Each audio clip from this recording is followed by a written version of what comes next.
Ladies and gentlemen, please put our hands together to welcome our honorable guest.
Ladies and gentlemen, good morning.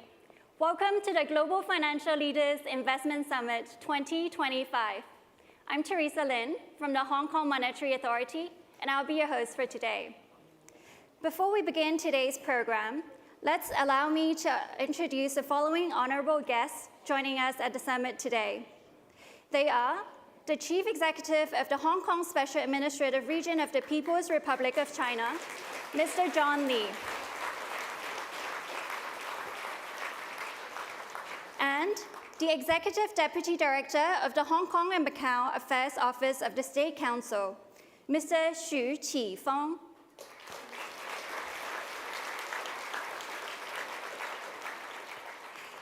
Director of the Liaison Office of the Central People's Government in the Hong Kong SAR, Minister Zhou Ji.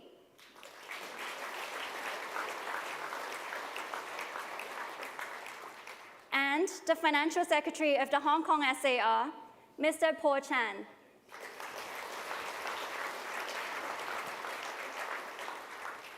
Welcome again. Every November, we gather here in Hong Kong as a global financial community to talk about the current state and future of finance. This year, we've again curated a very rich agenda that would take us through the key developments, trends, challenges, and opportunities that could have far-reaching implications for the global economies and the financial market. As set out in the theme of this year's summit, we hope that today's dialogue will give us lots of insights and inspirations as we track through this shifting terrain. 再次欢迎大家. Welcome again, everyone. Let us begin. Let's begin today's program with welcome remarks by Mr. Eddie Yu, Hong Kong Monetary Authority's Chief Executive. Eddie, please.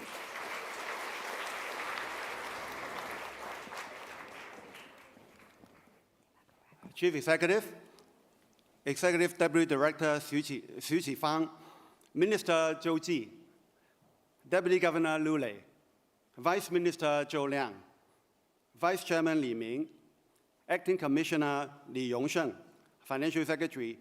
Good morning and a very warm welcome to the HKMA's 4th Global Financial Leaders Investment Summit.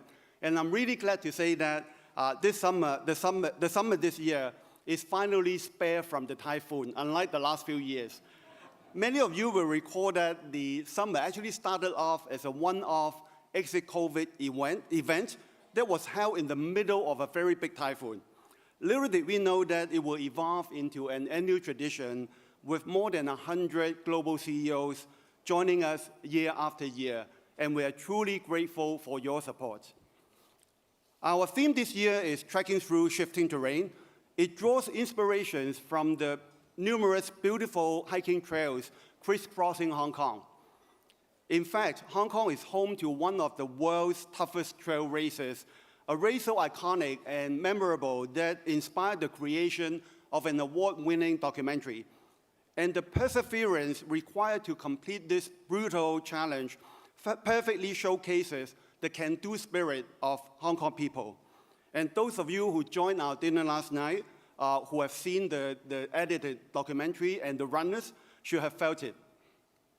Hiking aside, the financial terrain that we've been trekking through in the past year has also been rather challenging. The macro backdrop has been shifting, marked by slowing growth, rising government debt, and also a prolonged period of trade and geoeconomic uncertainties. Meanwhile, AI and crypto are bringing new dimensions or even challenges to traditional financial intermediation, and the role of non-banks continue to grow, while the ties between banks and non-banks are also deepening, which are developments that some believe are getting more concerning.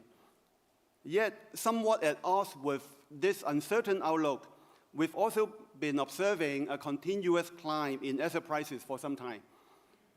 For financial leaders and regulators, this raises the question, are markets building up for an abrupt correction, just like what we saw in April, or are we just over-worried?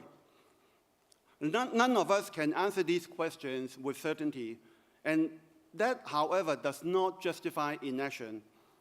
Just like hiking demands an eye on the weather and a change of terrain, financial leaders need to be watchful of market shift and plan ahead.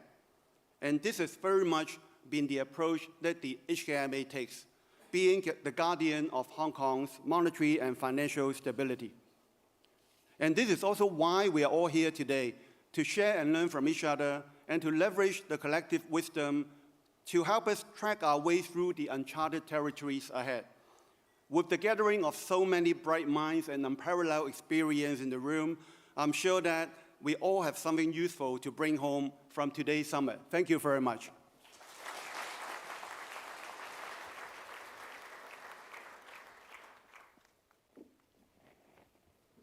Thank you, Eddie, for setting the scene for us.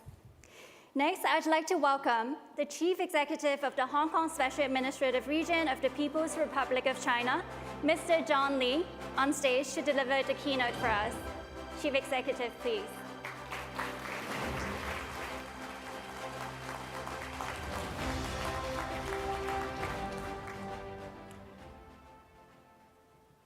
Honorable Executive Deputy Director Xu Qifang, Honorable Director Zhao Ji, Honorable Deputy Governor Liu Lei of the People's Bank of China, Honorable Vice Minister Zhou Liang of the National Financial Regulatory Administration, Honorable Vice Chairman Li Ming of the China Securities Regulation Commission, Honorable Acting Commissioner Li Yongsheng of the Ministry of Foreign Affairs of the PRC in Hong Kong SAR, Mr. Eddie Yu, distinguished guests, ladies and gentlemen, good morning and welcome to Hong Kong to the Global Financial Leaders Investment Summit, now in its 4th annual edition. I still remember that when I addressed the inaugural summit in 2022, a time when the world was emerging from the COVID-19 pandemic, I said the event showed that Hong Kong was on stage again. 3 years on, I'm proud to say that Hong Kong now shines on the global stage, radiating prosperity, confidence, and much-needed reassurance. Don't just take my word for it. In September, the Canadian-based Fraser Institute ranked Hong Kong as the freest economy in the world. That's #1 in economic freedom. Also, this September, the Swiss-based International Institute for Management Development, in its World Talent Ranking, ranked Hong Kong 4th in the world and 1st in Asia, our highest ever ranking in the report. Still, with the IMD, Hong Kong finished 3rd in its World Competitiveness Yearbook, this year up 2 places from 2024. And in the Global Financial Centers Index, we placed third in the world, just 1 point back of London and 2 behind New York. Ladies and gentlemen, you are here, some 300 global financial leaders from all over the world, including more than 100 group chairpersons and CEOs, to see Hong Kong for yourselves. You are here too to get the latest financial and investment insights and intelligence from the summit's high-profile speakers and to network with a world of like-minded aficionados of finance. I'm sure you enjoyed last night's welcome dinner at the Hong Kong Palace Museum, where East meets West in a dazzling integration of modern architecture and traditional Chinese cultural elements. Because more than global rankings, Hong Kong also dazzles with cultural diversity.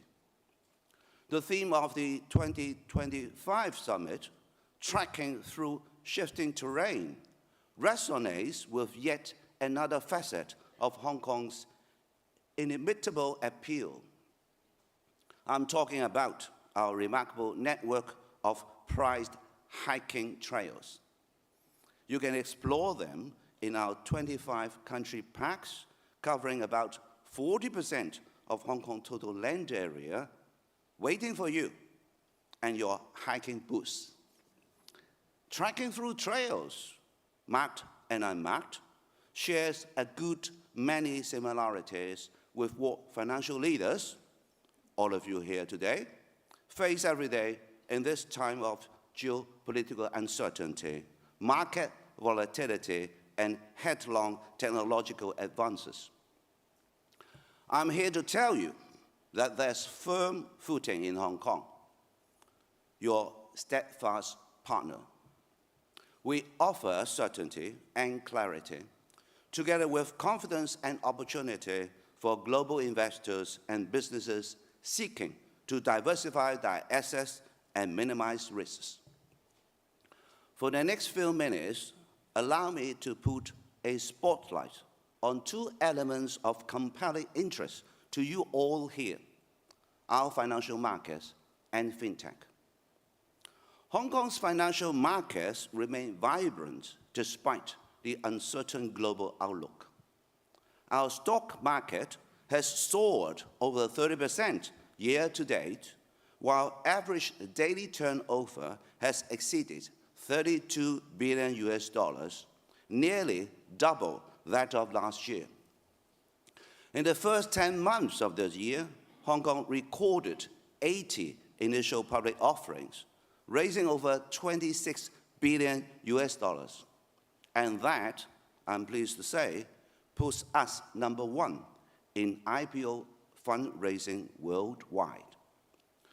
To maintain the momentum, we're pressing ahead with reforms to listing regime, enabling the financing of overseas companies, enhancing trading and risk management efficiency, and promoting the trading of stocks in renminbi. In September, we published a roadmap for the development of fixed income and currency markets. It's designed to attract primary market issuance, boost secondary market liquidity, expand our offshore renminbi business, and develop next-generation infrastructure. It will offer global investors more choices as they seek to allocate assets and help companies raise funds in these multiple times. Meanwhile, Hong Kong is poised to become the world's largest cross-boundary wealth management center in the next few years. To fast-track that development, we are enhancing the preferential tax regimes for funds, single-family offices, and carried interests to make the sector all the more attractive. We are also pursuing net growth areas, including building an international gold trading market. That rise on the substantial global demand for gold as a hedging investment and also a reserve asset. Then there's financial technology. Blockchain and artificial intelligence are reshaping financial markets at an unprecedented pace. They can bring tangible benefits to financial markets and the real economy, enhancing efficiency and reducing transaction costs. Hong Kong is home to more than 1,200 fintech companies. In September's Global Financial Centers Index, we ranked #1 globally in fintech. No surprise to the 37,000 professionals here from more than 100 economies for Hong Kong FinTech Week and the Start Me Up Hong Kong Festival, which opened yesterday. It is, by the way, the 10th anniversary editions of both international gatherings, drawing in fintech and startup enthusiasts to our enterprising city. In June, we published our second policy statement on digital asset development, a refreshed take on our determination to establish Hong Kong as a global hub for digital assets. We are working with regulators on a future-proof regulatory regime key to enabling the healthy and sustainable development of digital assets in Hong Kong. Licensing aside, our sandboxes allow promising fintech applications to be tested in controlled environments. Among them, Project Ensemble explores the tokenization of assets and the development of common industry standards. The Monetary Authority will promote live transactions of tokenized assets, exploring tokenization's potential in digital trade and other areas. Tracking through shifting terrain is not a recommended solitary behavior for companies or for economies.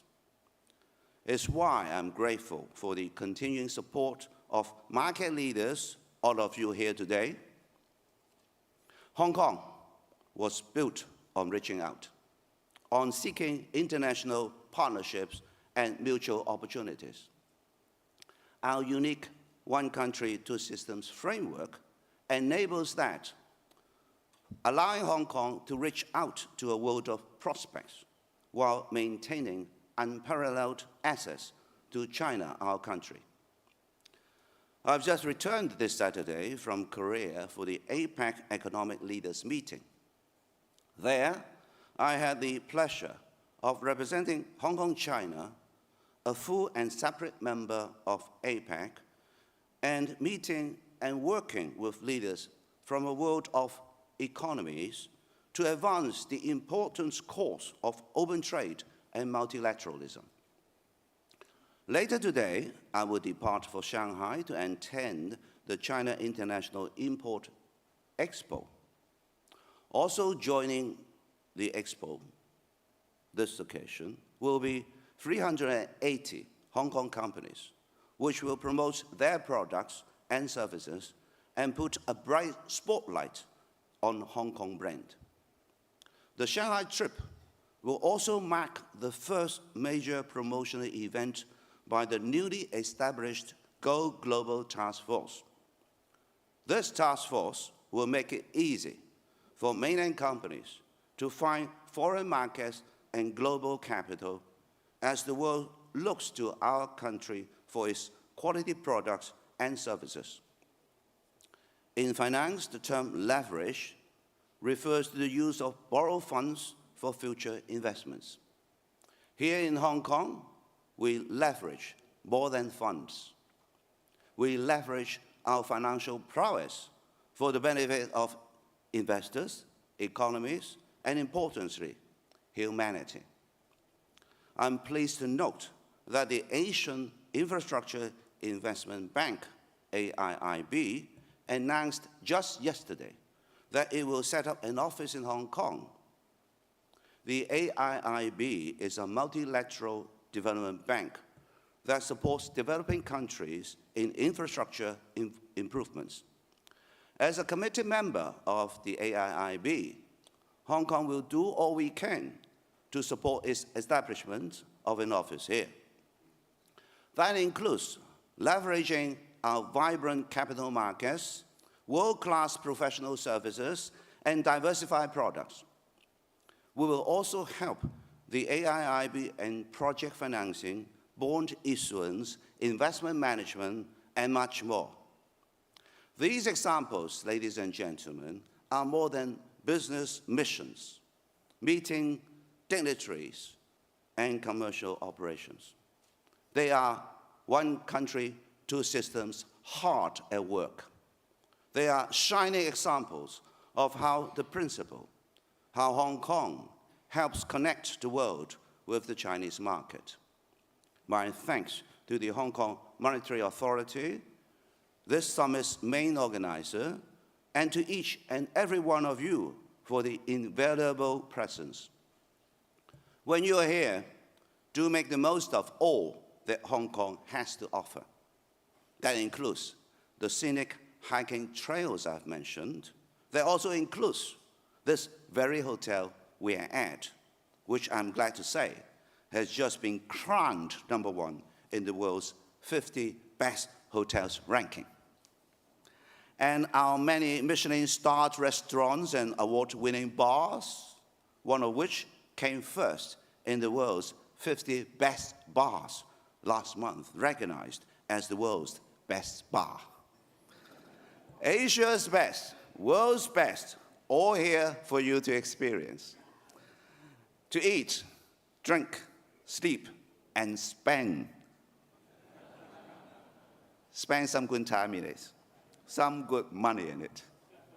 On that note, I wish you all a rewarding summit, an enjoyable stay in Hong Kong, and the best of business and investment in the coming year. Thank you. Thank you, Chief Executive Mr. Lee.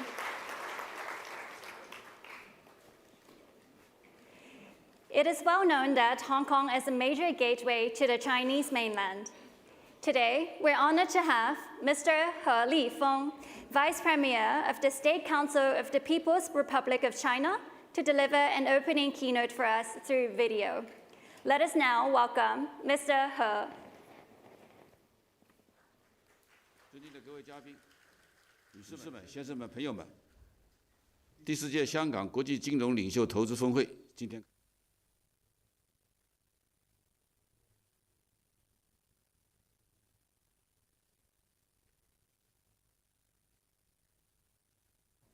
尊敬的各位嘉宾、女士们、先生们、朋友们，第4届香港国际金融领袖投资峰会今天开幕了。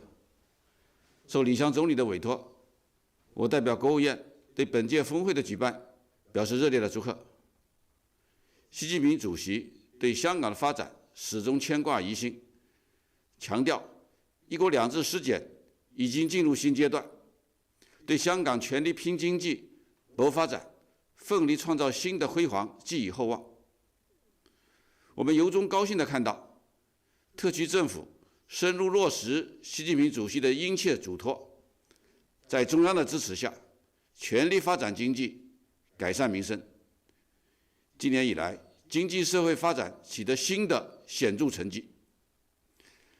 上半年，香港的 GDP 同比增长 3.1%， 增长的速度高于去年同期，居民收入继续保持增长，就业形势稳定，社会和谐安定，广大居民获得感、幸福感、安全感持续提升。香港金融业保持了平稳运行，离岸人民币市场稳步发展，资本市场表现亮眼，恒生指数涨幅和 IPO 募资额居于全球的前列。香港金融市场的国际竞争力、吸引力进一步增强。事件再次证明，一国两制具有强大的生命力，香港保持长期繁荣稳定，具备坚实的基础。香港国际金融中心的地位必将进一步巩固提升。女士们、先生们、朋友们，上个月，中国共产党20届四中全会在北京顺利召开，全会审议通过了““十五五”国家经济社会发展规划建议”，为未来5年乃至更长时期的发展铺画了宏伟蓝图。回顾“十四五”，我国发展取得重大成就，经济实力、科技实力、综合国力都跃上了新的台阶。中国式的现代化迈出新的坚实的步伐。今年以来，中国经济继续稳中有进，高质量发展扎实推进，展现出强大的韧性和活力。今年前3季度经济同比增长5.2%，在全球主要经济体当中位居前列，顺利完成了全年，从而全面完成“十四五”目标任务，是完全有条件、有信心、有能力的。“十四五”时期，香港充分发挥背靠祖国、连通世界的优势，不断融入国家发展大局，高质量参与“一带一路”建设等国家重大战略实施，为国家改革发展做出了独特而重要的贡献，并在此过程中实现和巩固了自身的稳定发展。党中央的“十五五”规划建议，专门对支持香港发展作出重要部署，为香港描绘了更加美好的未来。随着国家“十五五”新征程的开启，香港也必将迎来新的重大历史发展机遇，前景十分光明。希望香港把握机遇，进一步主动深入对接国家“十五五”发展规划，加强与内地经济、金融等领域的合作，进一步巩固提升香港国际金融、航运、贸易中心的地位，加快建设国际创新科技中心，在融入和服务国家发展大局中展现更大的作为。女士们、先生们、朋友们，当前100年未有之大变局正在加速演进，世界进入新的动荡变革期。今年9月，习近平主席在上海合作组织家会议上发表了重要讲话，郑重提出全球治理倡议，引起国际社会强烈的反响和广泛的共鸣。全球治理倡议以全球发展倡议、全球安全倡议、全球文明倡议一道，弘扬全人类共同价值，为推动构建更加公正合理的全球治理体系提供了指引，注入了动力，彰显了负责任大国的担当。本届峰会聚焦全球贸易变局、金融市场不确定性等复杂形势，探讨防范风险、开拓新机遇的思路，对于研判形势、凝聚共识、应对挑战、探索创新具有积极的意义。金融治理是全球治理的重要组成部分，深入研究并有序地推进全球金融治理改革，是践行全球治理倡议、推动完善全球治理体系的重要内容，也是有识之士的共同责任。香港是全球领先的国际化大都市，这里国际组织和全球一流机构、人才汇聚，东西方文化交流交融。多年来，香港一直广泛地深度参与全球的经贸、金融体系，在研究和推动完善全球金融治理中具备条件和优势。希望香港更好地发挥桥梁、纽带和窗口的作用，积极参与全球金融治理的研究和实践，推动全球金融治理改革不断取得新的进展，为构建和维护公平公正、开放包容、合作共赢的国际经济秩序，促进全球经济金融稳定发展贡献智慧和力量，共同推动习近平主席提出的全球治理倡议变为美好的现实。女士们、先生们、朋友们，今年以来，全球经贸形势出现了一些新的情况、新的挑战。中方高度重视促进全球经贸的稳定。作为全球第2大经济体，主动对接国际高标准的经贸规则，不断地深化与各贸易伙伴经贸的合作。面对严峻的形势和困难挑战，今年前3季度，中国的进出口仍然同比增长4%，其中出口同比增长7.1%，为全球贸易稳定和增长做出了重要贡献。我们始终认为，全球经济贸易有其自身的规律，各经济体之间不断加强经贸等领域的合作，既符合各自的切身利益，也符合各方的共同利益，有助于优势互补、互利共赢。我们应当顺应这种规律的发展和需要，在平等、尊重、互惠的基础上，通过对话协商，积极加强沟通，妥善管控分歧，找到解决问题的办法，有效地克服困难与挑战，不断地拓展互利合作，促进全球经贸和产业的发展。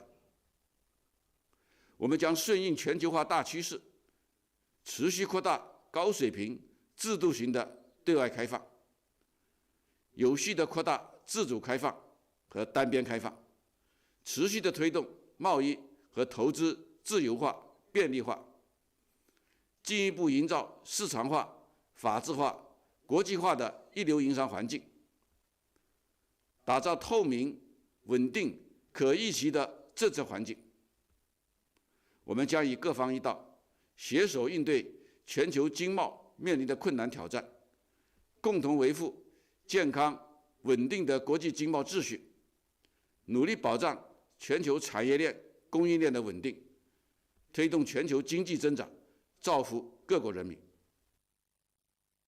女士们、先生们、朋友们，香港国际金融领袖投资峰会已经成功地举办了3届，日益成为深化国际金融交流、促进全球金融合作的重要平台，也为国际金融机构以及投资者更好地了解香港经济金融的发展，更好地了解中国改革发展提供了重要的窗口，为香港和内地金融机构等相关企业加强与国际经济金融界的对话交流提供了良好的契机。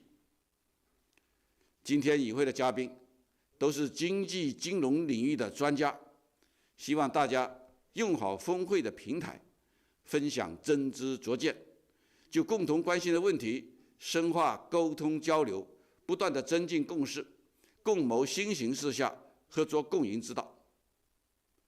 希望大家一如既往地支持香港的发展，积极参与中国改革开放和现代化建设，共享发展机遇，为充满不确定性的全球经贸金融体系注入更多的稳定性和正能量，促进全球经济的繁荣与稳定。祝本届香港国际金融领袖投资峰会圆满成功。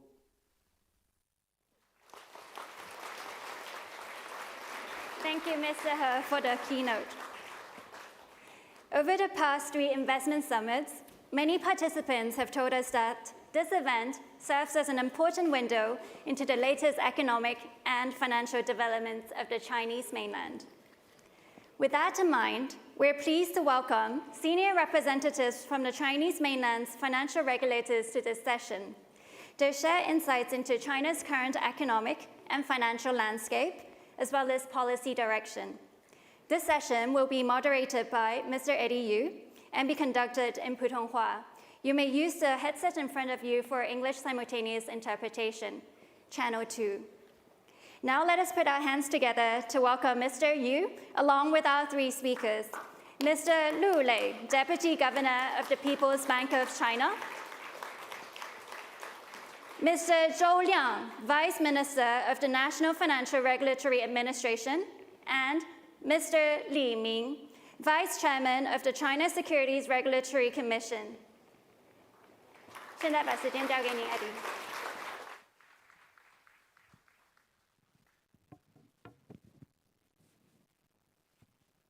欢迎来到这我们的主题呢，就是关于内地的金融发展。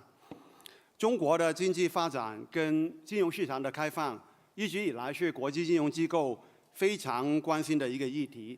今天我们非常荣幸能够邀请到我们3位来自中央金融监管机构的领导，跟我们分享一下中国经济和金融发展的最新的进展，以及他们支持香港巩固、提升我们国际金融中心地位的措施。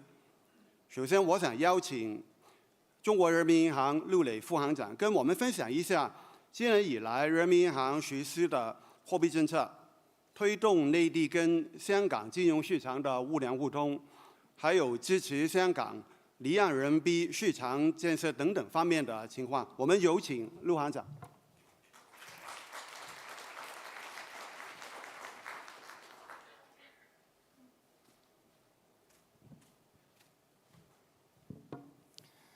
尊敬的李家超特首，尊敬的徐启芳主任，尊敬的周济主任，尊敬的余伟文总裁，各位嘉宾朋友，大家上午好。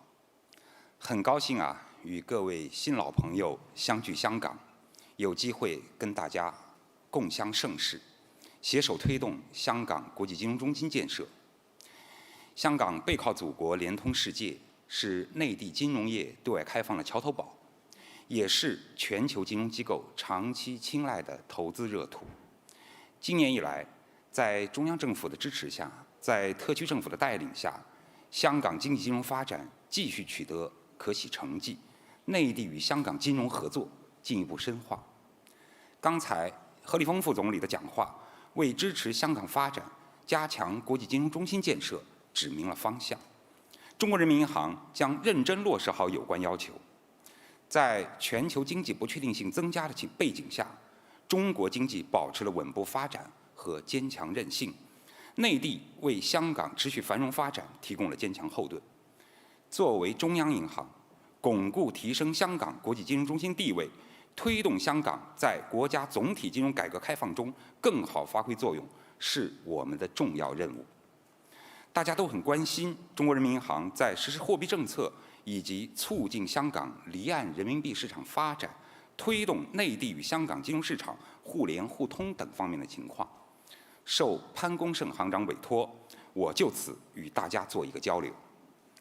第一个方面，关于近期的货币政策。今年以来，中国人民银行实施适度宽松的货币政策，推出了一揽子政策措施，为支持经济稳健发展创造适宜的货币金融环境。一是保持了货币信贷合理增长，下调存款准备金率0.5个百分点，向市场提供了1万亿元的长期流动性，并综合运用公开市场操作、中期借贷便利、再贷款、再贴现等工具，保持了流动性的合理充裕，同时引导金融机构提高服务实体经济的质效，充分满足实体经济有效信贷需求。二是推动社会综合融资成本下降，下调政策利率0.1个百分点，下调结构性货币政策工具0.25个百分点，降低了个人住房公积金贷款利率0.25个百分点，强化利率政策执行，带动存贷款利率下行，支持提振国内有效需求。三是引导信贷结构调整优化，设立了5000亿元服务消费与养老再贷款，增加科技创新和技术改造再贷款额度3000亿元，创设科技创新债券风险分担工具，加大支持提振消费、科技创新等重点内需领域，持续做好科技、绿色、普惠、养老、数字金融。下一步，中国人民银行将根据国内外经济金融形势和金融市场的运营情况，把握好政策支持力度和节奏，抓好各项货币政策工具的实施和执行，充分释放政策效益。第二个方面，关于支持香港国际金融中心建设。近年来，中国人民银行全力支持香港国际金融中心建设。今年1月份，潘功胜行长在亚洲金融论坛上宣布了4个方面的重点工作和多项具体措施。我们会同有关方面，着力在深化两地市场的互联互通，加强离岸人民币市场建设等方面持续发力，取得了积极成效。一是持续深化两地金融市场的互联互通，人民银行积极响应市场诉求，会同各方不断优化债券通、跨境理财通、互换通等互联互通机制。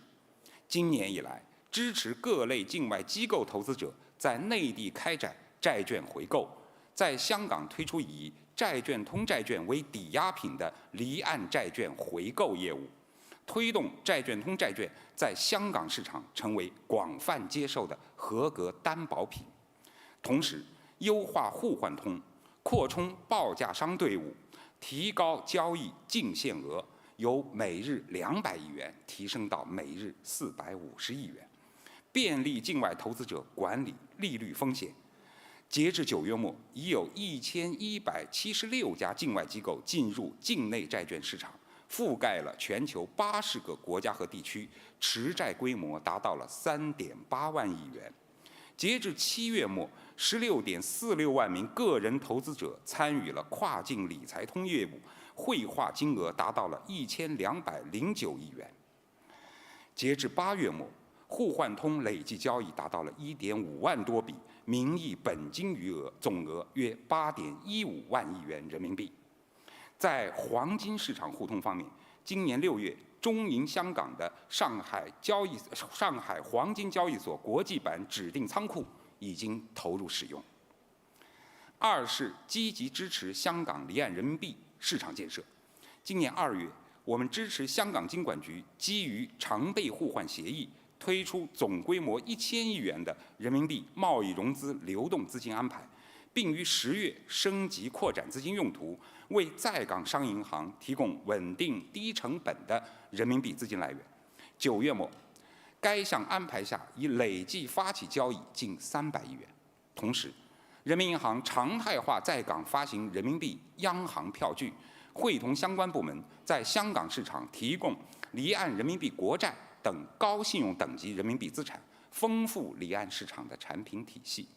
今年1到9月，已在港发行7期2550亿元央票，央票余额是1700亿元，较上年末又增加了300亿元。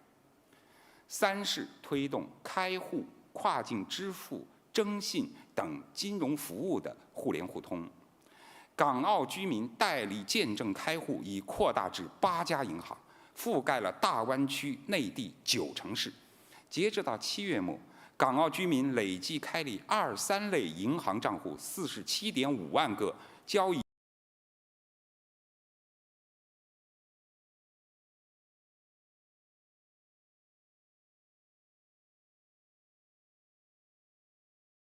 金额达到了418亿元，72%的账户绑定了移动支付，极大便利了港澳居民在内地的就学、就业和生活。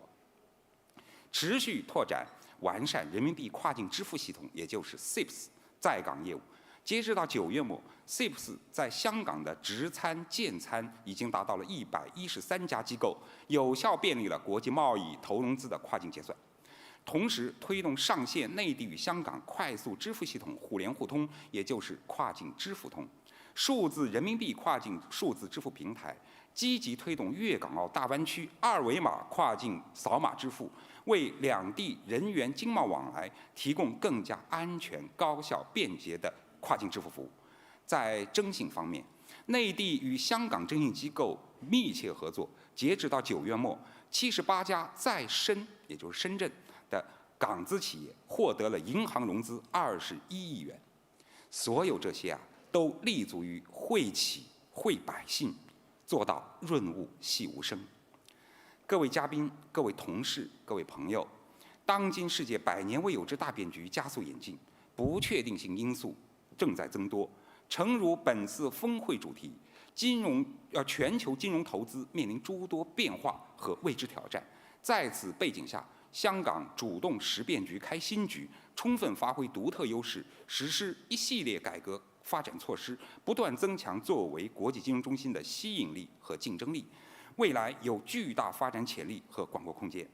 中国人民银行将会同各部门一道，一如既往地支持香港发展建设，深化两地金融市场互联互通和务实合作，持续加大金融支持粤港澳大湾区建设力度。同时，将不断推动金融领域高水平对外开放，提升跨境投融资便利化水平，努力营造良好的金融投资环境。今天在座的各位都是全球金融领袖，我们特别期待与大家进行广泛交流，也欢迎大家到内地和香港投资兴业，共同构筑香港国际金融市场的美好明天，共同分享中国经济发展的红利。最后，祝愿本次峰会圆满成功，谢谢大家。非常感谢陆行长。那接下来我们邀请国家金监总局周亮副局长跟我们谈一下金监总局下一步怎么去促进国家的金融业的发展以及怎么去进一步巩固提升香港作为国际金融中心的这个地位。周局长，请。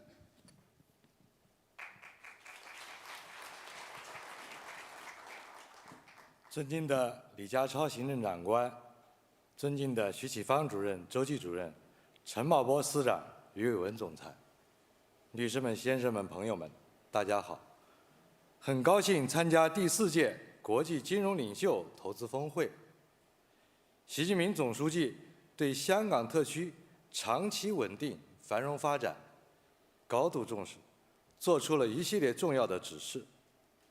刚刚何立峰副总理发表了视频的致辞，金融监管总局将按照要求抓好贯彻落实。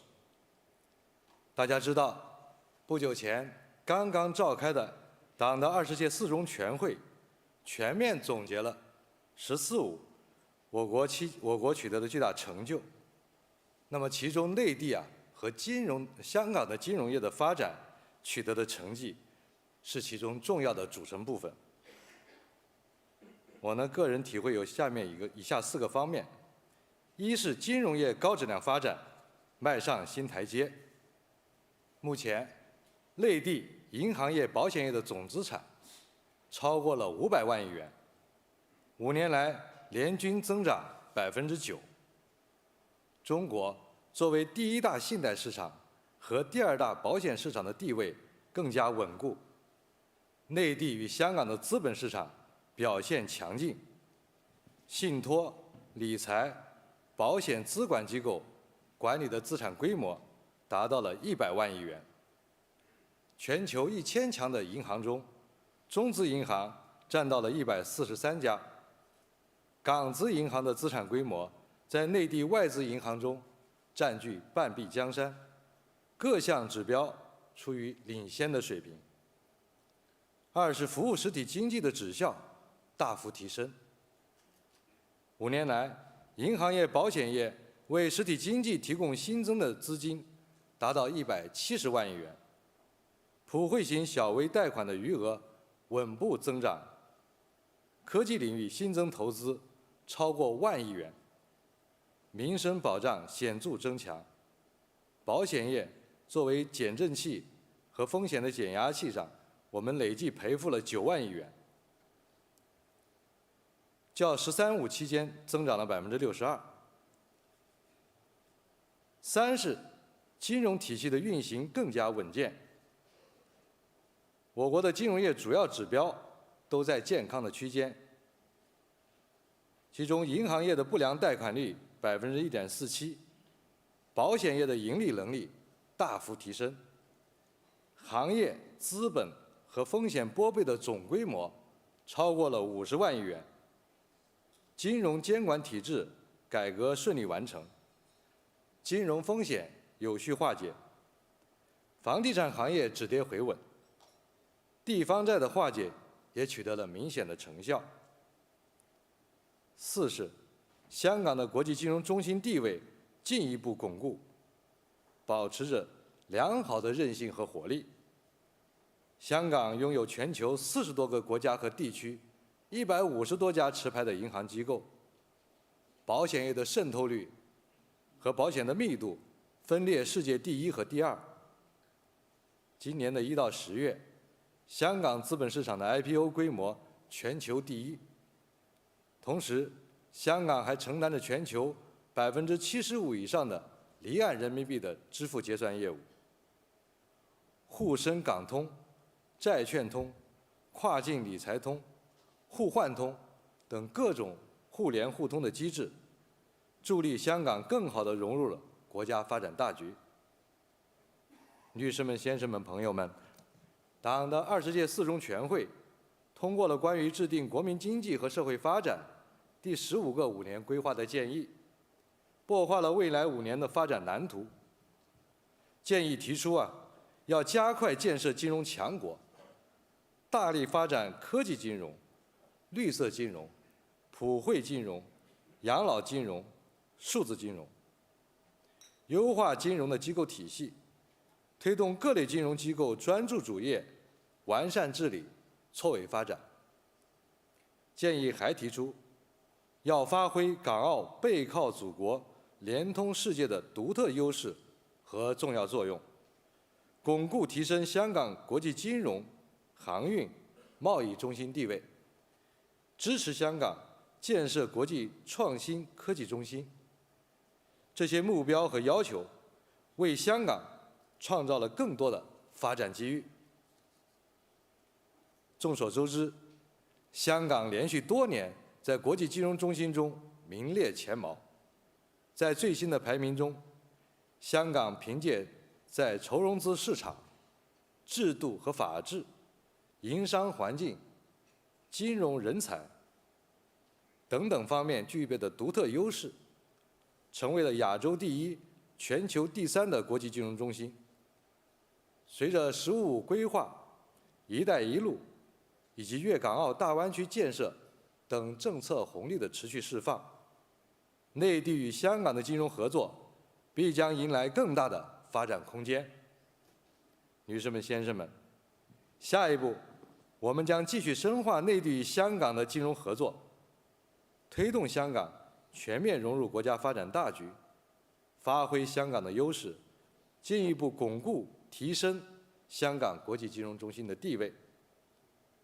一是要稳步扩大金融业高水平开放，我们将对标国际高标准的经贸规则，探索在更宽领域、更大范围加大金融开放力度，在 CEPA 框架下积极回应港澳金融业的诉求，不断提升内地对港澳金融开放水平，支持港资机构来内地发展，与内地共同构建合作共赢、开放有活力的经贸合作关系。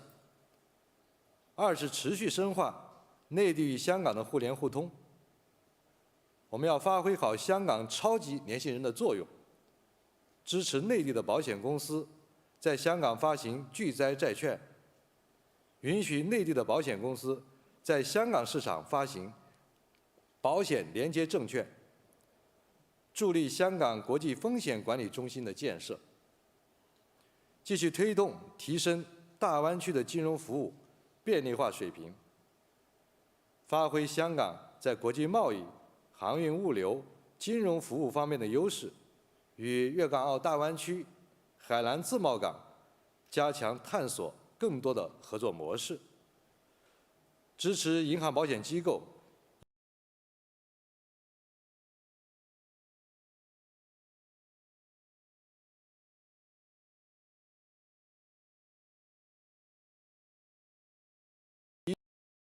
依托香港，为内地的企业走出去提供全方位的金融服务，支持香港进一步的增强融资、法律、保险等专业服务的优势，为内地引进来和走出去提供重要的支持和平台。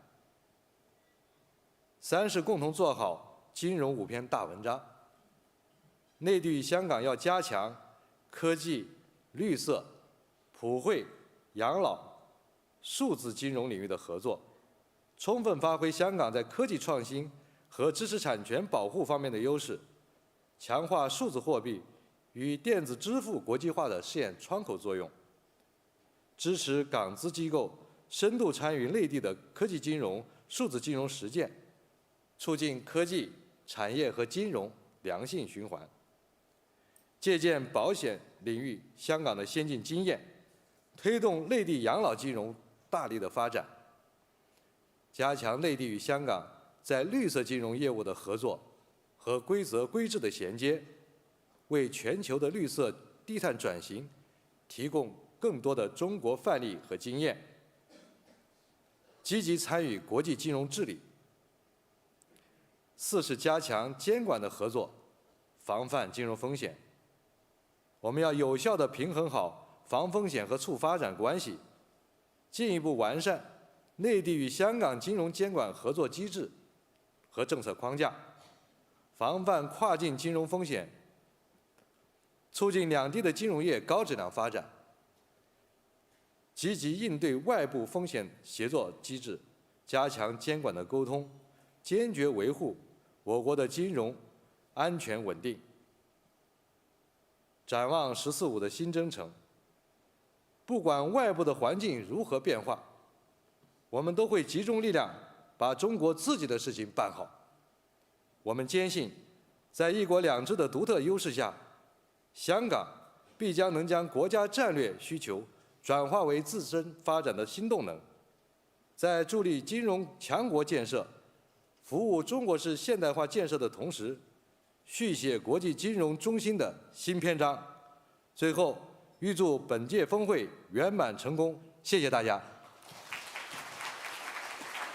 我们非常感谢周局长。我相信大家都非常关心中国证监会在我们内地的资本市场的对外开放，还有两地资本市场的合作等等方面有什么举措我们有请李明副主席。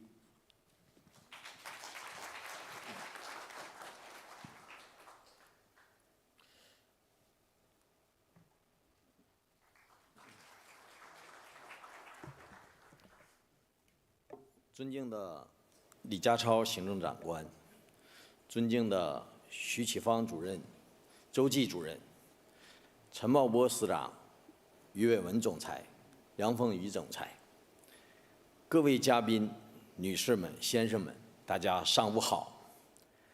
非常高兴来到香港参加第4届峰会。我仅代表中国证监会对峰会的召开表示热烈的祝贺。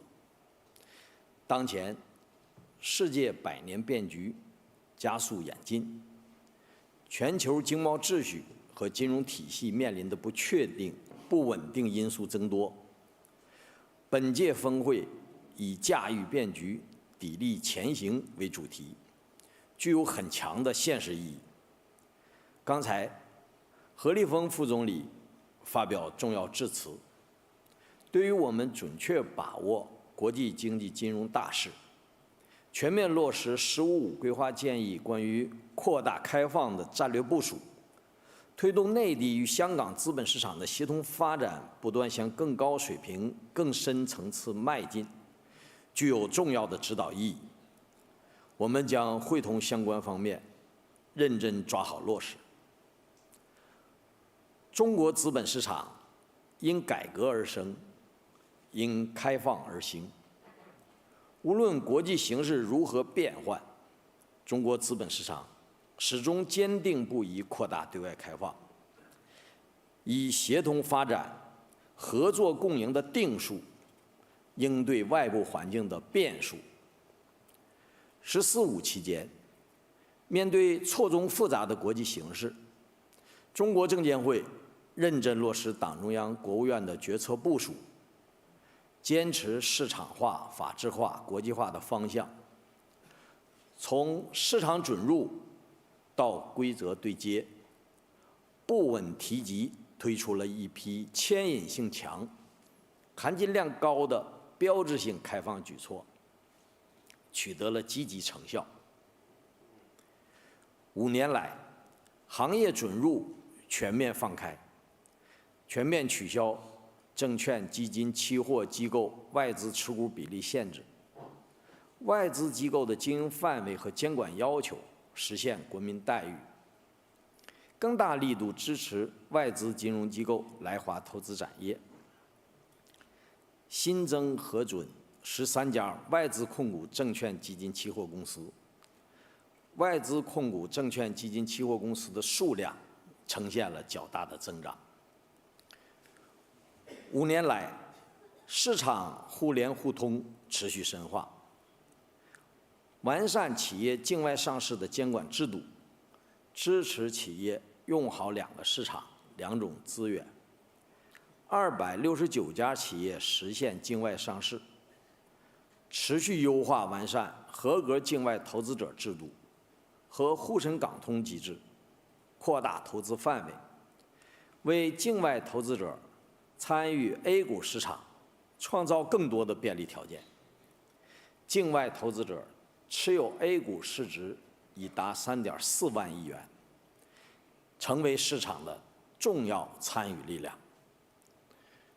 5年来，产品开放稳步推进，拓展境内外基金互认、ETF 互挂等机制，支持香港推出首个 A 股指数期货，跨境投资产品不断丰富，更好地满足投资者风险管理和多元化资产配置需求，稳步扩大期货、期权特定品种的开放。目前已有24个特定品种引入境外投资者参与交易。在资本市场开放过程中，香港凭借在机构、资金、人才等方面的独特优势，成为内地资本市场连接全球的重要桥梁纽带。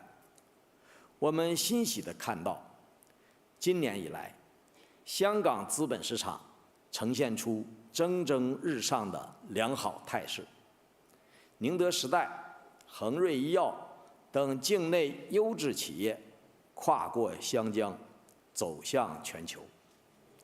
香港国际金融中心的竞争力、影响力日益增强，对全球投资者的吸引力不断提升，形成了香港好、国家好、国家好、香港更好的生动写照。历史和实践充分证明，随着中国资本市场对外开放向纵深推进，两地资本市场通过优势互补、协同发展，不仅能为香港巩固提升国际金融中心地位提供坚实基层，也能为中国经济和企业高质量发展注入强大动力。各位来宾，各位朋友，不久前，中共20届四中全会通过了关于制定“十五五”规划的建议，明确了今后5年经济社会发展的目标任务，对加快构建高水平社会主义市场经济体制、扩大高水平对外开放等作出重要部署，明确提出要加快建设金融强国。中国证监会将认真贯彻落实四中全会精神，紧紧围绕防风险、强监管、促高质量发展的工作主线，锚定深化资本市场制度型开放的目标任务，系统谋划推出更多有力度的开放举措。一，我们将进一步提升跨境投融资便利化水平。大家可能关注到，上周我们正式推出合格境外投资者制度优化工作方案，从优化准入管理、提高投资运作效率、扩大投资范围、丰富服务支持等方面，为各类境外投资者提供更加便利、高效的制度环境。我们将切实增强政策的稳定性、透明度和可预期性，持续加强与国际投资者的常态化沟通，推动各项政策措施加快落地见效。二，我们将进一步深化内地与香港资本市场的务实合作，着力提升境外上市的备案质效，扩大沪深港通标的范围，支持将人民币股票交易柜台、REITs 等纳入港股通，积极支持香港推出国债期货，丰富香港离岸人民币风险管理工具，坚定支持香港巩固提升国际金融中心地位，推动形成在岸与离岸协同发展、良性互动的新格局。三，我们将进一步加强开放环境下监管能力和风险防范能力建设，统筹发展和安全，深化与包括香港证监会在内的跨境监管与执法合作，加强资本跨境流动和风险监测，推动信息共享、政策互商、处置协同，坚决防范风险跨境传染与共振。同时，在 IOSCO 框架下，共同推进全球资本市场治理改革，推动资本市场更加公平、公正、包容、有韧性。各位来宾、各位朋友，习近平主席指出，与中国同行，就是与机遇同行。相信中国，就是相信明天；投资中国，就是投资未来。“十四五”时期，中国经济实现5.5%左右的平均增速，对全球经济增长的贡献率稳定在30%左右。展望“十五五”，中国经济长期向好的支撑条件和基本趋势没有改变。从资本市场自身看， A 股总体保持回稳向好的态势。今年以来，主要指数平稳上行，上市公司总市值突破119万亿元，其中科技板块市值占比超过1/4，沪深两市日均成交额约2万亿元，投资者信心明显回暖。我们热忱欢迎更多国际机构和长期资本来华展业兴业，共同发展，互利共赢。借此机会，我提出几点倡议：一是做投资价值的发现者。随着国9条和1+N政策体系加快落地见效，中国资本市场基础制度不断完善，上市公司质量和投资价值持续提升，市场内在稳定性和抗风险能力明显增强。今年上半年 ，A 股上市公司营收、净利润实现同比双增，前3季度上市公司现金分红2.1万亿元，再创同期新高。上证综指年化波动率14.1%，较去年同期下降了6.1个百分点。在稳健性日益成为资产配置的优先选项和稀缺资源的当下，具有强大韧性的中国经济和资本市场将提供不可替代的投资机遇。希望国际机构从理解中国式现代化的深刻内涵中发现投资价值，抓住机遇投资中国，深耕中国，共享中国发展红利。二是做改革发展的贡献者。“15五”规划建议强调，要提高资本市场制度包容性、适应性，健全投资融资相协调的资本市场功能。面对新一轮科技革命和产业变革，如何与时俱进，深化资本市场制度改革和机制创新，为新产业、新业态、新技术企业提供更加精准、包容的投融资服务，更好地服务高质量发展，成为摆在我们面前的一个重要课题。希望国际机构发挥专业优势，分享有益经验，提出宝贵意见。3是做市场稳定的维护者。稳定和安全是资本市场扩大开放的保障。当前，全球金融市场的脆弱性加大，在风险再定价、全球资本再平衡过程中，资本市场发展的内外部环境仍将面临复杂深刻变化。希望国际机构在华投资展业始终坚持以符合法律法规监管要求为第一准则，坚持长期主义，健全内部风险管控体系，加强与监管部门沟通协作，参与构建多元共治的风险防控体系，共同筑牢资本市场安全网。最后，预祝本次峰会圆满成功，谢谢大家。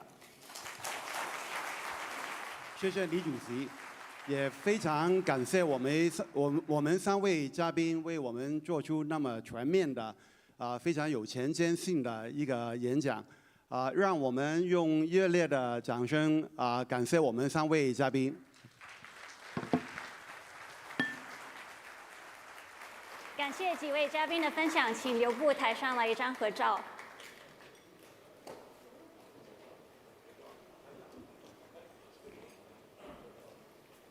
请先看前方的大会摄影师。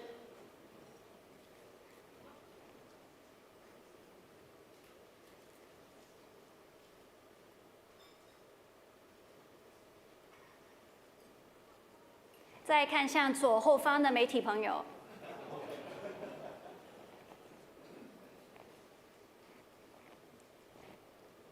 谢谢，再次感谢几位嘉宾，请移步台下就座。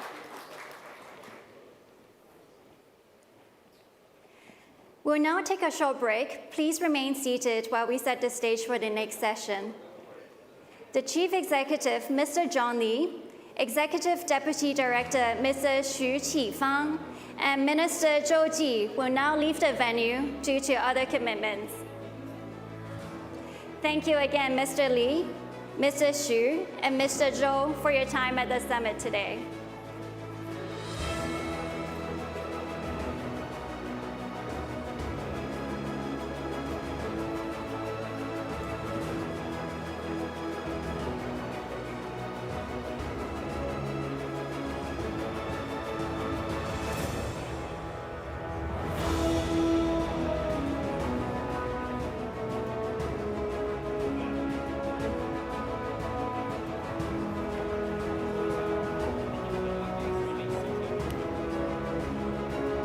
Please remain seated.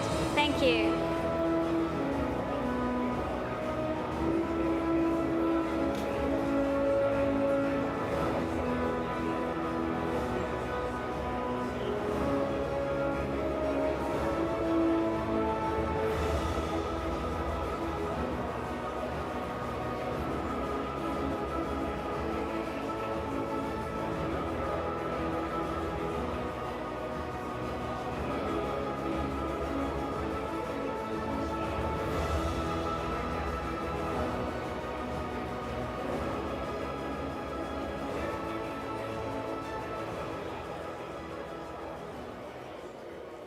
"2025 has been an eventful year.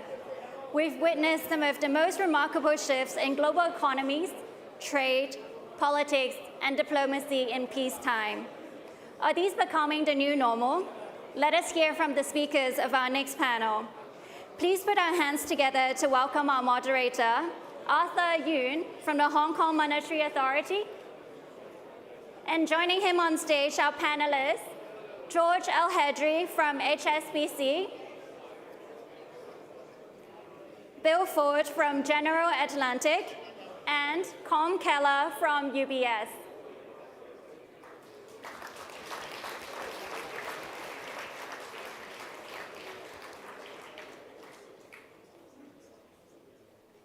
Can we also have Com Keller from UBS? Oh, sorry. Bill Ford from General Atlantic, please. Okay.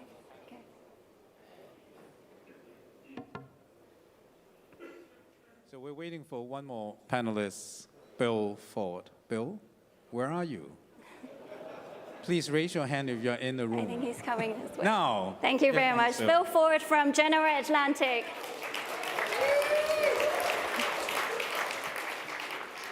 Arthur, over to you. Thank you. Thank you. Thank you very much. Welcome to this panel. So thank you very much to Georges, Bill, and Com for joining this panel. So you've heard the developments in China in the previous panel. This panel, we look at it from a slightly different perspective. We look at macro trends. Hopefully, the two panels together will lay the foundation for more in-depth discussions on topical issues for the rest of the morning in the other panels. So if I poll the audience for the major macro trends that really matters for the financial markets today, I think it would be fair for me to say that it come up with a list of the following issues. The first and foremost, I'm sure trade and related supply chain dynamics would come up first in the list. And then I can't use the term green anymore, I think. But it's fair for me to say that decarbonization and sustainability-related dynamics would continue to be on the list. And then wealth management is seeing a lot of changes in dynamics as well, so that would also feature on the list. And I don't think that list would be complete without any discussions about AI-related investment recently. And finally, in my recent dialogue with fellow banking supervisors around the globe, the topic of deregulation and simplification keeps coming up. So I think that would be another topic macro trends that we need to cover in this panel. We have 25 minutes, slightly more than 20 now. See how much grounds we can cover in those 5 areas. So let us talk about the trade and supply chain dynamics first. Let me turn to Bill. Bill, you served on the boards of ByteDance and also the National Committee on U.S.-China Relations. Can you just quickly share with us your take on the trade relations between China and the U.S., given the more recent developments? Yes, thank you, Arthur, and thanks for having me here. I think we've reached a new and more stable equilibrium in the U.S.-China relationship, as evidenced by the meeting between President Xi and President Trump last week in APEC.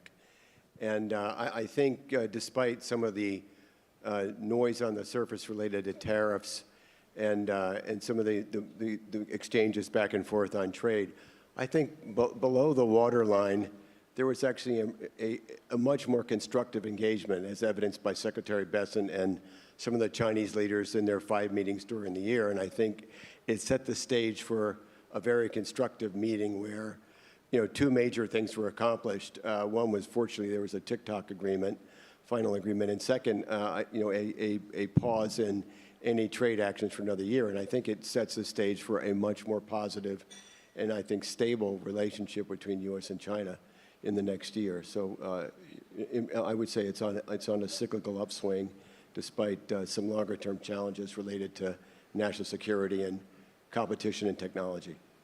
Yeah, thanks, Bill, for that very comforting remarks. Certainly, dynamics seems to be sort of, at least the temperature seems to be coming down a little bit recently, given the dialogues going on. You mentioned more stable equilibrium. I think equilibrium is one word, stable is another word.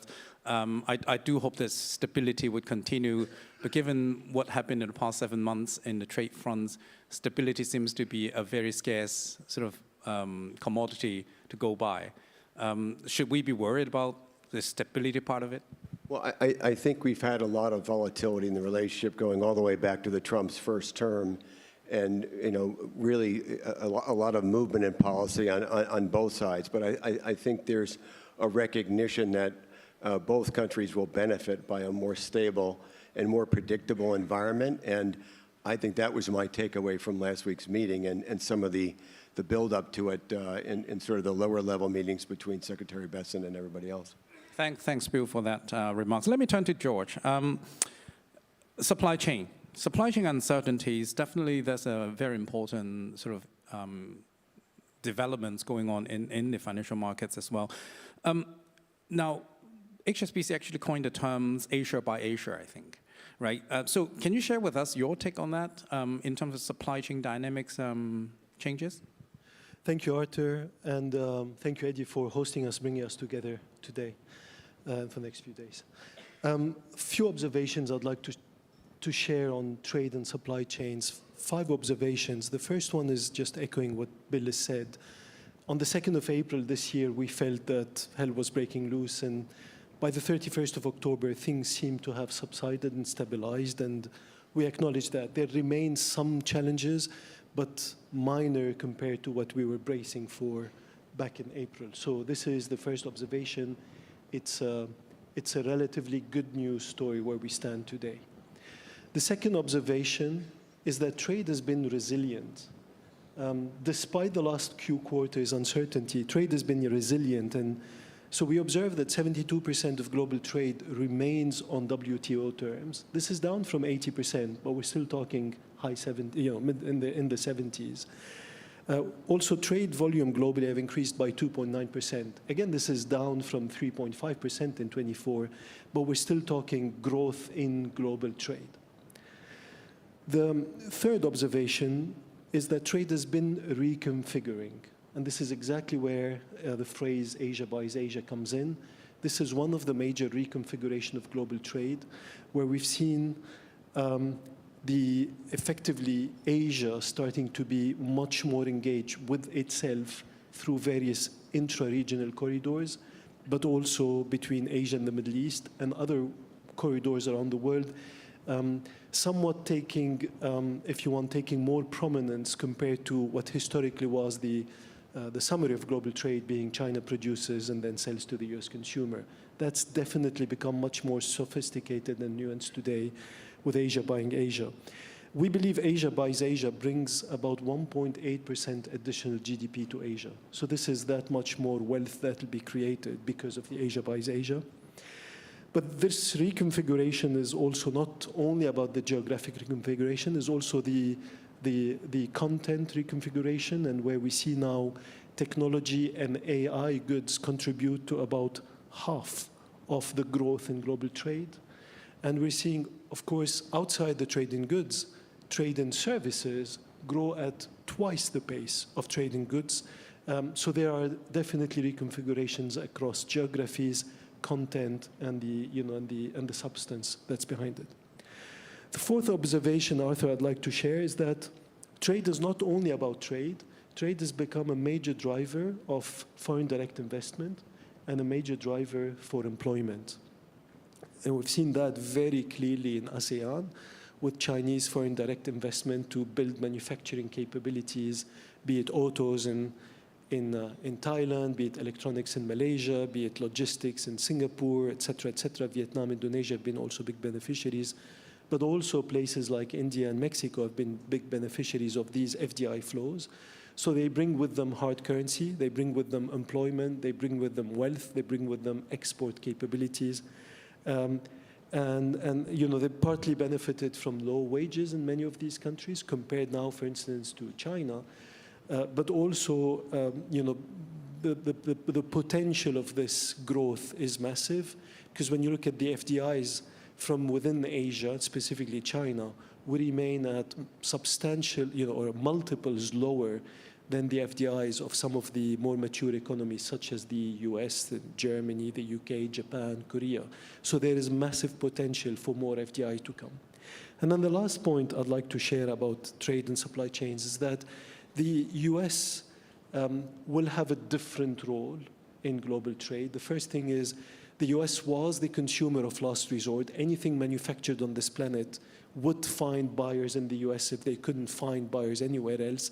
And that probably will not be the case anymore. Or if it is the case, it will come at a price. And that's a base tariff to access the US consumer. And we just need to be factoring this in the future as part of the US being more self-reliant than it has been historically. Yeah, thanks, George, for those trends. All you've mentioned actually creates a lot of opportunities for the region, the APAC region as a whole. But apart from opportunities, are there any risks that we need to watch out for in those kind of landscape? So Arthur, definitely creates lots of opportunity.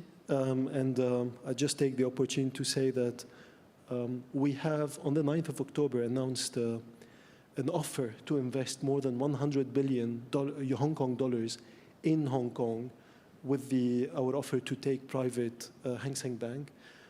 So hopefully that talks by itself about the conviction we have in the opportunity we see in the space. But if I talk about the risks, there are a number of risks. Certainly, a big risk is the technology disruption. Adopting it is an opportunity.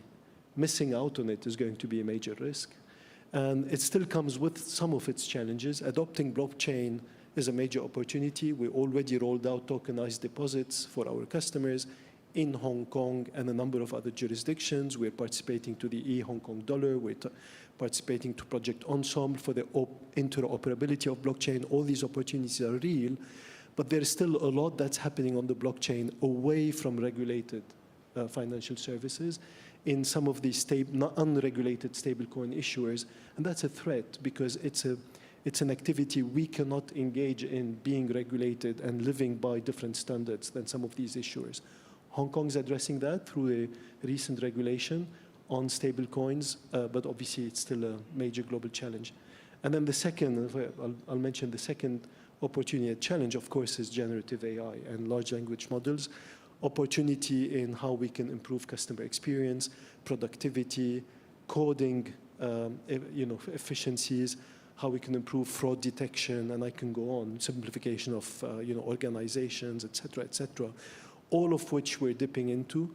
But it is a challenge because obviously the expertise remains somewhat limited, the compute power remains somewhat challenged, and the use cases and the benefits cases aren't yet proven. We're still trying to prove them. Thanks, George, for that. Let me put that a question related to what you're saying to put that questions to Bill. So your firm has been investing in China and Asia Pacific emerging markets in particular. What do you see are the more compelling investment opportunities now in this part of the world? And related to that, this part of the world is still soldiering on in terms of sustainability-related investments. GA has been leaning into climate and sustainable infrastructure with your Beyond Net Zero and Actis. Do you still see that as a major sort of trend? And given the current global environment in some of the major markets, are you seeing sort of backpedaling? Well, there's sort of two questions in there. One related to where are the investment opportunities here in Asia, and the second related to energy transition and climate. And I'd start with the first and just say I think that China still represents an incredible opportunity for new investment related to innovation, entrepreneurship. And there's a new cycle of entrepreneurship, I think, happening in areas like life sciences, med tech, some in energy transition, consumer electronics. And just having spent a week in mainland China, I was amazed just at how a new generation of entrepreneurs are carrying forward. So I think it's very hard to not, if you're a growth investor or someone who's focused on innovation, it's hard not to put China at the top of the list in terms of opportunity set. I think India is also having its digital decade. If you look at some of the facts over the last 5 to 10 years in India, I mean, you have Jio, the mobile internet provider, over 500 million users. Their Alipay equivalent, a company called PhonePe, has 600 million daily users, and the payment system has been largely automated in India. So I think India is having a really significant moment in terms of its innovation and entrepreneurship that's happening. So I think those have to be at the top of the list. And I think despite the fact that the pendulum swings in terms of the attractiveness of sustainability, energy transition, climate change, I think the reality is we're in for an energy transition that's going to take place over 25 years, and we're going to need a lot of capital to be invested to facilitate the energy transition, and we're going to need a lot of new technologies. And that's been our focus, is what are the technologies that will facilitate energy transition, sustainability, as the demand for power around the world is, if anything, it's inflecting up significantly because of AI. So I think the opportunities for that theme, the energy transition theme, are alive and well, and will be for a while. Yeah. Thanks. Just a quick remarks. It's okay to talk about green in Hong Kong. You can still use that word.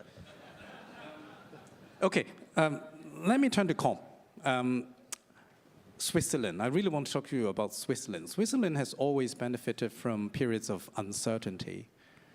Because Switzerland, because of its neutrality, because of its financial stability all along, it always benefits from these kind of uncertain environment. How do you see Switzerland fitting into the current landscape? Well, I think Switzerland is not quite as big a country as we realize. It's 9 million people. It's the center of global wealth management, or was rapidly being approached by Hong Kong and Singapore. It has always been a neutral country and has benefited from that. In many ways, it's cost it, because the Swiss franc as an overspill currency, as a reserve, gets very expensive. But Switzerland is facing a crossroads here, because it's facing some major challenges. For the first time, it's facing a threat in global wealth management from centers like Hong Kong and Singapore. Secondly, its pharmaceutical industry is being hollowed out as a result of the tariff talks and so on, and relocation of manufacturing. And thirdly, it's having a bit of an identity crisis about what its role is in world banking. I'll talk about that separately. So I think Switzerland is losing some of that luster as other centers are now competing with it for capital. Do you see that as a competitive relations, or are there any other way of putting these markets together to collaborate? Like Hong Kong, Singapore, you mentioned, that quickly catching up? Well, the world is an increasingly linked place from a regulatory point of view, and we have two major disconnects in global regulation. One you've heard me talk about before, which is the lack of regulation or effective regulation in the shadow banking system. I'm not trying to upset anybody in this room like I did a few years ago. And the second one is actually, if you look at the regulated banking industry, you've now seen a different speed in terms of, let's call it simplification, whether it's the US, which is leading the way, quite rightly, I think, because the US has decided that capital is yesterday's problem. And what you need to do is, having settled the issue of capital for banks, you need to have effective regulation to let economies grow. And slowly the UK is following. The ECB doesn't quite know what to do yet, and Switzerland is going the other way. So, so you've got these two big trends in global regulation, one where there's lack of effective regulation, and the other where there's a disparate speed in regulation.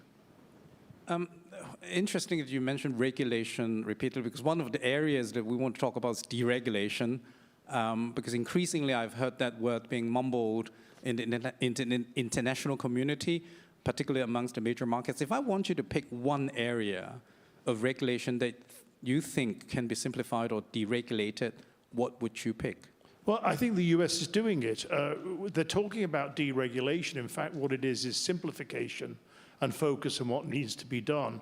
Let's take an example. Everybody says that Silicon Valley Bank was a failure of regulation. It was a failure of regulation because of incomplete application of the rules that were in place. There already were rules, but the regulators did not apply those rules properly.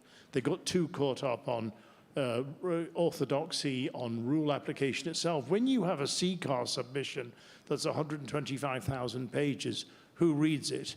When you have 450 regulators sitting in a bank every day, what are they doing? I think this is what the current administration in the US is trying to do, is trying to assess what is the risk, what are we trying to do? And in fact now, if you look at what's happening in the UK with respect, and certainly with the SSM in Europe, what we've got is total form over substance. And I think this is something that people are now trying to change. It's interesting you mentioned CCAR. I trust that means that you think FINMA is doing all the right things. Sorry, you don't have to answer the questions. Thank you, Arthur. George, your pick of one area for simplification, deregulation? So I'll probably pick two, if you allow me, Arthur. The first one is prudential. We've all been told Basel III is the solution of unification of prudential regulation across the planet. Basel III has gone in all sorts of different directions. Actually, even the name, is it Basel III, 3.1, 3.5, Basel IV, Basel III Endgame, and I can go on. 3. That's the Hong Kong. So, but the substantive problem is still there. We have very different interpretations of Basel III, some of it known, some of it unknown, but definitely more on the divergent track. And that's not helpful. That's not helpful because of financial markets are inherently international. And if you're not playing by the same rules and the same standards, there is going to be risks of concentrations in areas of activities that is going to become unhealthy.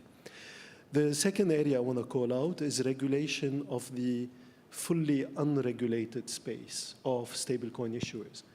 Now, arguably, some of the non-bank financial institutions have lighter regulation than banks, but at least we're playing by the same standards of financial crime, the same standards of regulation. And we can argue about how light or not light, but there are segments of the world of finance that are totally unregulated. They're called DeFi, or they used to be called DeFi, and inherently go against what central banks stand for, which is centralization of finance. So there is a real risk that that this is a totally segregated space where businesses are being done, where consumers are putting money, where the prudential rules are at best a list of suggestions, and where financial crime rules are abhorred because anonymous payment is really the name of the game, and we know what anonymous payment can lead to in terms of financial crime risks. And that is a real risk that we face, that consumers someday may face challenges, and no one here from the regulated industries is supposedly here to support them. Thank you. Turning back to you, Kom, just very quickly, this topic about deregulation or simplification, it was actually founded on the basis that we're entering an era of slower growth, and therefore policymakers do need to strike the right balance between stability, financial stability, and growth and developments. You think that balance could easily be struck? And is that an impossible sort of dual goals? Look, I think regulators lost control because in their desire to over-regulate the banking system, they chased a huge amount of product out of the banking system into the shadow banking sector, which is not regulated on the same basis. And if you look at what Besant is doing in the States, it is trying to kickstart the economy. It's trying to feed lubricant into the economy to get banks to lend more because they can control that. But no, I don't think they do have control. For instance, let's take, and I hope I upset nobody in this room now, but let's take the insurance business, right? Increasingly, an insurance business, particularly in the States, is regulated on a state-by-state basis, not a national basis.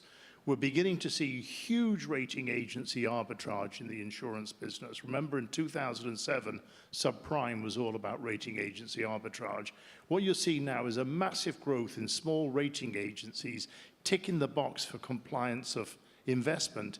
And these things actually, whereas a few years ago I got into trouble with my good friend John and Mark for mentioning private credit, let's not talk about that anymore. If we look at that, to me, was never systemic. That was fiduciary. But if we look at the insurance business, to me, there is a looming systemic risk coming through, and it's because of lack of effective regulation. Thanks. Finally, we have a little bit of time left. Can we turn to AI? And for that one, I would turn to George and Bill. The AI-related investments. First of all, to George. This is really a mega trend right now. I checked the data in the past 2 months alone. Something like 20 billion of financing have been poured into constructing data centers across US and Europe for AI purposes. What do you take of this trend? So Arthur, this is a tricky question because first the numbers actually are staggeringly higher. Well, at least the commitments are staggeringly higher. We're talking multiple hundreds of billions of dollars, if not into the $1 trillion of investment data centers. It's tricky because on the one hand, we need the compute. And for all users, be it personal or corporate, we can see that the compute becomes sometimes a challenge and the availability and the speed of reaction is not there. But on the other hand, the revenue profiles, can't necessarily match the, can't necessarily justify the spend. Consumers aren't ready to pay for it or very low, and businesses are ready to pay for it, but they're going to be cautious because the benefits cases will not materialize in productivity in a year or two. These are like 5-year trends, and therefore, the ramp up means that we will start seeing real revenue benefits and real readiness to pay for it probably later than, than the expectations of, of investments are. Yeah. Then turn to the investor perspective, Bill. Yeah, it's been, first of all, I think it's hard to overstate the impact that AI is going to have over the long term on the overall global economy, the tech sector, et cetera. And I think that's why you've seen somewhere between $750 billion and $1 trillion invested already. I mean, the estimates are another $500 billion next year. And I think this is because people recognize the long-term impact that's going to have. But like so many new technologies, there is going to be misallocation of capital destruction, overvaluation, irrational exuberance. But I do think long-term you're going to create a whole new set of industries and applications, and there will be a productivity payoff. But that's a 10, 20-year play. But the problem is you need to make the investments now. Unlike the internet, this cycle is very capital intensive, and you need to sort of pay up front for the opportunity that's going to come down the road. And as George mentioned, the return profile is very different from the internet age. It's hard to pick winners and losers right now, and it's hard to know the exact nature of the return. You're really betting on this being a broad-based technology, more like railroads or electricity, that had profound impacts over time, but and reshaped the economy. But we're very hard to predict exactly how in the first few years. Yeah. Okay. Thank you very much. We have used up all the times allocated to us. Let's put our hands together for the generous sharing by the panelists. Thank you very much. Thank you very much, Arthur, and our speakers. May I now invite you to take a photo at the front of the stage, please. Please remain on stage for a group photo. Please look to our official camera in the front.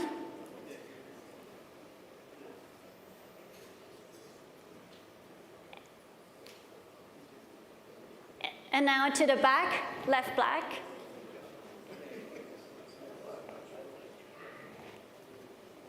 Thank you very much, our speakers. You may now be seated.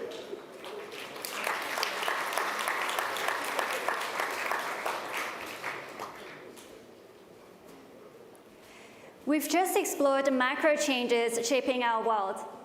But what do they mean for the markets? In this next session, our panelists will share with us some of the most exciting opportunities on the horizon, the critical risks to watch out for, and the key trends set to define the time ahead. Please give a warm welcome to our moderator, Julia Leung, from the Securities and Futures Commission, and our panelists, Mike Gitlin from Capital Group, Ted Pick from Morgan Stanley, and David Solomon from Goldman Sachs.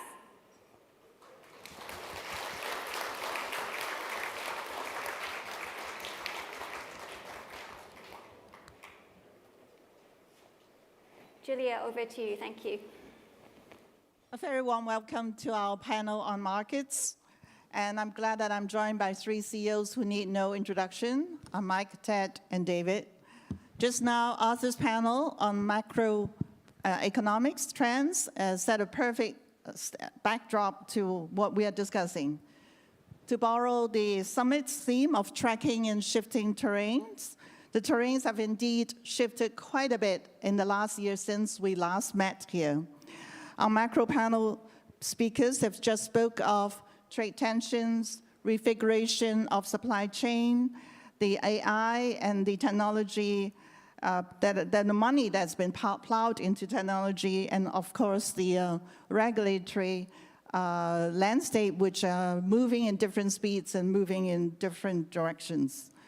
Against this backdrop, tracking is undoubtedly difficult, given the low visibility of what comes next.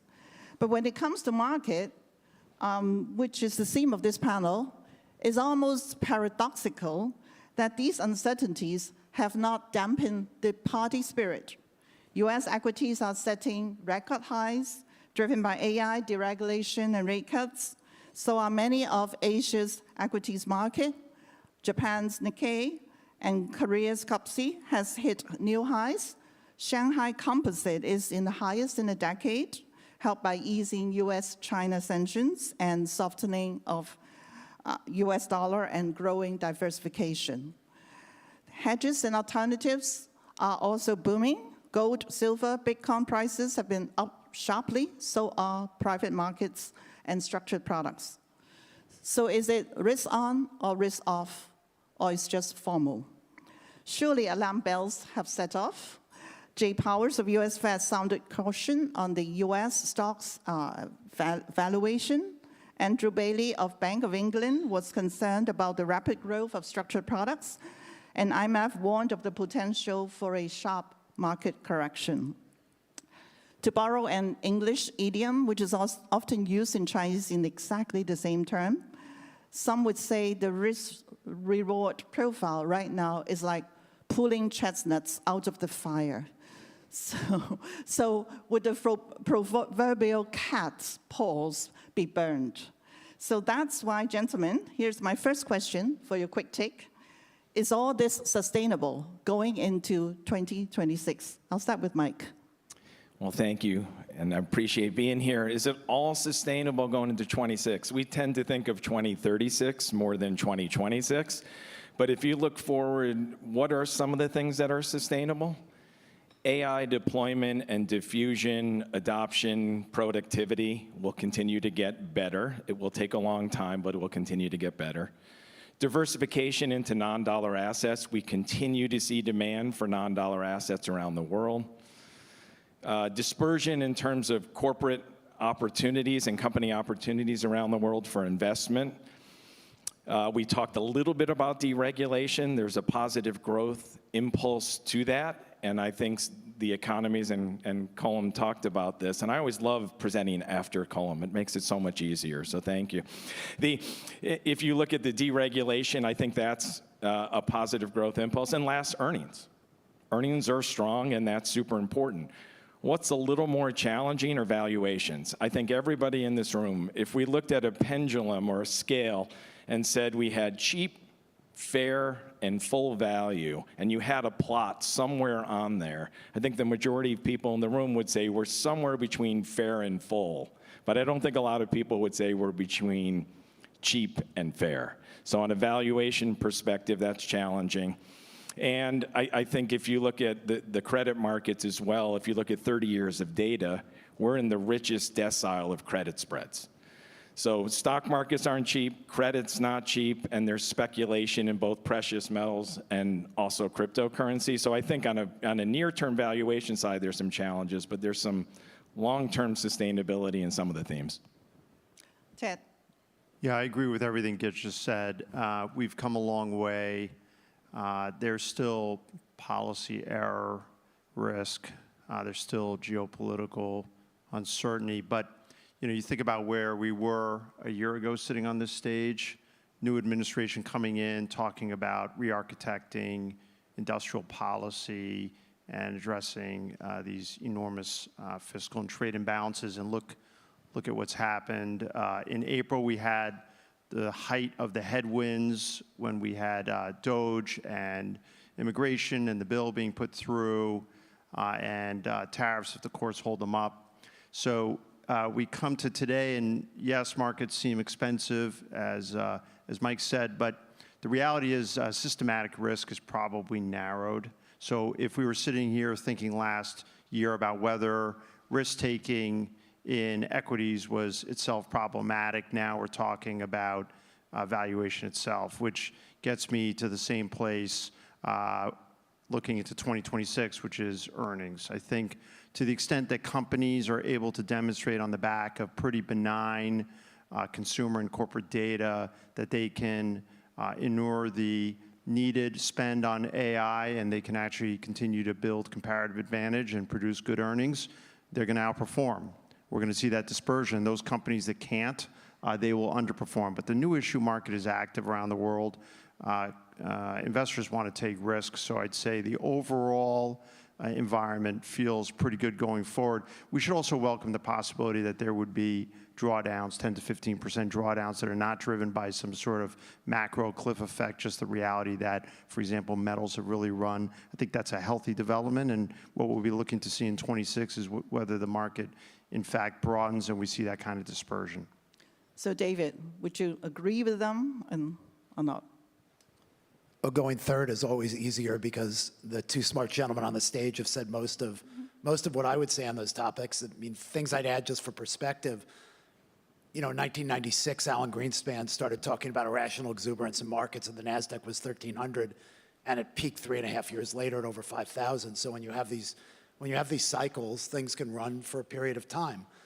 But there are things that will change sentiment and will create drawdowns or change the perspective on the growth trajectory, and none of us are smart enough to see them until they actually occur, and it won't be any different, you know, this time at some point. You know, technology multiples are full. I'd say technology multiples are kind of 80th percentile in a historical context. But when you look at the broad market, there are lots of things where the multiples aren't as full, especially given earnings growth and kind of the momentum in economies. Most governments are running most developed economies are running very, very aggressive fiscal plays, and that, you know, underlies economic strength and forward momentum. And so I think it's a pretty constructive environment. Give you lots of things that could go wrong, but at the moment, those don't seem likely in the short-term distribution of outcomes.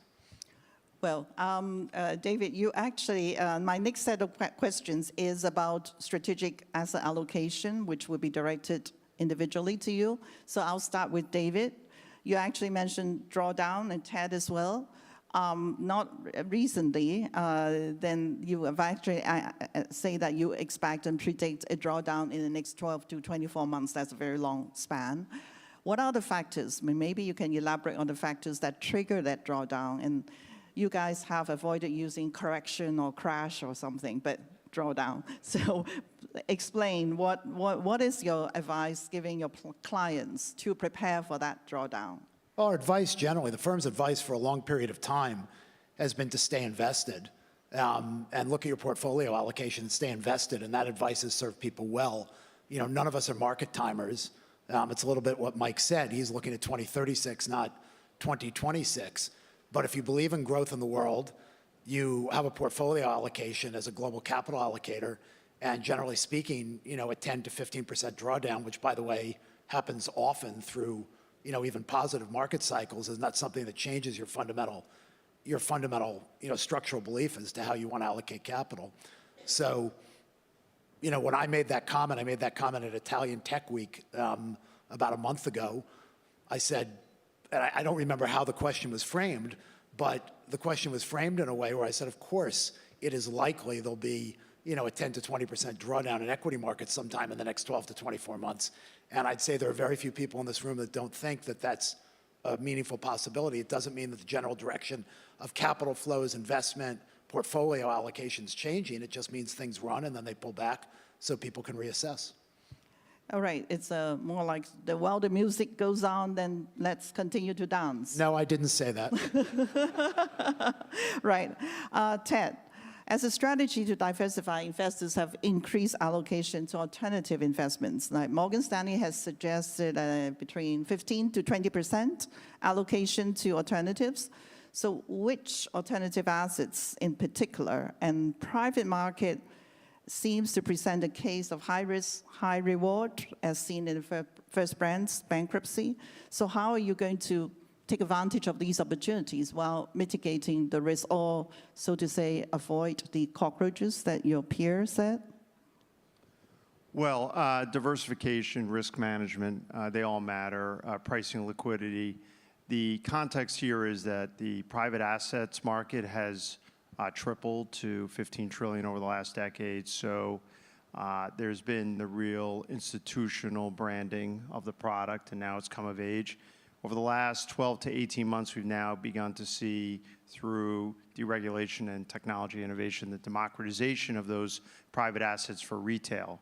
And that is exciting because the retail investor wants to have the opportunity to own a SpaceX, for example, in the years before it goes public. Private companies stay private for 14 years instead of 5. So some of that alpha is interesting to get to to high net worth.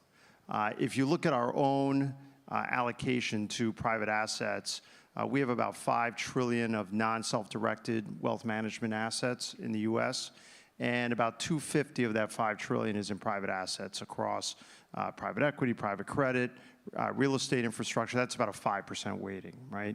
250 over 5 trillion. And I would think over time, over the long span of time, that number could work its way towards 10%, but diversification will be important. And for us, we're open architecture. The $250 billion that we have is over 260 managers.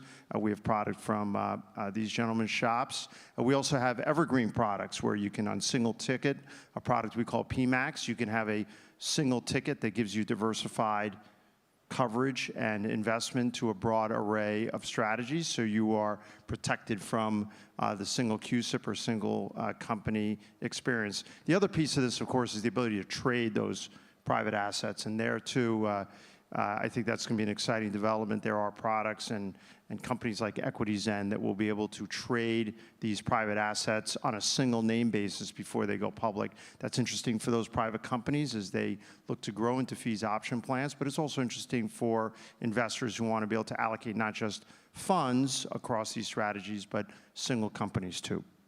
So diversification is still, diversifying from the public market is still part of the theme going forward. Yeah, I think the theme is important, and importantly, when you think about some of the developments that folks on this stage are looking at where they can have strategies that incorporate some of the best of public and private investing in a single product, that could be interesting. But diversifying amongst the private asset class and best of breed and having hygiene around diligence, really knowing where those asset managers have excellence is important, and then obviously layering into that over the long span of time. And then importantly, too, to be considering what your real liquidity preference is at the client level. And that's an education for the financial advisor, knowing their clients and what kind of liquidity windows they actually have, both for investing and then also for wealth transfer, tax optimization, all of that. The technology that is coming to age is pretty exciting around the ability to actually do that in an effective way at the individual investor level. I certainly agree. We in Hong Kong are looking at hybrids where on the retailization of private funds, then we are more like hybrids as a starting point for education. Let me turn to Mike, fixed income. So in this highly uncertain political environment and with fiscal debt, which our previous panel talked about being in a very high level for development markets, some would say that they would avoid US Treasury. The fiscal debt situation has worsened, but none of you actually highlight it as an area for concern. But because everyone is talking about 2035, you started it. So, but I think corporate credits still, even though they're still fairly tight. So what kind of investor portfolio mix would you look at? Will there be a change in maturities that one should look into going into the near term, not 35, please? Yeah. Well, if you look at fixed income, one of the things you do when spreads are tight is you go up in credit quality. So we're seeing a lot of interest in high yield from going from triple C's up to single B's and double B's, with investment grade going from triple B's up to single A and double A. Just go up in credit quality. The diversification benefits of fixed income are real. 2022 was an anomaly. It's very rare you have zero interest rate periods where rates go up 500 basis points very quickly. So those diversification benefits are real. If you look over the last 30 years in the public markets in a 60-40 portfolio, and the 60-40 portfolio's death is greatly exaggerated. If you look at the returns over that 30-year period, you've annualized 9% returns. Super good. Public market, transparent, liquid, relatively inexpensive, so benefits from those diversification. And then I think if you look at the macro environment, monetary policy is supportive. So if we look back 3 years and you're looking at returns in the fixed income market, corporate, core, high yield, emerging market debt, your annualized returns in these asset classes over the last 3 years is anywhere between 5 and 11%. So if you have 7% capital market assumptions, you're getting a long way there in your fixed income total returns. And your starting point in yields today is a pretty good indicator of your 5-year forward-looking return. So if the risk-free rate is still relatively high, fixed income still constructive. It doesn't mean spreads aren't tight. It just means all-in yields are relatively high, and if company earnings, like Ted mentioned, remain strong, it's still a constructive environment. Thank you. My next set of questions is about continuing on the theme of asset diversification, but we'll focus on geographical regions, and particularly China and rest of Asia. I'll start with David again. Goldman Sachs has been very active in China, and I just learned that you're flying up to Beijing after this, this morning's session. So since this DeepSeek moment, people are taking a different view on China, and given what's happened last week with the, what do you call, truce or trade pact between US and China, how are sentiments changing, and what would you like, and what would you see in the next few years? I'll make a couple of comments around that. I mean, you know, sentiment with respect to Chinese equities certainly had a lot of room to change. If you go back to a year ago, you know, after what happened in 2020 and 2021 and 2022, kind of six trillion was wiped out. And so you've seen year over year since we were last year about an 80% move in Chinese equities, and that kind of makes up about half of what was lost during that, you know, during that period. And I think it's reflective of whether it's the DeepSeek moment or just a more normalized kind of long-term view, and also just the fact that on a global basis with valuations moving up, you know, a lot of these Chinese equities look very, very attractive. China is one of the largest, most important economies in the world. Global capital allocators will continue to be interested in China in almost any environment. You know, I think what you've seen over the course of the last year is a little bit, after a shift away, a little bit of a shift back from global capital allocators. And, you know, my guess is that'll continue with this a little bit greater stability over the course of the next year versus what we've seen over the last 12 months. I moved to Ted for the rest of Asia. You've seen actually the regional markets are actually growing very rapidly as well. That includes India, Japan, and Southeast Asia. So the MSCI Asia Pacific Index are up 20% this year. So we remain positive. Morgan Stanley remain positive on Asia in this region. So which are the markets which really excites you, and which are the markets which are more developed markets or more EM markets? Well, I would echo David's comments. Hong Kong, China is where it begins and ends. The developments, if you believe in a market where investors will reward great companies and where dispersion matters, AI, robotics, EV, biotech, you have not just national champions, but global winners that are listing in Hong Kong, raising capital, and effectively establishing themselves as world's top 2, 3, 4, 500 companies immediately. So really, you start here. But as you look to in Japan, and you start thinking about not just diversification across asset classes, but diversification across geographies, it's hard not to be excited about Hong Kong, China, Japan, and India, 3 vastly different narratives, but all part of a global Asia story. In Japan, you see the reawakening of investor interest and corporate governance, and there is a ton of corporate activity that is underway and will continue.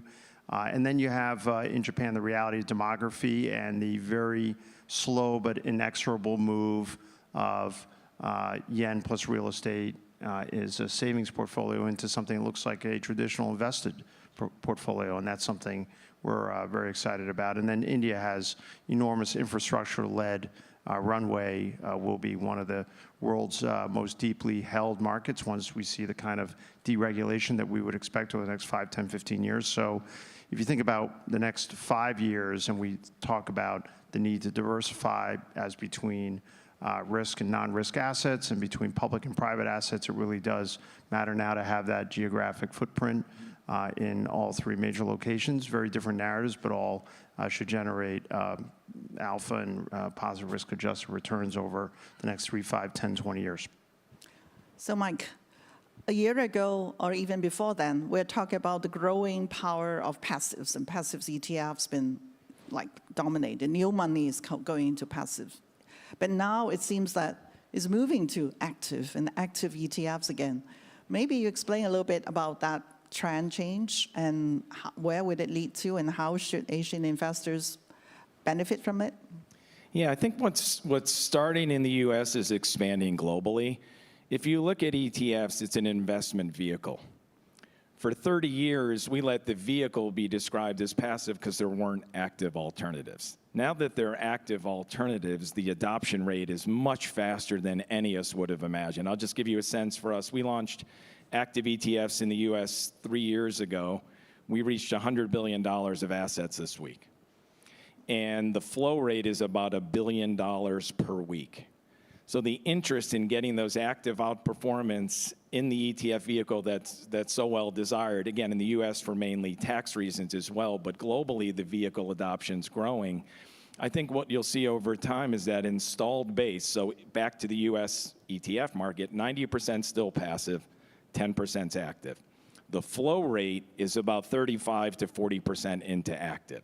So over time, 90-10 will be 80-20, 70-30, et cetera, just for the opportunity to be able to gain the intellectual capital in a different vehicle other than a mutual fund or a separately managed account or a collective investment trust. It's just a vehicle of choice mentality, and the adoption rate tends to be high when you offer the vehicle that consumers want.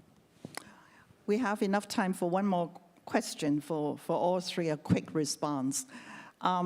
We've been talking about the trillions or hundreds of billions of US dollar plowed into AI, but we're not seeing, and the return will be spread out maybe 10 years, 2035. So, but in between, the investors might be, as the proverbial cats, they might get burned. So your assessment of the potential shock to our system, what is your assessment in the next 2 years, not 10 years? And also, where is the biggest crack? That is Mike first, and then go all the way. When you look at AI in general, I think of it on a continuum, and Gen AI in terms of augmentation and making people more efficient. You go out to agentic AI, robotic AI, quantum computing. The world is pricing AI as if it's further along that continuum than it really is in terms of actual effectiveness today. So I don't think there's a huge debate in that. Everyone uses the term overestimating the impact in the near term, underestimating the long term. While I believe that, the valuations today would suggest there's a lot built in to future expectations. Ted? Yeah, I agree with that. There'll be some capital misallocation, but it's here, and it will transform itself from something that is an efficiency tool to something that is intrinsically an effectiveness tool, and it's something where the genie's not going to be put back in the bottle. And as such, will actually, at the risk of crowding out investment in the short term, be something that could power global growth for a long time. David, you have the last word. I agree with what my colleague said. It's a journey.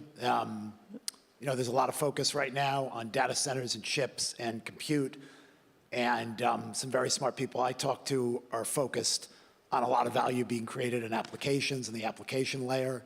But whenever there's excitement about a new technology, and this is real, you know, people believe the opportunity, and generally speaking, things run ahead of the speed at which it ramps up. My guess is we'll see some of that here. But in the long run, these are really, you know, interesting opportunities, and a lot of capital will be winners and losers, just as there always has been. And, you know, we'll experience that in the coming years. Thank you. That remains for me to thank our speakers and in this very agreeable panel, and for all of you to put your hands together to have had voice. Thank you, Julia, and our panelists. Please remain on stage for a quick photo.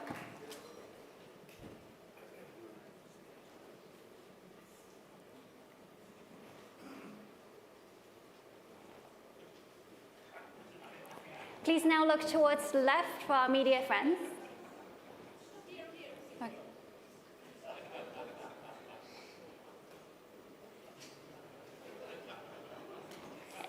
Thank you. Thank you to our speakers.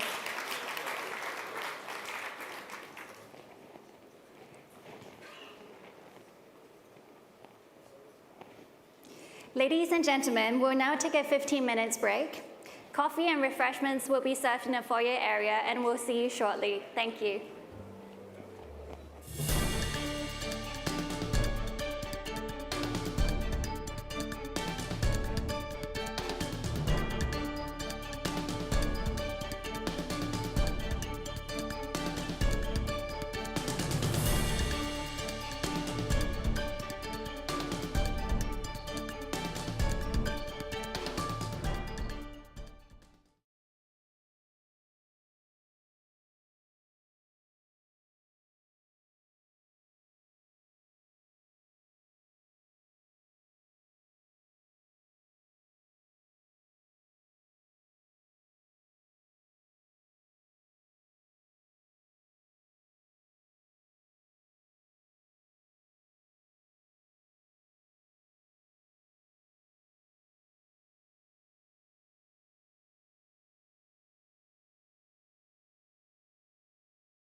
再講啦。之後。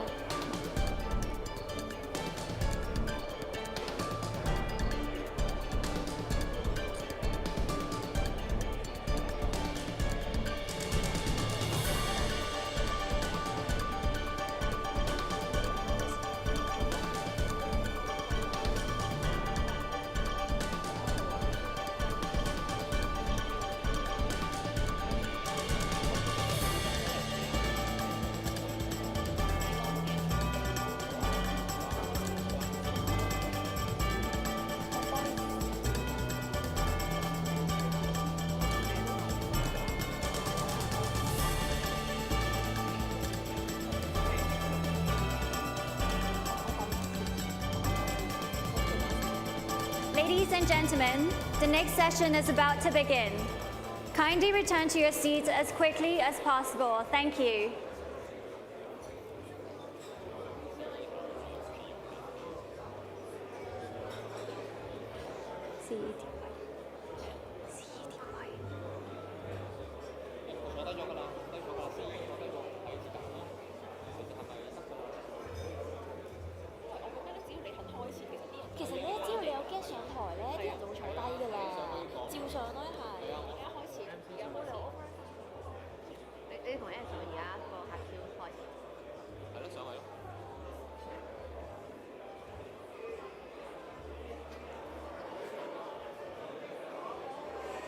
Hello, everyone. Welcome back. Up next, we're thrilled to have with us industry leaders coming from the two ends of the market spectrum. Their firms have been dominating forces in the public and private markets respectively, and are both looking to expand into the other markets. They share their perspectives with us on this hybrid investment approach and other markets dynamics in this next panel. Let us now welcome our moderator, Daryl Chen from the Hong Kong Monetary Authority, and joining him on stage, we're honored to have Jonathan Gray from Blackstone and Emmanuel Roman from PIMCO.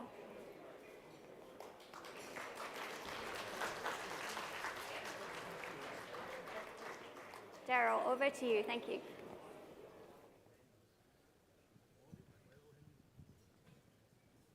Okay, welcome back. And good morning to everyone. Welcome, John. Welcome, Annie, for joining us today. And now, this panel is about best of both worlds. And so we'll be covering both public and private markets. But let's start with something less clear-cut, which is the convergence or the blurring of the two markets. John, since you took up the current role, you doubled the AUM of Blackstone, and now you're the biggest alternative asset manager. And for many, since you took over the PIMCO role, you turned around the fixed income business, and you're now truly a bond giant. So my first question to both of you is that, okay, you seem to be doing remarkably well in your respective space, but why are you interested in the other's playground? Oh, I love that question, Daryl. It's great to be here. Congrats to Eddie and everybody at HKMA for another great conference. I guess I'd say it a little bit differently, which is what we've really been on is a journey to expand access to private markets. That if you went back a couple decades ago, we had just a couple hundred customers, pension plans, sovereign wealth plans, funds, endowments. And what we've been trying to do is say, how can we expand the benefits of the higher returns from alternatives, the diversification benefits? What can we do? And so we've expanded with insurance clients, more institutional clients, and then in the wealth arena, the idea has been, can we create products that others can access? And so we started 20 years ago with individual investors in drawdown funds, about a decade ago in these semi-liquid funds, and now we're moving towards products that partner with best-in-class liquid managers. We've got a growing partnership with both Vanguard and Wellington in active and passive liquid, both debt and equity. And the idea is, if we partner those with our products, can you offer something really compelling to individual investors? I think it's a similar story in the 401k arena, where we're likely to partner with leading liquid providers as well. So it's not really about expanding our footprint so much into the liquid arena as it is expanding privates and what we do in order to give those differentiated returns to individual investors. Well, thank you. That's a great story. I think the 401k was certainly something very exciting, looking forward to. So, Manny, you want to fight back, right? Well, thank you for having me. No, I'm not going to. Let me take another stake at this. Let's say you build a portfolio right now, investment grade, you get to something like 7% yield. And the yield is a good forward predictor of future returns. So keep in mind the 7%. Now I want to increase the yield. There are 3 ways to doing it: leverage, going down in credit quality, and becoming more liquid. There's no miracle. That's the way you get to higher return. And it may or may not be attractive depending on relative value. So John needs to borrow money for his private equity business. I don't do private equity, but he's a fiduciary, right? So he's going to try to borrow money. He's going to call his 10 closest friends, I'm one of them, and he's going to try to get the best deal for his leverage buyout. And there's a classic problem of Unis curves. And so if I can get 7.5 in direct lending in a weak single B credit, he's doing his job.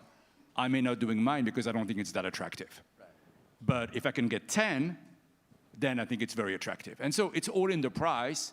And I think you have an equilibrium where everyone is trying to do the right thing, but market prices dictate behavior, and one shouldn't take illiquidity for the sake of taking illiquidity. So I think that's the point, that it's really about return, but for John's case, it's really about access by the smaller investors. So maybe before long, we're going to see tokenization of private equity in some case. Anyway, but it seems that these are 2 very different markets. So in terms of investment strategy, your philosophy, your risk management, and also, do you also see the kind of synergy or complementarity of getting into 2 different markets? Well, I definitely think there's a complementary nature of bringing liquid assets next to private assets. If you think about the liquid market is so important for investors, but the S&P 500 today is 10 stocks or 40% of the overall market cap. And we know there's obviously a lot of volatility. Sentiment moves things. We saw that certainly during COVID or after Liberation Day. Liquid markets move very, very quickly. So the idea of having some ballast for investors, institutional, insurance companies, individuals, makes a lot of sense. You know, what it gives you is exposure to real estate at much greater scale than you can get in public markets, things like infrastructure. Something like almost 90% of the private companies in the US that have more than $100 million in revenue are private. And so to be able to construct a portfolio that gives you access to all of those companies and puts it side by side with your liquids portfolio makes sense. So no one's up here saying you're going to put 100% of your assets in private markets. But should you put 10, 20, 30%, most of the big institutional clients we have put about 1/3 in, because again, the premium returns and the diversification benefits. So to us, this is just sort of a natural journey. It continues to expand, but again, you have to deliver for the clients because they are trading away a measure of liquidity.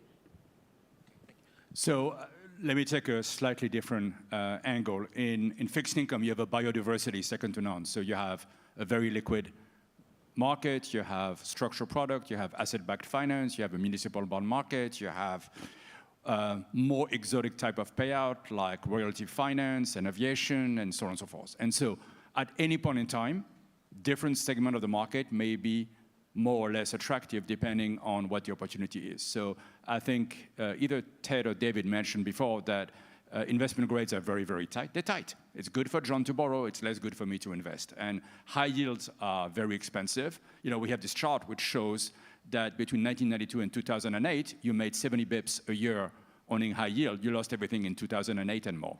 And so we haven't seen a recession. And so to some extent, some of these returns in higher octane type of fixed income haven't been really tested. And I'm not being provocative. I'm making a very obvious point that in a growing economy, when things are good and there's no recession, things look better than they ought to on a risk-adjusted basis.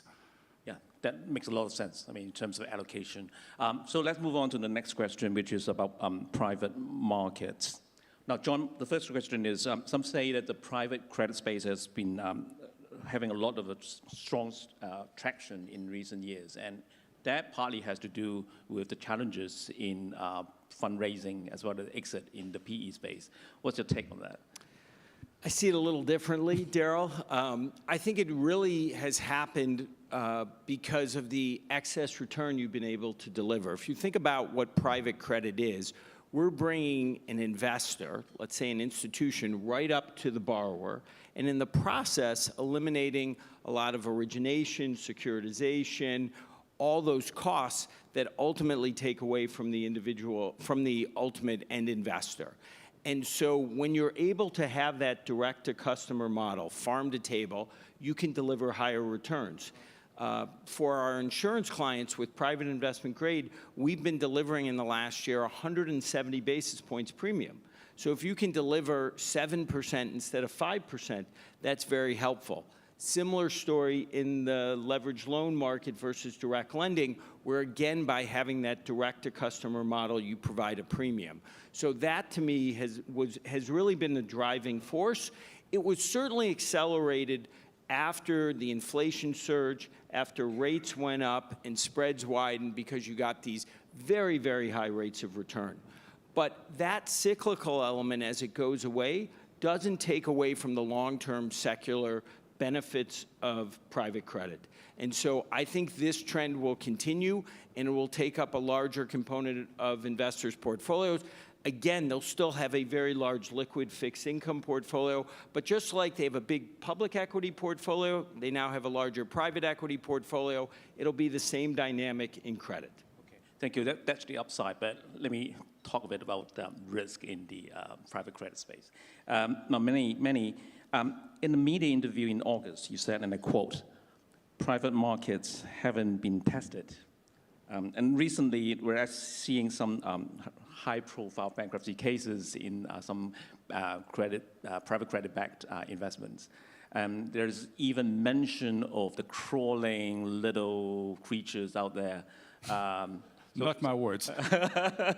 So, what's no, your look, take? I think here's the way to understand it. You have a mortgage market which is super efficient.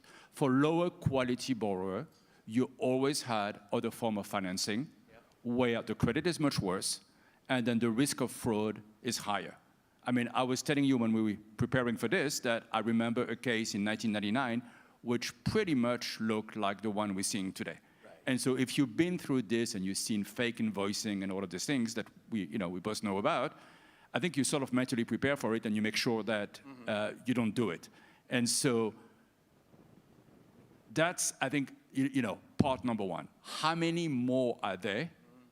I think it's very hard to tell. I think everyone in this room scrub their book and try to make sure that none of us are exposed to this.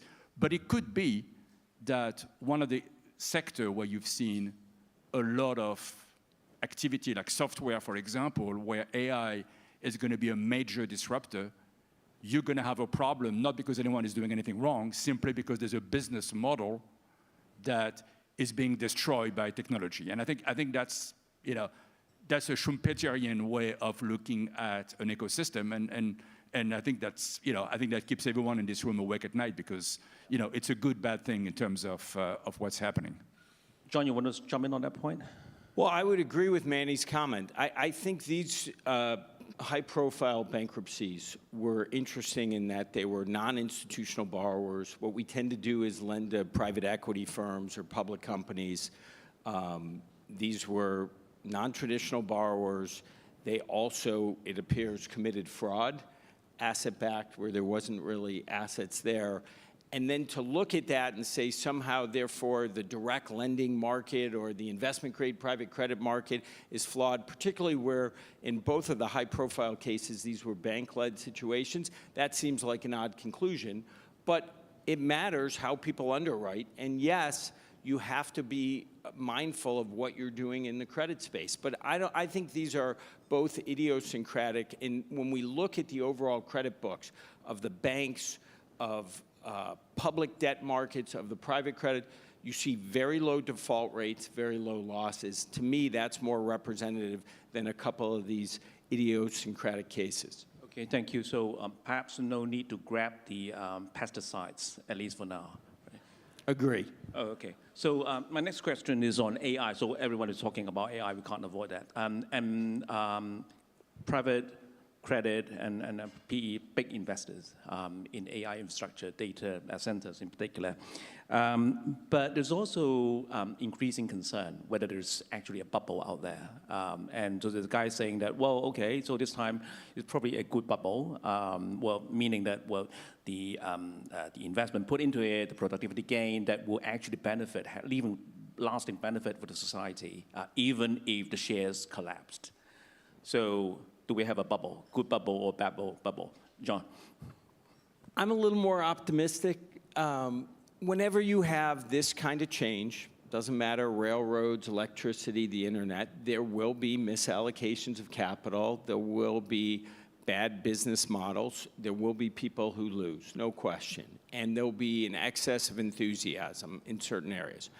But the power of this technology is really remarkable. The idea of super intelligence at scale at almost no cost other than electricity, that is really powerful. And when you start to think about the use cases in coding and customer service and content creation, the list goes on. And we're at the very beginning of these use cases. If you think aggregately, there's $60 trillion of labor spend.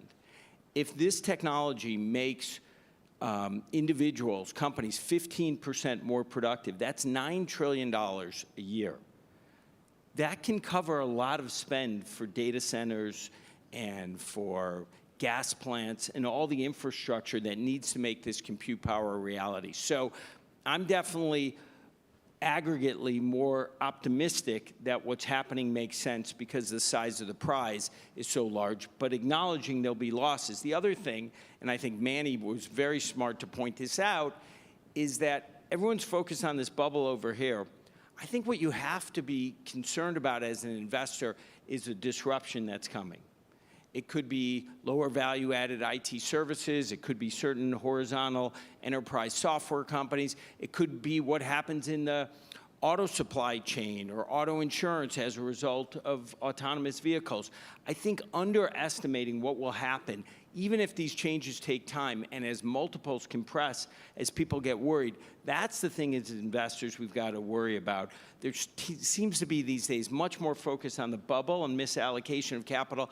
I think we also want to look behind us at the pace of disruption and what it could mean for our portfolios. You also mentioned that Blackstone was actually placing AI on the top of your risk list. What do you mean by that? Well, we're just looking at every deal that comes through the door, and we're saying in the first 2 pages of the memo, tell us about the risk of disruption. We're also looking at our existing portfolio and sort of saying yellow, red, green, you know, how much risk do we have? Is there a way to exit this company faster or this credit faster? And then I would say, in order to reduce our risk, we're also really focused on the picks and shovels. So really focused on being the biggest investor in the data center space with long-term leases, really focused on the electricity that's needed for the data centers, for the robotics, for the autonomous vehicles. So I think as investors, you want to try to find ways to play this derivatively and reduce your risk because there will be some losses. Thank you. Manny, you just did a quick deal. So can you tell us a bit more about that? And then your thesis of investing in AI and apart from Well, I think the beauty of it, you know, in terms of, I mean, and you know, I'm a little biased because we just did a deal with our friend from Morgan Stanley, a $29 billion giant, lending to one of these companies. So, you know, I may have to eat my own cooking. But the company who issued these giant bonds all have AA or AAA rating. I mean, it's incredibly safe. And because the market valuation is so high, if you plug the amount of debt being borrowed in a Merton model in terms of debt to equity, you find that it's pretty riskless and very attractive. And whether they decide to go to the public market like Oracle or whether they decide to go private, we don't know. And once again, they have very good and very smart CFO who are going to optimize their borrowing ability, and that may be or may not be good for both of us, and that's totally fine. The one word of caution is that we don't know what inference is going to be in terms of AI, and there's a lot of possible outcome, and I think none of us really know. And I think I would sort of caution with what may or may not happen, because the degree of certainty you have 5 years from now, it's just very hard to know where we're going to be. So maybe we're not building enough data center, maybe we're building a bit too much. Who knows? And maybe the data center, some of it will be obsolete, or maybe they won't be. And I think there's a degree of uncertainty in every single big innovation cycle, and that's one of them. And I think we recognize this, and we'll try to ride the wave as well as we can. But sometimes you ride the wave and you fall in the wave, and so that's the. Before it's too late. That's right. But I think that word of caution is very helpful. We don't have much time left, so maybe just one last question, moving closer to home. So we just discussed just now while we're waiting. So the public markets here in Hong Kong and in the mainland has been doing, well, the sentiment has come back quite well. So John, how about the private market? Well, the private market lags a bit on this because as a private investor, your time horizon's longer. So when there's geopolitical uncertainty, when there's a lack of liquidity in markets, private market participants, tend to fall back a bit. What's encouraging is the outcome of the discussions last week, where the economic tensions are starting to come down. We've definitely been believers of letting the tariff diplomacy play out, that it ultimately would settle, that it's in both parties' interests to get to a better place. The second thing is just the revival of the public markets, the fact that the Shanghai index is up big, the Hong Kong index, the IPO market here is now going to be the leading IPO market in the world this year. That signals to investors liquidity is coming back. So I think you'll begin to see more focus on private markets in Greater China.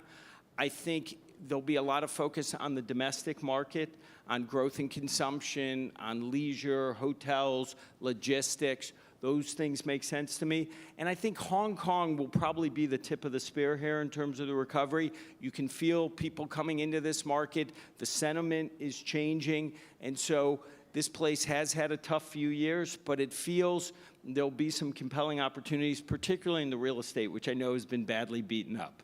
Well, of course, you are a big real estate guy, so, well, that's a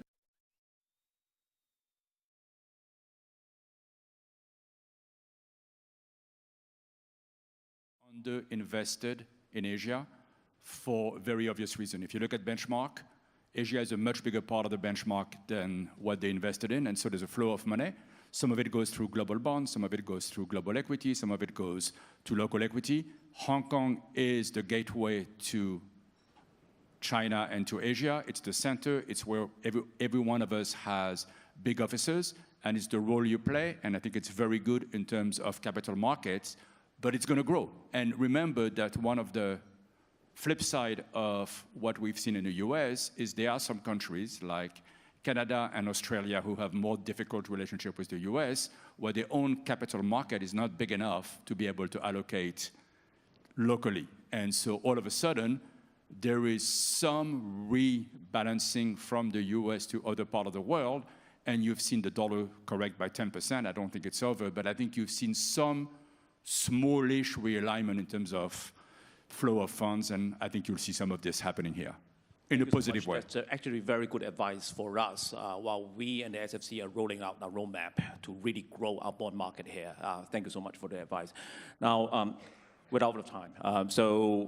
Again, thank you so much, gentlemen, for your good advice. I just hope that you'll continue to capture the best of both worlds. Ladies and gentlemen, big round of applause. Thank you. Thank you, Daryl, and our speakers. Please remain on stage for a group photo.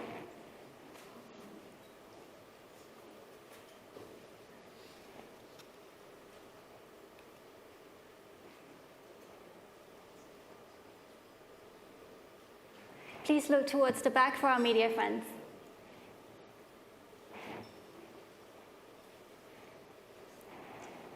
Thank you again to our panelists. You may now return to your seats. Thank you.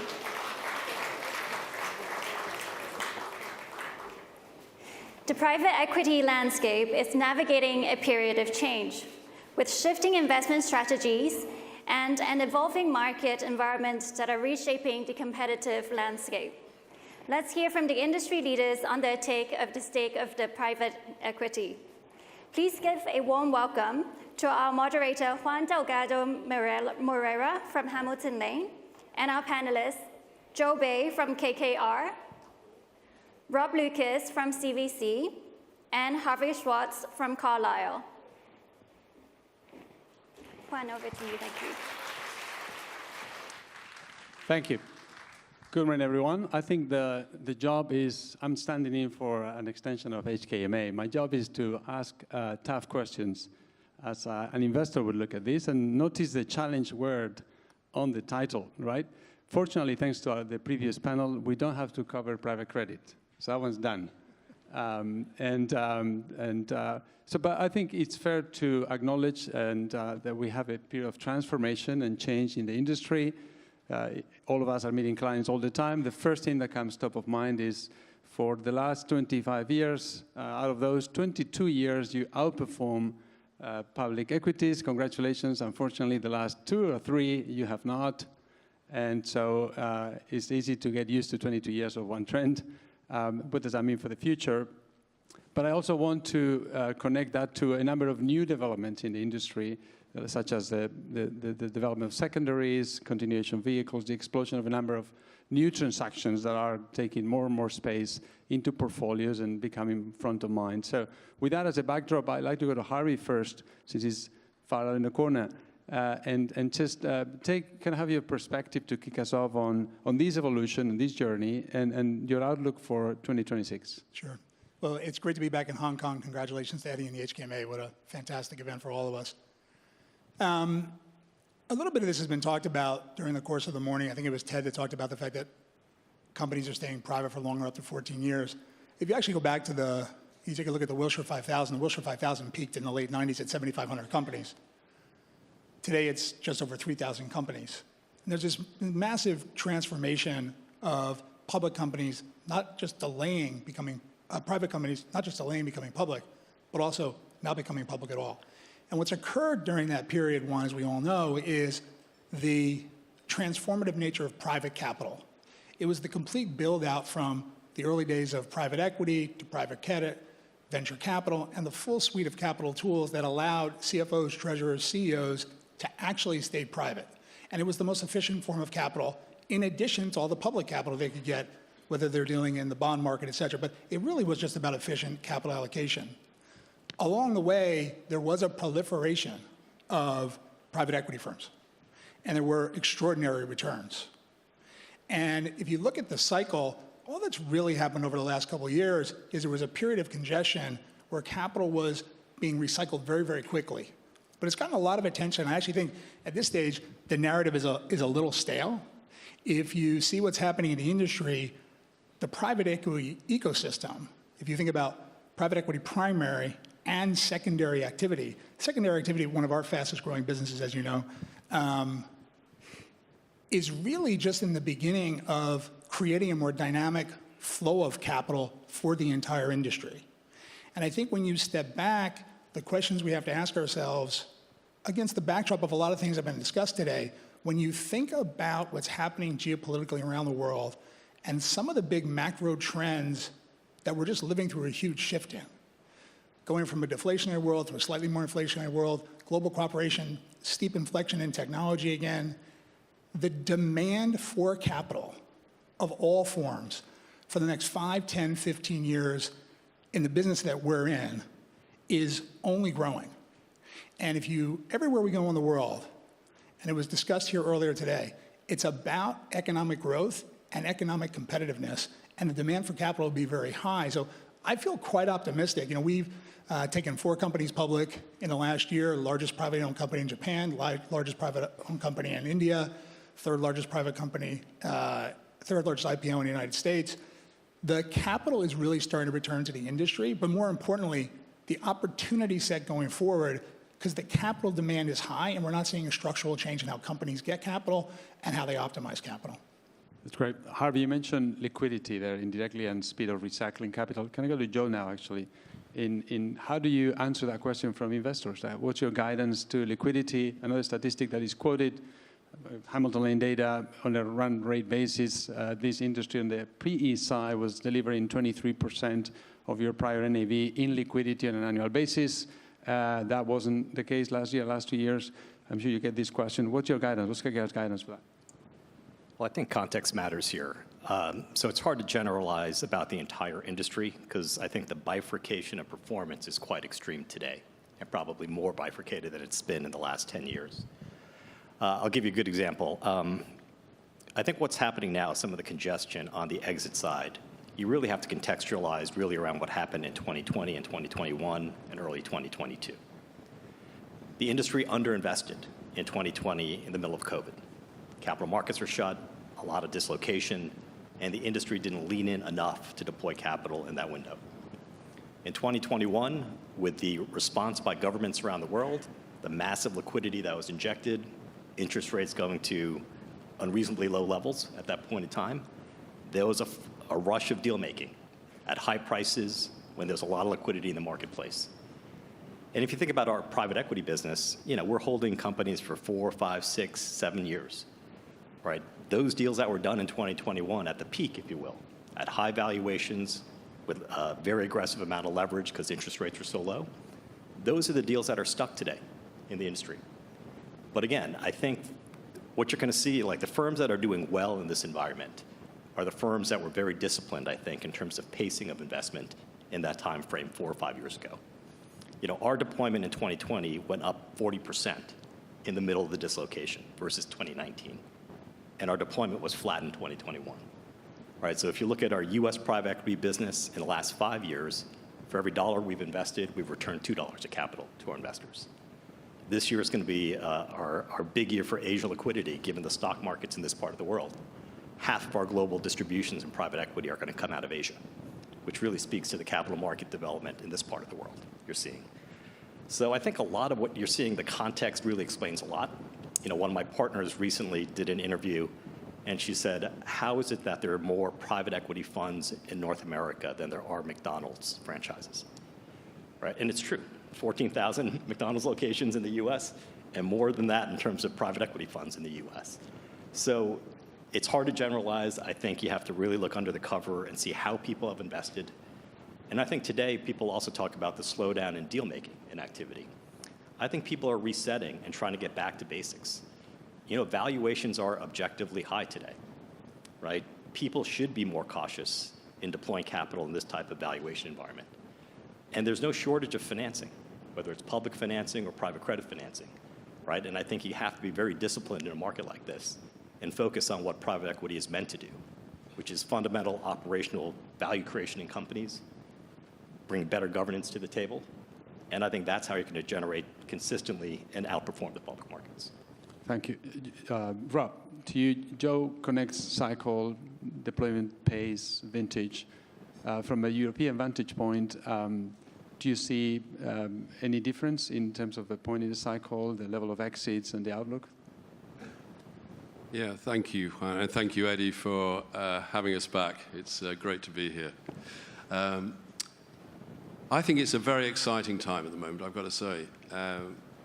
I think it's very hard, as Joe's just been mentioning there, to underestimate what we've been through over the last 5 or 6 years as a global economy. It's very easy to forget that come sort of February, March of this year, it'll be 6 years since COVID hit us.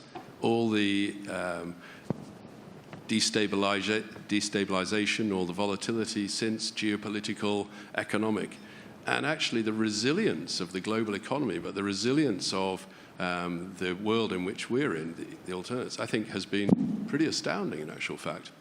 I totally agree with Joe that we're seeing a real bifurcation in the industry. I mean, it's always been there, but of course, the more players you have, the greater the levels of volatility within the market, the more that that shows through. So just taking your point about the European outlook, yeah, we are seeing strong flows into Europe.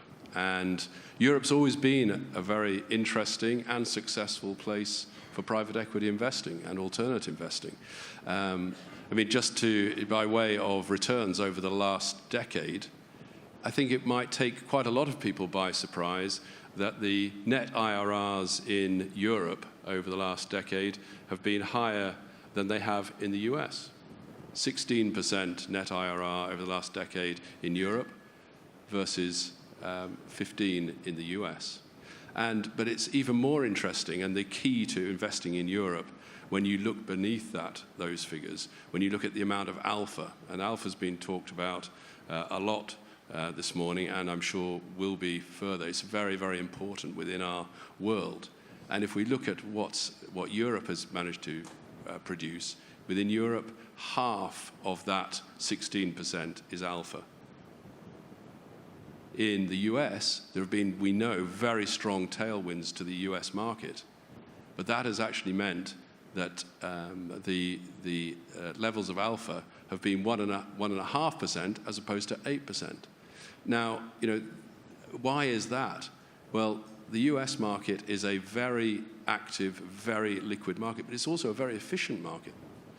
Europe is a fascinating place to invest because of all the challenges and the imperfections that the European market has. And that means that if you have players like KKR, like Carlyle, like ourselves on the ground in those local markets, the ability to produce high alpha, the ability to produce strong returns in that market is very strong. And that is what's really recognized by the most sophisticated LPs and institutional investors out there. Just to, before I let you go on liquidity, all of you, secondaries was mentioned as well. It's front of mind. Harvey mentioned one of our fastest growing areas. The LP angle here is, are they really exits? One of the issues against Europe was that a big percentage, as much as 40–50%, were actually secondary transactions, not IPOs as much as. Can I get a quick reaction on that? And maybe you might be wanting, Joe, to grow your secondaries business. So, Harvey, can I give a quick reaction of how you think of secondaries? It's a continuation vehicle, a true exit, yes or no? Sure. So I think one of the things I find quite fascinating is narratives can be quite stale. I think one of the stale narratives is that there's not an opportunity in private equity because exits were slow for a couple of years, and I think my panelist partners here have covered it quite well in terms of the dynamic in the industry and what's happening. What I also find quite fascinating is that secondaries has been growing quite quickly over the last couple of years as a liquidity solution. But the industry should be evolving with liquidity solutions. I actually think this is a trend that's in the very early days, and I actually think it's quite good for the industry because I think the availability of more exits, more efficient capital allocation is only a positive. And so it's one of the fastest growing parts of our business. I think that's a sustainable trend because I think the industry sector will continue to grow. We may see consolidation. I don't know. And that was the first time I knew there were more private equity firms than McDonald's. I thought it was quite fascinating myself. But I think there'll be a tail of consolidation. There will always be specialist funds, just like there's 4,000 banks or whatever the number is in the United States, but we think of them as the people that were on the stage earlier. And so I just think that this is an early phase of evolution of the asset class where however you monetize, as long as you're monetizing with the types of returns we're talking about, then I think it's actually more proof of concept versus test of concept. Yeah, no, that's great. Joe, then connecting, you said earlier 50% of your exit activity was in Asia. Can we go back to Asia? You've obviously built the business here, so you're front and center and it's close and dear to your heart. But how do you think of investing in Asia? How is that statistic? Can you unpack that a bit for the audience? Sure. Love being back in Hong Kong. I spent 10 years living out here from 05 to 15, building out our business initially. So we've been investing in this part of the world for a little over 20 years now. And I would say at KKR, Asia is by far, at least in private equity, our fastest growing business. And the one where we see the most, I think, unique opportunities in this environment today. And I think that's underpinned by a number of just fundamental trends and tailwinds in Asia. There's been a lot of talk about Korea, Japan, and the real opportunities on the back of corporate governance reform. It's no surprise that the Tokyo stock market and the Korean stock market have gone up dramatically since these reforms were implemented. It's just hard to get deals done, right? But you have large conglomerate structures. You have now CEOs and boards focused on ROE. So they're selling non-core businesses, they're selling non-core assets. And we're starting to finally see a pipeline of large-scale divestitures out of companies. For us at KKR and Global PE, outside of the United States, the largest destination of private equity capital today after the US is Japan. And India is probably top 4 markets as well. So Asia is a huge part of what we do. We have 9 offices in the region, around 650 people on the ground, very localized, and around $80 billion of investments in the ground today. So it's that, it's corporate governance and buyouts, corporate carve-outs. It's clearly the tailwinds around domestic consumption in these key markets. 3 billion consumers, Asia's 60 to 65% of global GDP growth. As that middle class keeps growing, basic things in consumption, value-added services, healthcare, they're all going to be really exciting areas to invest over time. On trends, there's been a lot of talk about AI. I think that's really more of a China opportunity in many ways because, Korea, Japan have great technology, but they're short on energy, and you need both. And they're short on land, right? So China, I think, is going to be the real dominant challenger to the US in AI because they have that combination of assets to really scale AI quite dramatically. But in Korea and Japan, I think there is as big an opportunity, though, given their demographics, the aging population. They are really big leaders in robotics and industrial automation. And I think that's going to be probably the next 5 years, the bigger opportunity for Korea, Japan, than just pure AI applications. And then I'd say the final thing is really around intra-Asia economic integration. Like that's a big deal, right? Asia is trading more with Asia. China, Japan, Korea, India, Southeast Asia. Intra-Asia trade is just a little over 60% of trade within Asia. That number is probably going to 75%. So when you think about where to invest in this part of the world, betting on the region, I think, is a pretty safe bet long term. Great. We're down to the last 5 minutes, so I'll ask the members of the panel for quicker answers on the following rounds. But Rob, Harvey mentioned, and you mentioned, Joe mentioned, more GPs than McDonald's. A fellow European, Per Franzen from EQT, said 5,000 fund managers at GPs would disappear in the last few years. Really? What's your take on that? What form could consolidation take? You acquire one firm in secondary space. What's your take from a European perspective of consolidation, and what will be CVC's approach to it? Sure. Well, let me just go back 40 years to my first day in the office, Juan, at 3i when I started my career in private equity. Hadn't been invented, so it was venture capital back in those days. And I arrive in the office, and the first thing I'm greeted with is, welcome to 3i, welcome to venture capital. You've just got your timing completely wrong, and the industry's dead. And the reason I recount that tale is because, of course, it was wrong, but also over the years we've heard a lot of times, I'm sure we've all heard, that the industry is finished in its current form. And the reason I make that point is because we should never underestimate how adaptable private equity and the alternates market is generally. And that's what's happening at the moment. We are adapting to a very different world. And it's the ability to adapt so rapidly that is such a powerful part of the industry. And so, yes, to your consolidation point, there will be consolidation. And I think consolidation, as Harvey mentioned earlier on, there are going to be winners and losers within this world that we're going through at the moment, the amount of change that's going on. And the bifurcation that we're seeing, it'll all be down to performance. It's always been down to performance. And those firms, we're all fortunate to be in the situation where performance is very strong.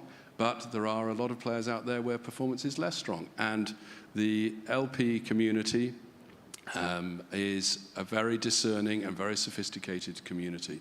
And their capital will follow that success. And the stronger will, where they can really bring onto their platforms important and additional aspects, that consolidation will occur. So we acquired our secondaries business, we acquired our infrastructure business, and should the opportunities arise further, no doubt that we will acquire more.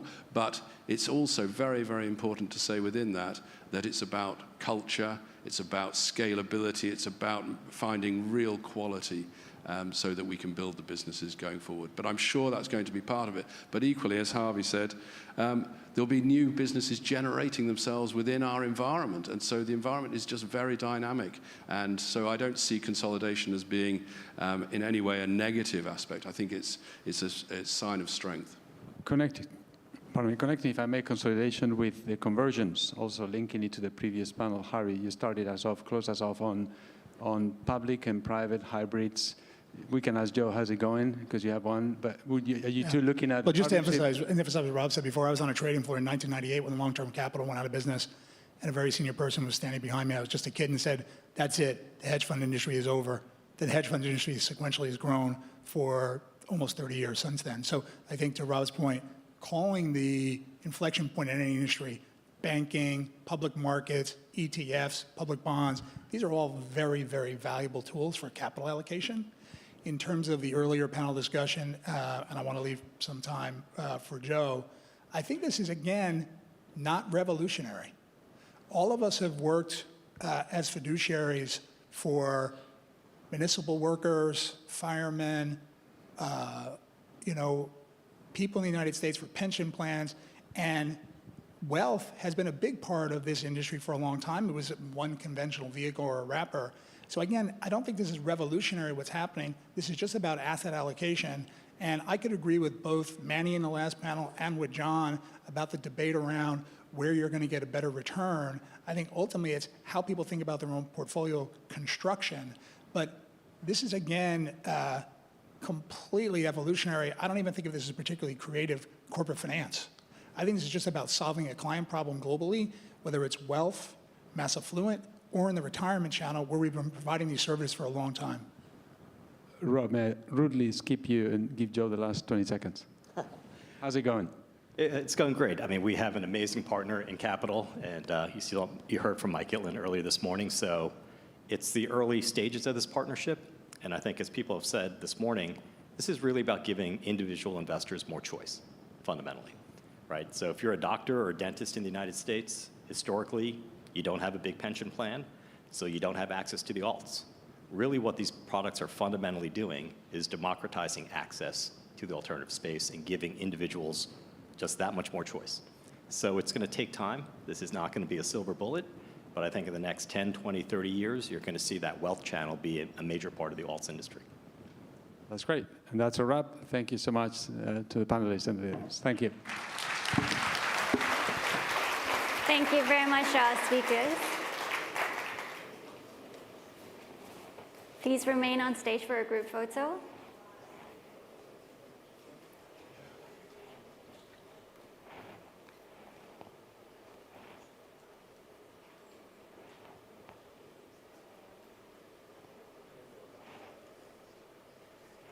Please now look towards the back for our media friends.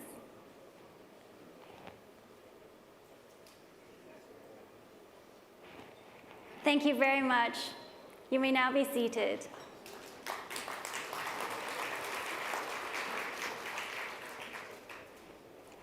Diversification. This word has been a buzzword in recent months, but where should we diversify into? From Europe to Asia and beyond, and across different asset classes. The next panel will provide insights into where growth and investment opportunities can be found. The session will be partially conducted in Putonghua. You may use the headset in front of you for English simultaneous interpretation. Let us now put our hands together to welcome our moderator, Bonnie Chan from Hong Kong Stock Exchange, and our panelists, Valerie Botson from Amundi, Ronald O'Henley from State Street, and Zhang Hui from Bank of China.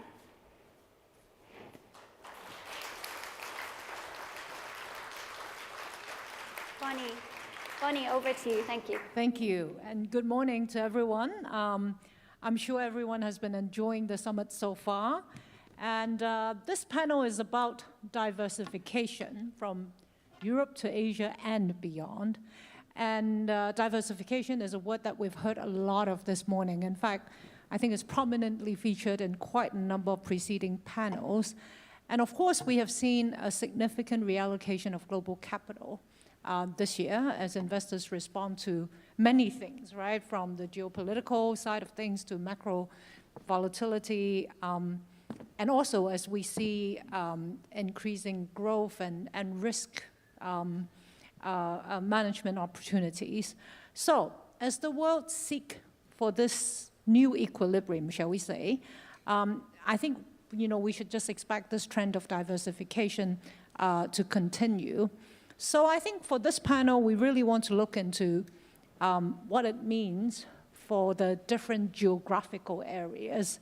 And I have to say, Hong Kong has benefited from it. I mean, you've all heard about how the Hong Kong market has fared this year. It's very refreshing to be referred to as the tip of the spear as opposed to the relic of an international financial center. That unfortunately was a label put on Hong Kong a few years ago. So we're very fortunate today with this panel. And so without further ado, let's get started. And I would like to start with Valerie.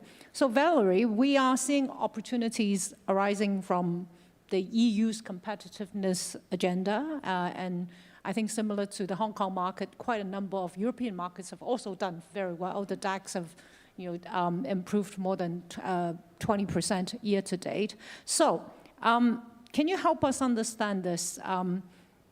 Whether you are seeing, in fact, global investors pivoting more towards European assets, and what does it mean for a firm like yours, Amundi? Well, thank you very much, Bonnie. Good morning to everyone. Yeah, let me start maybe by drawing very quickly the European political and economic agenda to answer your question. There have been a few initiatives, 3 of them mainly, over the past few months, which I think are very interesting for Europe and we should attract worldwide investors. The first one is the launch of the Savings and Investment Union. The idea here was to make sure that the abundant savings of European citizens can be channeled very directly and very clearly towards long-term investment in order to speed up the competitiveness of Europe and European industry and economy. The second one, of course, is around defense. You may have heard about it. EU increased its financial commitment by multiplying by 5 the budget in the European Competitiveness Fund, the defense budget. And as you probably know, we also have European countries which we committed to invest 5% of their budget in defense by 35. So this will obviously increase the valuation and the dynamic of defense companies in Europe. And last but not least, Germany, which was known for its very strict fiscal orthodoxy, has launched an ambition, a multi-year plan to invest in infrastructures. So I think all these 3 initiatives are going to be very good for the economy in the short term and will be, I would say, speeding up the valuations of some company. And if I may add, 2 more structural reforms which are being handled on the financial area. The first one is around pensions in Europe, which is transforming everywhere. You know that the population is aging worldwide. It's specifically true in Europe, and the pension system is being reformed country by country, sometimes in a different way, but all the time with a clear vision of feeding long-term investments toward Europe. And retail participation to markets as well is being very much encouraged. For all that reasons, I think we should be comfortable and positive about the future of European economy, and we have been seen already and will go on seeing investors from all over the world participating to this growth. Thank you. So 3 initiatives and 2 structural reforms. In fact, I always tend to think about Europe in a similar fashion as Asia, because I think both regions we see quite a lot of fragmentation over the last few years, and therefore, if there's a chance to really have all the different countries and markets within that region joining hands, that should create a much stronger momentum. So with that remark, maybe I'll turn to Mr. Zhang Hui, and I'm going to ask this question in Mandarin. So if you need translation, please do use the headphones on the table, and I'll give people a few seconds to put on their headphones. Okay. 张行长，我要问你的问题是，其实今天早上我们也听到那个领导有说过那个关于消费的问题。那么如果说中国要成为一个超大体量的一个消费大国，从而是带动那个私人消费的那个想法，你个人有一些什么的那个看法？而且呢，特别是针对你们银行的业务，比如说是零售啊，那个企业银行等业务，你认为会带来一些什么的影响呢？你刚才提到的这个中国要成为一个超大体量的消费大国啊，我觉得它不光是一个未来的愿景，其实现在是一个正在发生的一个事实啊。从数据上实际上也印证了这一点。今年的前3季度，中国的这个消费对经济的贡献啊 ，GDP 增长的贡献呢，是达到了53%啊，占到了这个拉动了2.8个百分点啊。我们中国银行的研究院也预测啊，在15期间的话，这个数据可能会进一步上升到60%啊，对经济的拉动作用呢是非常明显的啊。其实呢，中国是一个人口大国啊，蕴含着这个巨大的这个消费的潜力啊。以前呢，可能更多的是在商品消费上啊，这个我们有更多的这个资金的这个支出。下一步呢，其实在服务消费，在这个新兴领域的消费方面呢，是非常有潜力的啊。中国大家也知道，可能未来会进入一个老年社会啊，这个老人的占比越来越多啊。但是在养老方面呢，实际上中国现在还有很多的这个欠缺啊。养老消费呢，未来蕴含着很大的潜力。我们也预测呢，可能至少在未来的5年内呢，会有30万亿人民币的这样一个消费的体量啊。另外，现在年轻人的消费观啊，和我们中国的传统的这个中老年人的消费观是不一样的啊。他们更愿意为他们喜欢的这个事情啊去花钱啊。我的女儿是今年上班，她收入还不高。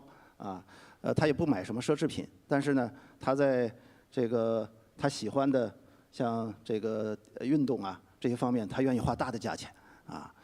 我觉得这些都值得我们关注。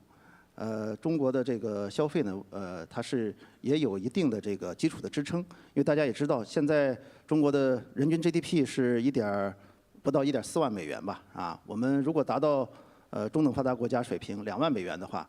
还有很大的一个涨幅啊，而中国呢，我们追求的目标是让我们的居民的人均收入的增幅不低于人均 GDP 的增幅啊。随着居民的收入的这个逐步的增长，消费的潜力啊会逐步的在放大。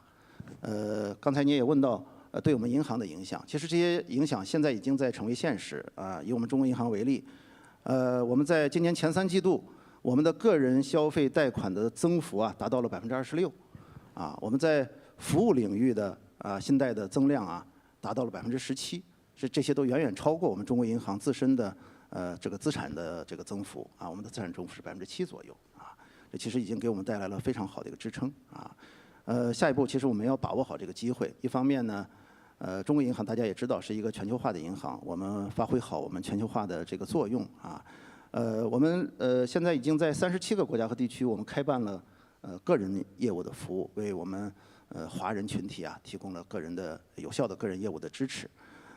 另外呢，中国现在也在推进到华旅游啊，这个外国人到华旅游的这个便利化的这个改革。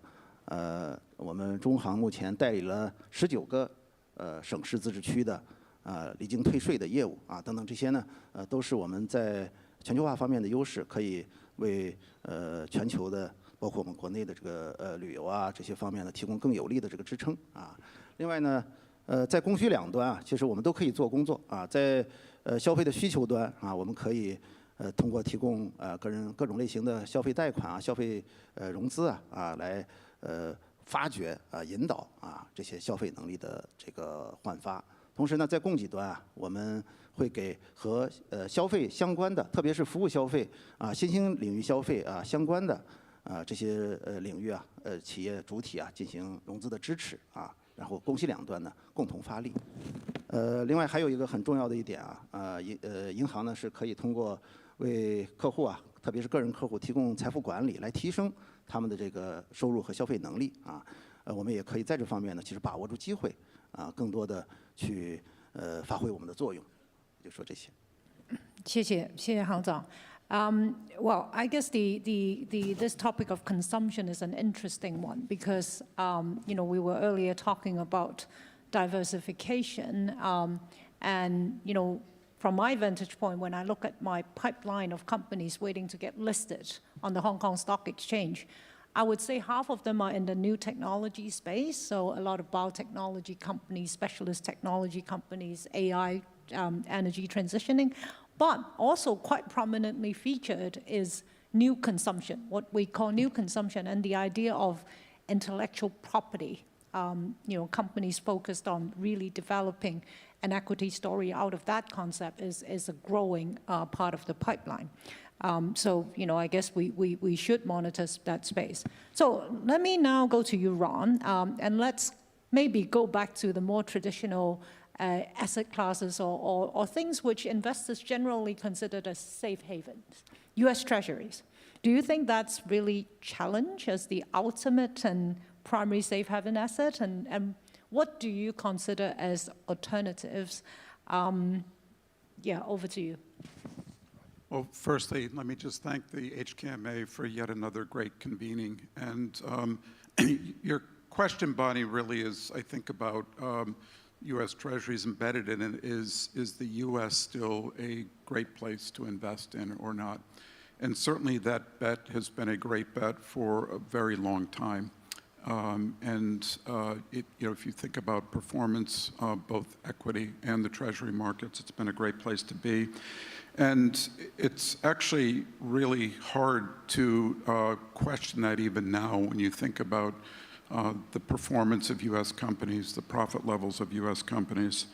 But it is a different moment right now.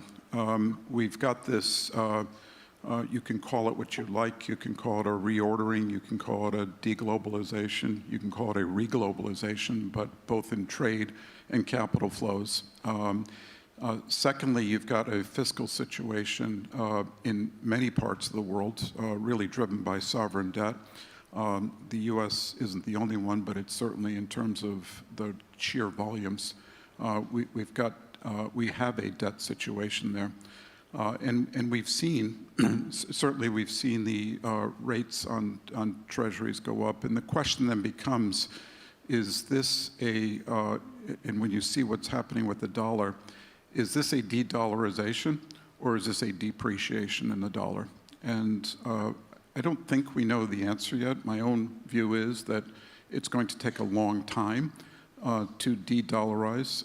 I'm not sure it'll happen, certainly in the careers of many here. But I think that the role of the U.S. and treasuries and the dollar has been, is being challenged now. But the point that I think you have to make is, how do you think about it going forward? It's been a great bet in the past. How do you think about it going forward? And while the U.S. administration isn't always the clearest communicator, I think what's the policy embedded by all the tactics that you're seeing is one of growth, and a belief that if sustained growth can be kept at or above the 3% level, that the debt situation actually takes care of itself. There's been an agenda here. The first And we can disagree with it, but here's the agenda. The first has been around tariffs and this idea of let's bring manufacturing back to the US. The second thing has been about taxes. And the third has been about deregulation. The administration more or less started in that order, but now it's going on all three. And to the extent to which you believe that that can make a difference, I think the challenge for the US is that overlaying all this is an immigration policy that I think actually can be anti-growth. And if you look at the US over really almost its entire lifetime, it's been fueled by immigration. In modern times, US demography would look a lot like European demography, but for the fact of immigration. And we don't have that same level of immigration any longer.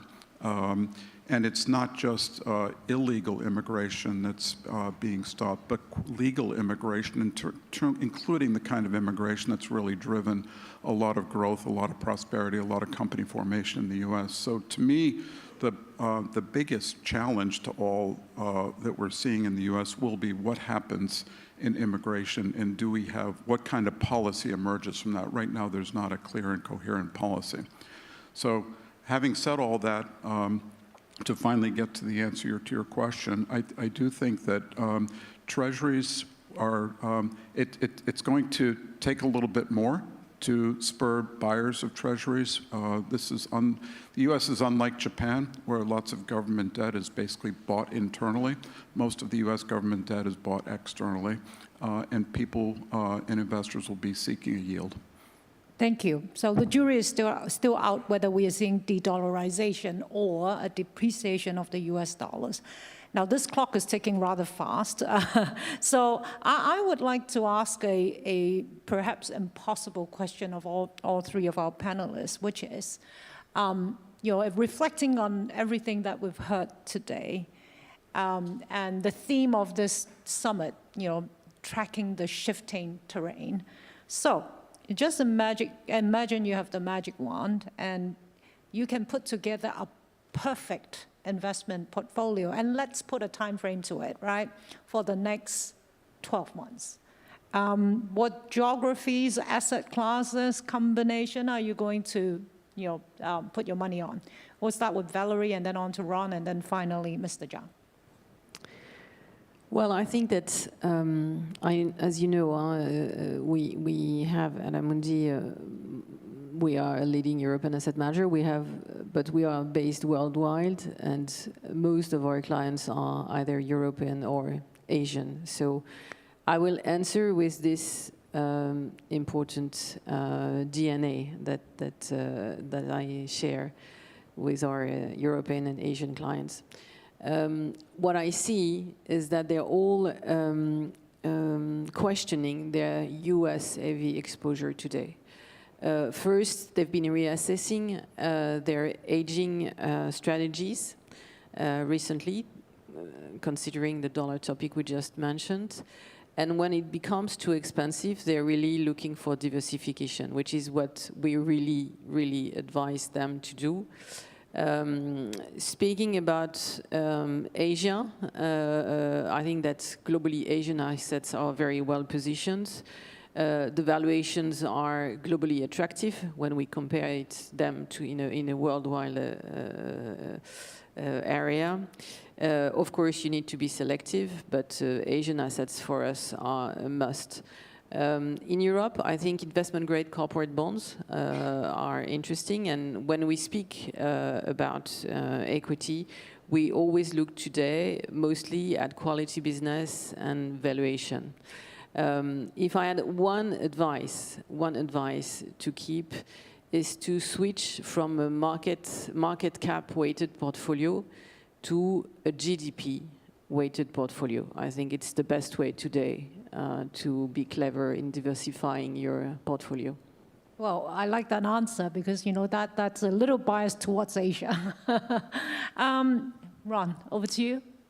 Yeah, I'm not going to focus on geography. There's been a lot of talk here and at every conference we all go to about AI. Is there a bubble? And it really is, if you think about where all the investment is, it's in effect been about the infrastructure and the hardware. I would be highly focused on trying to figure out who are the companies that are actually going to apply it well. The application really is in its early moments here. And for good reason, because to actually do it right, one, you've got to get your data right, and that's a combination of getting your data in order and then putting the right risk and controls around it. Secondly, then, you've got to get your processes right and re-engineer those. I mean, there's no point in automating the crooked line, as they say. And then thirdly, actually then apply it. And to the extent to which you can figure out who those companies are, and there's no reason why they should be geography bound. So I think you'll see new champions emerge as a result of this. We were talking about beforehand in the session, I actually think that for all the money that's being invested in the hardware and the enablers and the infrastructure, I don't think it's going to be the same level of investment to actually apply it. And so that's what I'd be thinking about. Who will be the new champions that are going to disrupt existing industries? Some of it will be new disruptors. Some of it will be incumbents, though. They're going to figure this out quicker than their competitors. Yeah, that's certainly what every one of us has to think about all the time recently. So finally over to Mr. Zhang, 一个完美的投资组合，你会怎么来配置？我想从银行的角度啊，可能我们更关心的是我们的这个业务的区域的这个分布。中国银行呢，因为它一直是一家全球化的银行，在当前的这个内外部环境的形势下，我们呢也深切地体会到全球化其实对一家银行的经营啊，是发挥着非常至关的作用的啊。我可以给大家通报一些数字，大家可能也就清楚了。大家也清楚，现在中国呢也处于一个低利率的环境啊，境内的经济差呢都在大幅的下降啊。其实各个商业银行呢都承担着这样一个压力，但是中国银行因为长期以来呢布局全球化，所以我们通过我们的境外业务的这个对营收啊、对税后利润的这个支撑啊，有效的对冲了境内的这个低利率环境下的这个影响啊。在区域分布上呢，其实我们首先还是要非常看重我们香港这样一个我们的大本营、我们的基地啊。大家也知道，我们的中银香港在当地呢深耕多年具有非常好的一个影响力啊。我们下一步呢还会继续加大在香港地区的这个业务的投入啊。其实我今天是第一次参加这个会我觉得参加这次会之后呢，更坚定了我们中国银行对香港的信心啊，能够有这样一个平台，把全球的金融界的领袖汇聚一堂大家共同探讨金融业的未来这实际上就体现了香港的活力啊。同时呢，我们立足中银香港这样一个平台，我们向全球呢在进行辐射。大家也知道，我们中银香港实际上在若干年以前应该是8年以前我们就启动了区域总部的建设依托中银香港这个平台，业务辐射到我们的东南亚的地区经过这几年的推进其实东南亚这个对我们中国银行的这个业务的支撑也发挥着越来越重要的作用也得到了监管部门的这个这个认可我们下一步呢还会继续深耕以香港为平台深耕好东南亚区域的这个业务分布。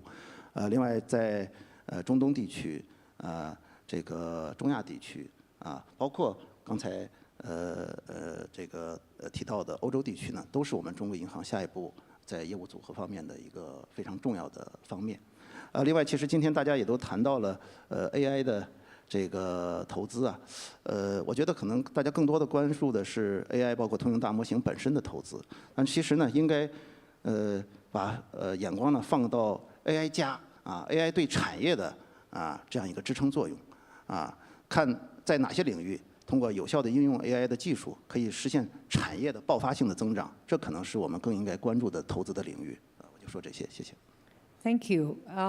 So unfortunately, time is running out, but I'm sure that all of our guests have really enjoyed this conversation. So once again, let me thank Valerie, Ron, and Zhang Hangzhang for your time and insights. Thank you very much. Thank you, Bonnie, and our speakers. Please remain on stage for a group photo.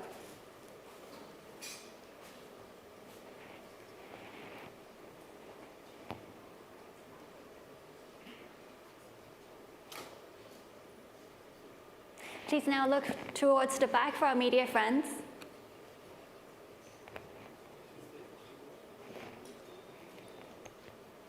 Thank you very much, our speakers. You may now be seated. Thank you.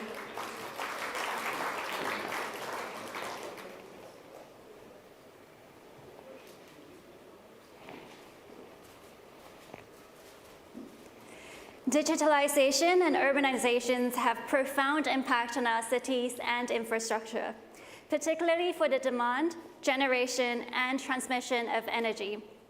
This panel will discuss the outlook of this sector and how investments in it could shape a more sustainable future. Let us give a warm welcome to our moderator, Neo Shen from HSG, and joining him on stage, we are delighted to have Jim Coulter from TPG, Bruce Flatt from Brookfield, and Shamara Vikramanayake from Macquarie. Neo, thank you. Over to you. Well, thank you. I'm glad, very glad to be here, and this is my 4th year attending the event. Congratulations to Eddie and the HKMA team to putting together another amazing event. I think today's topic for this session is about new energy, but broader base infrastructure. So we have a great panelist here. I don't think we need any introduction. Jim, Bruce, and Samara, I think has been actually recently hit some headline news with their respective investment in this segment. So let's start from AI, because many of those demand for energy and for new energy are actually driving because of the AI. I think tremendous of increase of capacity. So I'll start by asking Bruce. I noticed that you actually were speaking about AI data center just about last week. Yes, you were saying that we can't build enough data centers. So what's enough for you? Your research paper published recently was calling for a 75 gigawatt of AI data centers for the global. And that means 7 trillion investment. That's a lot. So, sort of what's enough for you, and do we have enough demand for that? Because we will heard a lot of comments early in the early panel about, oh, there is this bubbleness in the AI investment journal, in journals. What's take on that? Thanks, Neil. Thanks, Eddie, Howard, Sampson, for having me. I'd start off by just saying I think the perspective has to get changed a little. Before we built railroads, highways, all the infrastructure, water systems of the world. And what countries and companies are now doing is laying the backbone of the advanced digital economy that's coming. And when you put that into perspective, what needs to get laid down is that layer of infrastructure across the world to be able to drive business over the next 5, 10, 15, 20 years. And I think that's really what you need to put in the back of your mind. We're just laying the backbone of infrastructure. And all we've ever done in our business is just build backbone infrastructure around the world. And this is just the next layer of infrastructure. And what's really important to recognize is that it's very difficult to do what's going on. And the easy sites for data centers have been used up. Like literally every site 3 years ago that we had entitled was 100% contracted. And now it's hard work to find the next ones. And the good news, though, and this is where there isn't a bubble, because every single one of those is contracted for 25 years with the best counterparties in the world.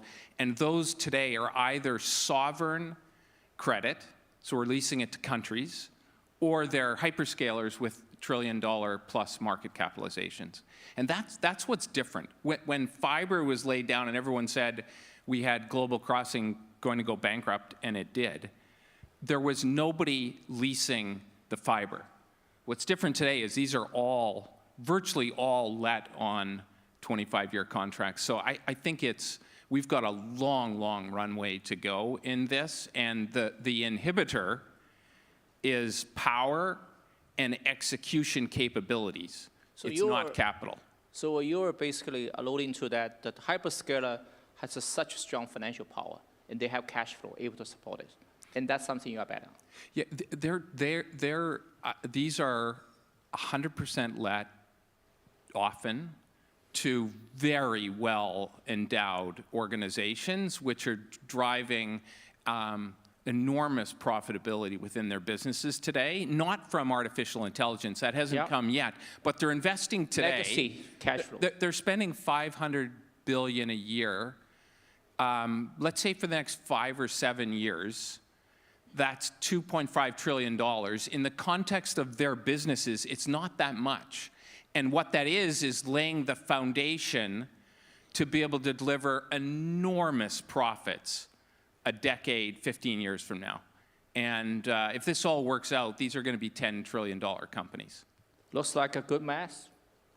All right, Samara, so while Bruce was talking about not enough, you are also selling those data centers. You had actually some wonderful exit, right? I mean, last year you sold AirTrunk for $24 billion. This year you just sold another major data center for $40 billion. I'm pretty sure you have your LPs or your investors must be very happy about that. Are you also put the money back to that space? I mean, and tell us how you look at that space back many years ago when you building those data centers. Yeah, and look, Ben Way, our head of asset management, is here with me, and we've had a few people asking us whether we've been calling a bell at the top in terms of data centers by exiting a portfolio here in Asia for $24 billion, as you said, last year, and then one in the US for $40 billion. But what I would say, I mean, there's been some really interesting perspectives given by people here both ways in terms of the growing demand, but then also the challenges with increasing technology with compute capacity and things, and will the demand be there, and the small group of off-takers there are. But I would say basically these exits reflect more the fact of the role we play in asset management, which is we start at the early stage and take things from about the zeros to the 20s, and then there is other capital that is well positioned for the 20 to 80 phase and other for the more stable 80 to 100. And so, you know, when we invested in AirTrunk, we took it from 450 megawatts to about a 1.8 gigawatt portfolio, 11 sites. We took it from Australia and Hong Kong into Japan, into Singapore, into Malaysia, and then we exited at a point where the capital required to keep that journey going was beyond the scope of our funds. And the same with Aligned, which we exited in the US. I think when we invested that one, I think we had AirTrunk for about 3 or 4 years. Aligned we were in for 7 years. And we saw opportunity there to start very early with 7 megawatts. We grew it to 1.6 gigawatts of contracted offtake when we exited it. So we're selling a portfolio that it went from 7 million of EBITDA to 1.6 billion of EBITDA. So the people who came in are holding a more mature asset, but still scope for growth. So I think it's the role we play, and in private markets, there are many of us that play different roles. There are much larger funds that hold it through the next phase. The other thing I would say is here in the Asia region, you know, there are questions about the US particularly, but in Asia, we did 1.8 gigawatts. We have 5 gigawatts here. And it's pretty clear the estimates are we're going to need 15 gigawatts in the coming years. But, you know, there's fast-growing population. There's also the demographics of the urbanization. There's digital adoption. So we think here there is scope to do a lot more. We still have 5 data center portfolios left. So even though, yes, we did start 7 years ago in this area, we've got a couple still in the US, smaller ones we're developing. We've got one in UK, Europe. But here in Asia, Joe Bay was saying earlier that China is a big opportunity. We have a portfolio in China. We have one in Korea for North Asia. So we still see scope to invest in the area. And the last thing I'd say is this digital infrastructure for what's coming is not just data centers. There's all the fiber optic networks needed for it. There's towers, there's subsea cables. So our portfolio comprises those sorts of assets as well to support this transition that's happening. And particularly, I think, those of us here are focused on the Asia region for these sessions, and we have 50 portfolio companies in the Asia region. We think there's a lot of scope here, particularly with lower risk, to keep investing. Great. And Jim, I know you're also building massive data centers, but I want to ask you a different question. I mean, we all talk about massive capital, but what about human capital? What are the technologies going to make a difference in building those data infrastructures? So I'm an investor, and it's always critical to get the questions right. And that question is interesting to me because no one's been asking it. So let's think about the questions we've been asking. Is it going to be big? I think we'd all raise hands. This is going to be big. Is there enough money around to do it? I was riding up the HKMA elevator, and the little TV screen said, investors clamoring to get an AI. I'm not worried about money.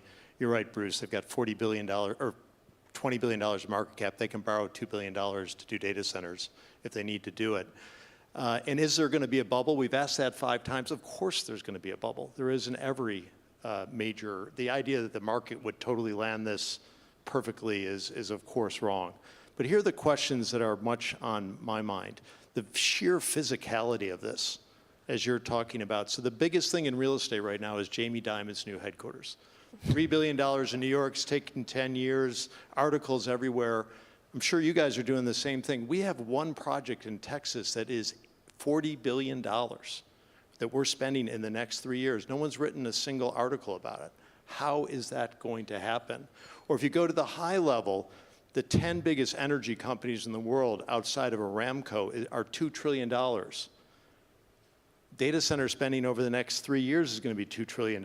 If data is the new oil, we've got to remake the entire energy business in the next 3. Like, how is that going to happen? And the question, I don't have a good answer, but if you ask that question, if you figure out how that's going to happen, there is massive opportunity. The second question behind that, though, that no one's asking is, like, who's going to do this? All of you are looking for AI advisors.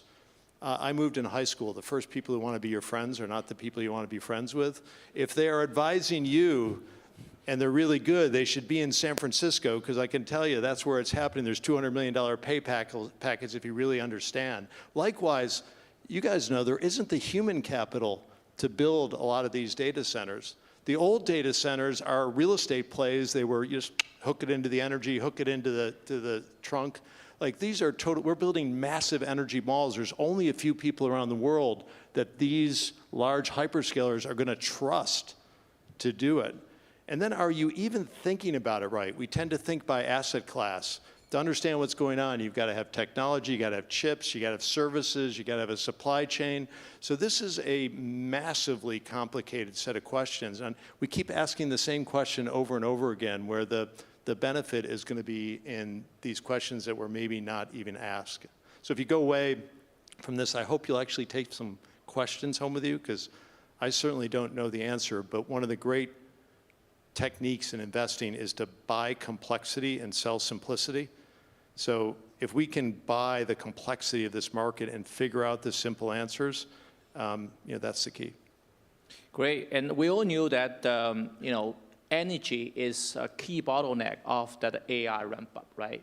So Jim, when TPG Rise gets set up, you talk about green transitions, new energy investment, but clearly with the tremendous growth of AI demand, you're not just looking at new energy anymore, right? So we heard some new buzzword, nuclear, which was not the case back 2 years ago when we talk about solar and wind.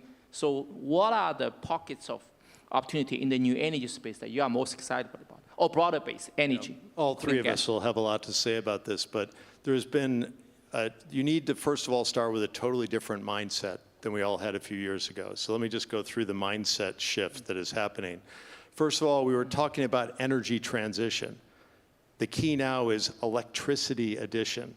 Energy and electricity are not exactly the same thing. As you guys know, in an energy transition, heat is important. Electricity has different attributes and has different winners in that. Second thing is, we were all focused on policy up through August, like what would they do with grandfathering. This is no longer about policy. This is totally about practicality. And it is no longer a religious debate over whether it's fossil fuels or not fossil fuels, it's essentially all of the above. So, you guys have a great deal going in nuclear. So it's nuclear, it's everything, because we are short electricity in the world for the first time. In the US, we haven't been short in a long, long time. And so the entire mindset has changed. And we now are going to see, just back to my sizing of this, the 3 biggest electricity companies in the world have a combined market cap of 200 million. And we're going to spend 200 million on the electricity market each year for the next 5 years in the US. I have no idea how this is going to happen, but it's going to be interesting. Great. So Bruce, back 2017, you bought a company called Westinghouse, which just came out of bankruptcy. Today, it's a company was just announced last week, is entering into an $80 billion contract with US government, right? You're going to build a massive nuclear reactors around the world. Tell us about that investment, how that fits into your overall energy portfolios. So we have been for 30 years one of the biggest builders of power plants. We started in hydro, we went to wind, we went to solar, and in 2017 we saw an opportunity to buy a nuclear company at a value which was how much you paid? Which was a value-based purchase. We put $1 billion of equity up, and we thought if nothing changed in the world, we'd do okay, and if odds favored that clean energy with nuclear was eventually going to come back, we just needed time. And I don't think we could have expected what happened over the last 5 years. As you know, and maybe just to step back on Jim's comment, is almost every single country of the world, but in particular in the United States, which is the largest consumer of energy, the grids are going to need to double over the next 15 to 20 years. The grids are going to double over the next 15 to 20 years. They've been flat for 25 years. That's what's going on. So the US government just gave us an order to buy upwards of $100 billion, but $80 billion to start off. It might be double that of nuclear plants. And the reason they did that is because they recognize that we need to restart the supply chain for nuclear in the United States to be able to build. And we were going to build one plant on our own, finish one in the United States, but we needed 10 to be able to build the whole supply chain out in the United States. So they committed to buy these nuclear reactors in the United States. They're going to give us locations for them on federal lands, and it's going to be really exciting for the sector. But maybe to the point, there's over 1 million gigawatts of power in the United States, and this is 20 of total energy consumed for electricity. This is 20. The point being, we need all of the amounts of energy of what's going on because of electrification of industry, of cars, and of data centers consuming enormous amounts. And so it's a very significant thing that's going on in the U.S. Just to size this, and I'll jump off a second. Why do you get excited as an investor? The market for energy addition has been about 29 terawatt hours a year in the US for the last 15 years. It needs to be 400 terawatt hours for the next 5 years. So we have a market that needs to increase 10 times, and we have high payers coming into it who are willing to pay 2 to 3 times market to get power faster. Again, I have no idea how this works out, but this is a really interesting set of questions. Great. So Samara, you also put a lot of money into work in the new energy space, right? You just raised a new fund, actually, for that. Tell us, your sort of investment strategy in this new energy energy in connection with the AI, increased demand. Yeah, and I think as Bruce said, it's not just AI, and Jim said it as well, everything is electrifying now. So together with population growth, urbanization, all of that, these new trends of electrification of transport, everything is driving very big demand.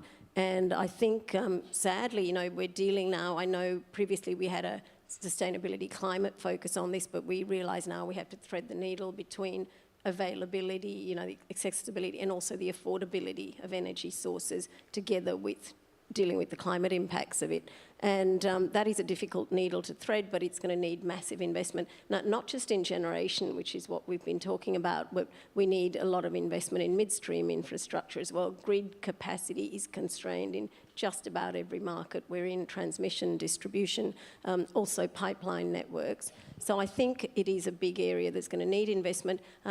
The regulatory frameworks play a role in a bunch of this investment, especially bringing on new technology where they have to catalyse private sector investment through some support, but then also the planning approvals, etc.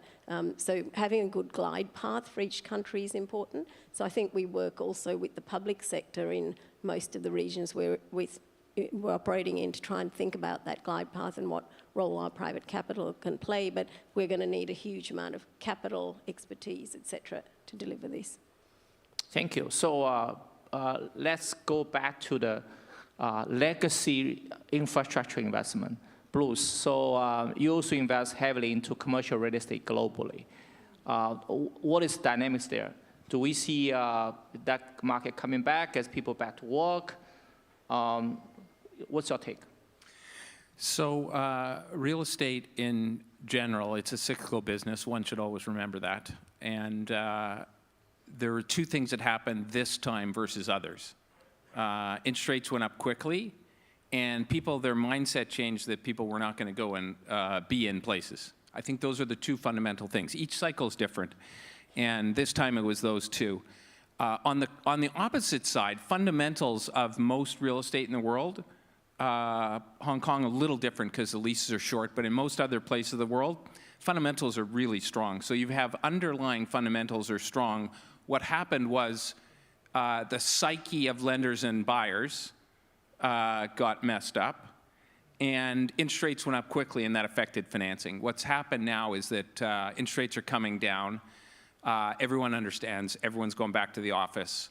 And all other forms of real estate are in excellent shape. What you've seen now is in most cities in the world, there is no construction going on, and there is no space left, and rents are going up. Short of supply.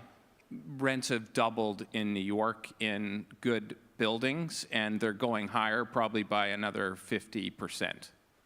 What about Hong Kong? You're here, so what's your outlook for Hong Kong? Yeah, so Hong Kong, here's what I'd say. There are greater experts in this room on Hong Kong real estate, but I'll make one broad observation. This is in all value investing in real assets, but in particular in real estate. If you have businesses or cities that are great places, Hong Kong qualifies. And if you have a tough market where things are down, they come back fast. And Hong Kong's turned, and there's very little construction. It's a very constrained place, and real estate values here will come back and be at their peaks at some time in the future. Great. I hope the future is very close. All right. So I wasn't talking about your apartment. Okay. So one last question for Samara and for Jim, right? So we talk about data center, energy. It seems to be that we're assuming there's unlimited capitals available out there, right? But in reality, who's going to fund those big investments? We knew that institutional investor has always played a very important role, including the sovereign wealth funds. But is retail have to be part of that picture, and how we look at that sort of, the supply side of the capital? Okay, sure, I'll go first. So look, basically there are hundreds of trillions of pools of savings in individuals, in institutions, in governments out there in the world, and I think what we do as asset managers is we connect those savings with investment opportunity where we have expertise to deliver superior risk for the return. What we've been seeing is that pools of saving moving much more from markets like equities and fixed income into private market type assets, the less liquid assets. And that is happening initially through the institutional channel, but now through the retail channel, there are growing mechanisms, intermediated wealth, or now we talked about the 401ks in the US to allow retail to access this. Also, insurance is looking to allocate more to these higher higher return potentially, but more illiquid and maybe more complex risk assets. So I think what we do is act as intermediaries where we each have our expertise to bring those pools of capital to investments through unlisted markets, listed markets. I mean, Bruce, you have a structure with listed entities at the top using listed markets. A lot of people use unlisted. We're moving more into insurance and wealth. And I think basically, you know, the allocation overall is shifting where people are getting more comfortable taking the risks. Now, we do have to think about the illiquidity risk, particularly as we do this with unsophisticated investors and make sure they're looked after as they go into this. But I think we are seeing more allocation to private markets. I'll let Jim have the last word. Jim? Watch the private markets here. If you remember the 2000 tech bubble, we were actually right that the internet was big, but too much money was trying to go into it. You know, 20 pounds of money was trying to go in a 5-pound sack. Same thing might be happening in the public markets now. But while that public market bubble happened in 2000, over in the private markets, we were creating Amazon, Google, later Facebook. So the business models are what to focus on here. Who has the best business model? If there's a good business model, capital is not the thing I worry about. Great. So we're running out of time, and let's put our hands together and give this 3 panelists a round of applause. Thank you. Thank you very much, all speakers. Please remain on stage for a quick photo.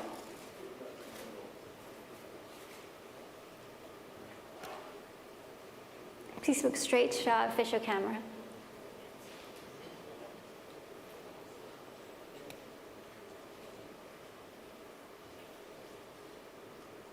And now towards the back for our media friends.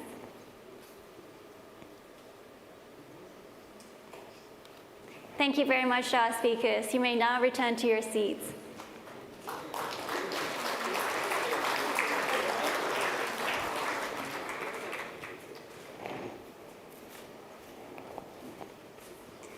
Technology is set to transform the financial sector. Our next panel will explore how the latest innovations will disrupt and revolutionize the way financial services are delivered and what the future holds for industry as a whole. Let us give a warm welcome to our moderator, Ernesto Torres Cantu from Citi, and our panelists, Jenny Johnson from Franklin Templeton, Danielle Pinto from JP Morgan Chase, and Bill Winters from the Standard Chartered Bank.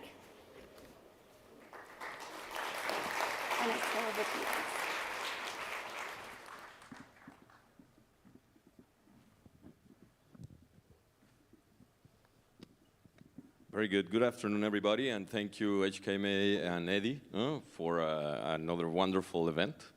You know, being in Hong Kong for 123 years, actually, Citi, we've been, you know, witnesses to its transformation, its innovativeness, and adaptation, which is certainly happening again. And talking about technology, and given that during all morning we have not spoken about AI, we wanted to take it to Ron's comment, to the applicability, more than the evaluation, et cetera, in that sense. And let me start with Jenny. Jenny, how is AI transforming, you know, business operations at your firm, and what strategic considerations should companies keep in mind to stay competitive in this field? Well, I think if you're not thinking about how AI is transforming every part of your business, you're not thinking broadly enough. And I almost think you have to think, what is AI not going to do in my business that we can add value by doing? And so, you know, the challenge always with technology is the first thing that anybody looks at is you make more efficient what you do today, you get the tool in the hands of your employees, and then they start to give you ideas about how you can really make the next level of change. So right now, we're at that stage of figuring out, okay, how can we be more efficient? RFPs used to take us 18 hours to do the first draft. It's 14 minutes now. And you know, from our investment teams, if you think about it, an investment team has 3 decisions: buy, sell, size. And so we've created models within our investment teams where you put in the team's philosophy, you're looking at historical trades and data, and then as you're making decisions, it actually can challenge the investment person. So the research analyst, well, you actually say this, but now you're recommending this because there's always biases. On distribution, it's about how do you optimize the time of your salespeople? So who are they visiting, and are they having the best conversation? And all that, you obviously have the data internally to provide those insights. It takes time to hone the models, but we're looking at, really every part of our business, and obviously technology, creating code, every part of our business to try to push it forward to leverage the technology. Thank you, Jenny. Daniel, in same concept of applicability, and also how do you see them evolving to just a productivity enhancement tool or more than that?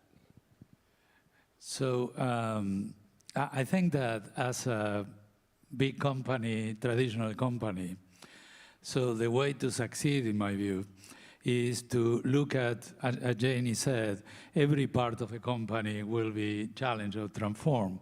But then how do you think about it? In my view is you have to think if that piece would have been an AI native activity, how you would have do it, and then try to get the organization to move exactly that way. So we started investing in AI like 10 years ago, and the bulk of last year, we do measure the value more or less, and we got around $2 billion in value, either cost savings or losses being avoided or revenues being produced. And that number is being growing roughly at 30–40% a year. And I think that it will accelerate. But the bulk of what has happened so far is traditional AI. We are now seeing the beginnings of the increasing productivity driven by large language models.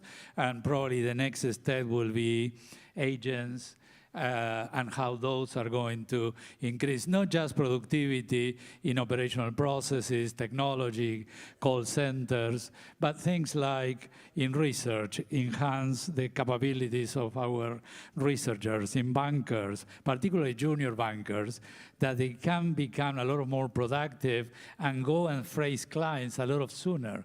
That instead of doing presentations that can be done, or filing things that can be done by technology. So I think that this is very transformative. I think that increasing productivity will increase the ability to customize client experience, develop products, target marketing, create client experience where the client group will be one client, and to make it really make the best for that particular client is going to be very transformative. And we are essentially at the very beginning. So I see a lot of growth, top line and bottom line going forward. Bill, and I see you agreeing with Jenny's and Daniel's comments. No? Do you see the impact in the medium term, like it has been suggested in other panels, et cetera, or short term and immediate? Past, present, short term, medium, and long term. I think all of the above. I do agree with Daniel and Jenny on everything that they said. I think including the fact that we were engaging in AI before we called it AI. We called it data analytics, and we used it for fraud protection and transaction monitoring and name screening and the sorts of things that large language models were very useful for. But I think, like a lot of us in the corporate world, we got excited about the technology, and you go back 2–3 years, we looked around the bank and we had thousands of data scientists and literally hundreds of AI use cases. And we then took a pause and said that's probably hundreds too many, given our ability to focus on a few things that really matter. So I mean, the approach that we took at Standard Chartered was to say, at our core, we're a bank that focuses just on two things. We're actually quite simple. We focus on the cross-border needs of our multinational clients, whether those are financial institutions or corporations or governments. and we serve the affluent populations in the markets in which we operate, which are mostly Asia, Middle East, and Africa. And my challenge to the team was, how many of those 400 use cases are existential for those two sets of activities? If it's existential, we better develop it ourselves and be very good at it. If it's not, we can get it from somebody else, or we can wait a little bit and develop that ourselves. So it's been hard to train people in on 7 to 10 top priorities for us rather than 400. And I can tell you the 400 would have gone to 800 within a year had we not channeled a bit. Now, we'll get to the 800. Many of those you can get off the shelf eventually. It might not be absolutely best in class, but it doesn't matter if it's not existential for us. If it's existential, like my nightmare, and I find our head of retail is sitting in the room right now, the nightmare for me is to wake up one day and find some really zippy fintech who's built a much better robo-advisor that can displace our RMs in an RM-led wealth management distribution model, which is highly successful for us.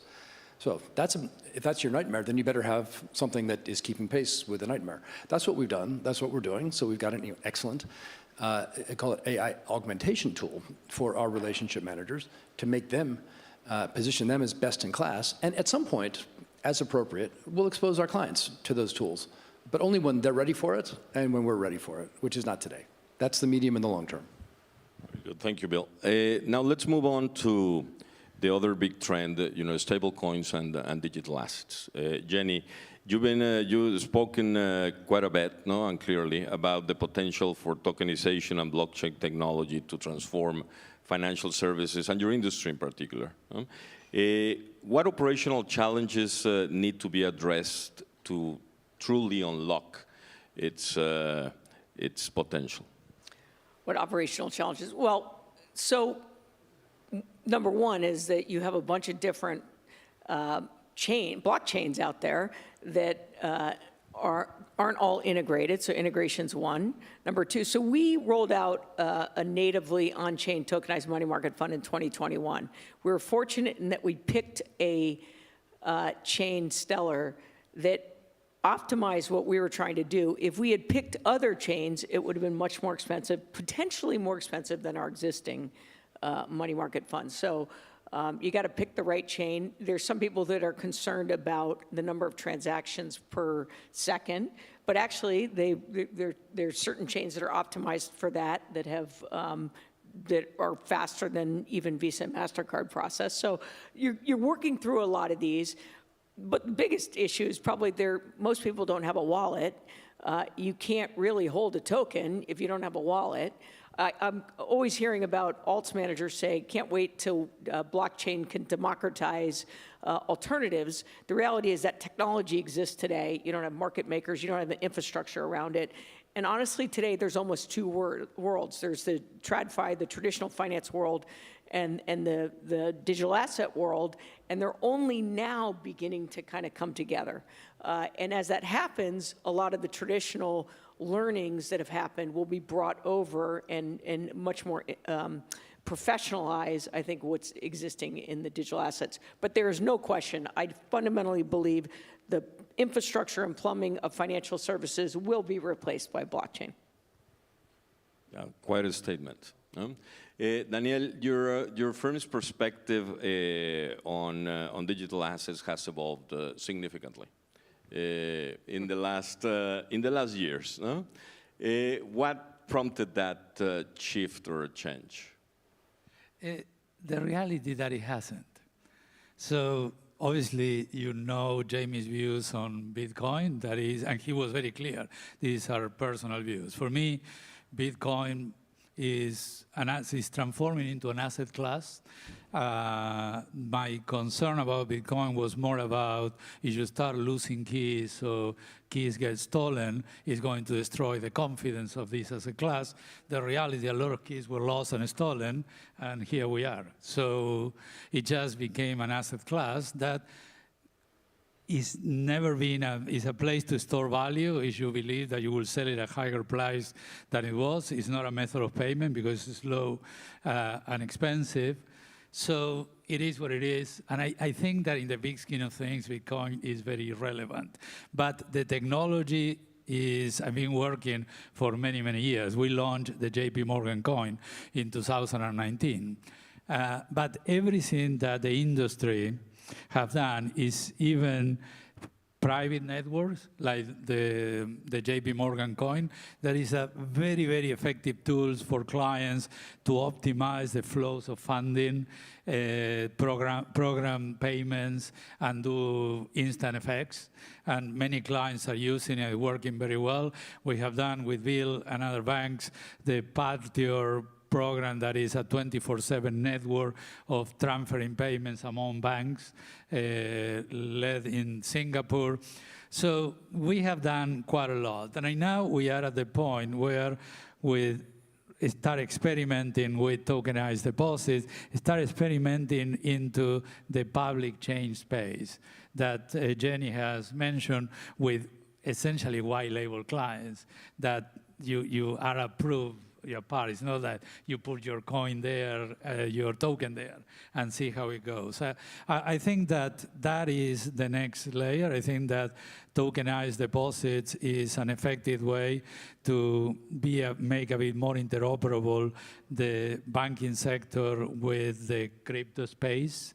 The digitalization of assets is going to start growing.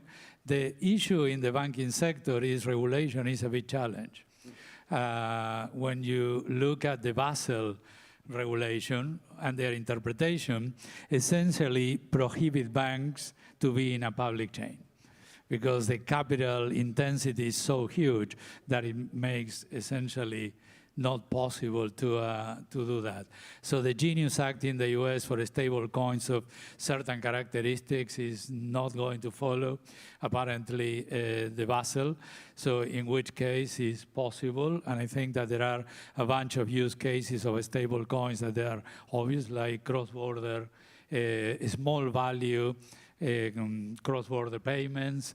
It may be a challenge for some of the existing payment systems that exist today, like credit cards or debit cards. So I think that this is, and the technology is evolving. As Jenny said, Bitcoin is super slow. Ethereum is a bit faster but relatively expensive for low-value payments. Then there are other networks that they are evolving that they are very, very fast, but they have other challenges. So as technology evolves, I think that it will be a challenge for the existing railways in payments, maybe a challenge for the way that we trade in markets as it gets digitalized. So I think that is something that is real, and it will take time until banks and the proper regulation for banks to be part of this ecosystem in a substantial way. Bill, you've been quite outspoken about the potential for stable coins and tokenization. The market is it's small now. What would it take to go to the breadth and depth that you see in the future? Yeah, the market is small today in traditional finance. It's, there's trillions of dollars trading in the DeFi world. I think there were $27 trillion last year traded in stable coins. That's more than Visa and MasterCard combined. It's not that small. Carry on. Yeah, good answer. No, that's all good. I was defending your point, Bill. We always agree. That's a problem.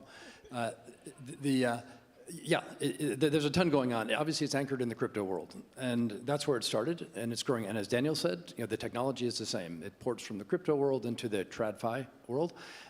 We're at the earliest stage of the incorporation into the TradFi world. And I think it's inexorable. I think money will become entirely digital over a period of time. That calls for an entirely new infrastructure, which is being built. It will grow out of the crypto world. It comes with tons of challenges. And how we get from where we are now to where we're going to end up is a huge open question. None of us have any idea exactly how this will evolve. And I think all of us have a high conviction that it will, which means that we need sort of hand-in-hand cooperation with regulators and with each other in the market to create an infrastructure that's safe. And I'm going to be super sycophantic because, well, for two reasons. One is we're regulated by the HKMA. It may surprise you to know. Our name is on the banknotes. We care a lot about what happens in Hong Kong. And the HKMA has been super progressive in this area. Not because Eddie and Arthur and team have any better idea exactly how this is going to develop, but because we just know it is. So we're going to have to try different things. So tokenized bank deposits here in Hong Kong dollar stablecoins, maybe at some point a structural connection through to the RMB. Obviously not on the agenda at the moment, but it could be, and this would be a really natural place to experiment in that regard. And I think that's the way to progress from here is a little bit trial and error where the errors don't cost you the system. And but the use cases are developing around us in an incredibly fast way. And the non-bank players, of course, I completely agree with Daniel's observation about the Basel rules. I think it's almost insane to allow a financial system to grow out and intentionally keep the banks outside of it. So the one entity that regulators can look through and see through and understand where the systemic risks are building up or where the operational risks are building up, that one, we're spies, right? That's what we do. We watch markets, we report back to the regulators. It's insane to keep the banks out. Now, the HKMA obviously is bringing us in as progressively as any regulator in the world. Maybe that's going to happen with the Fed. Maybe it's going to happen with, as the Fed and the US regulators promote post-Genius Act reforms. Other places like Singapore are doing their bit. But the opportunity here is to bring the banks into the system in a safe and sound way, lest we allow the system to get too big without decent oversight.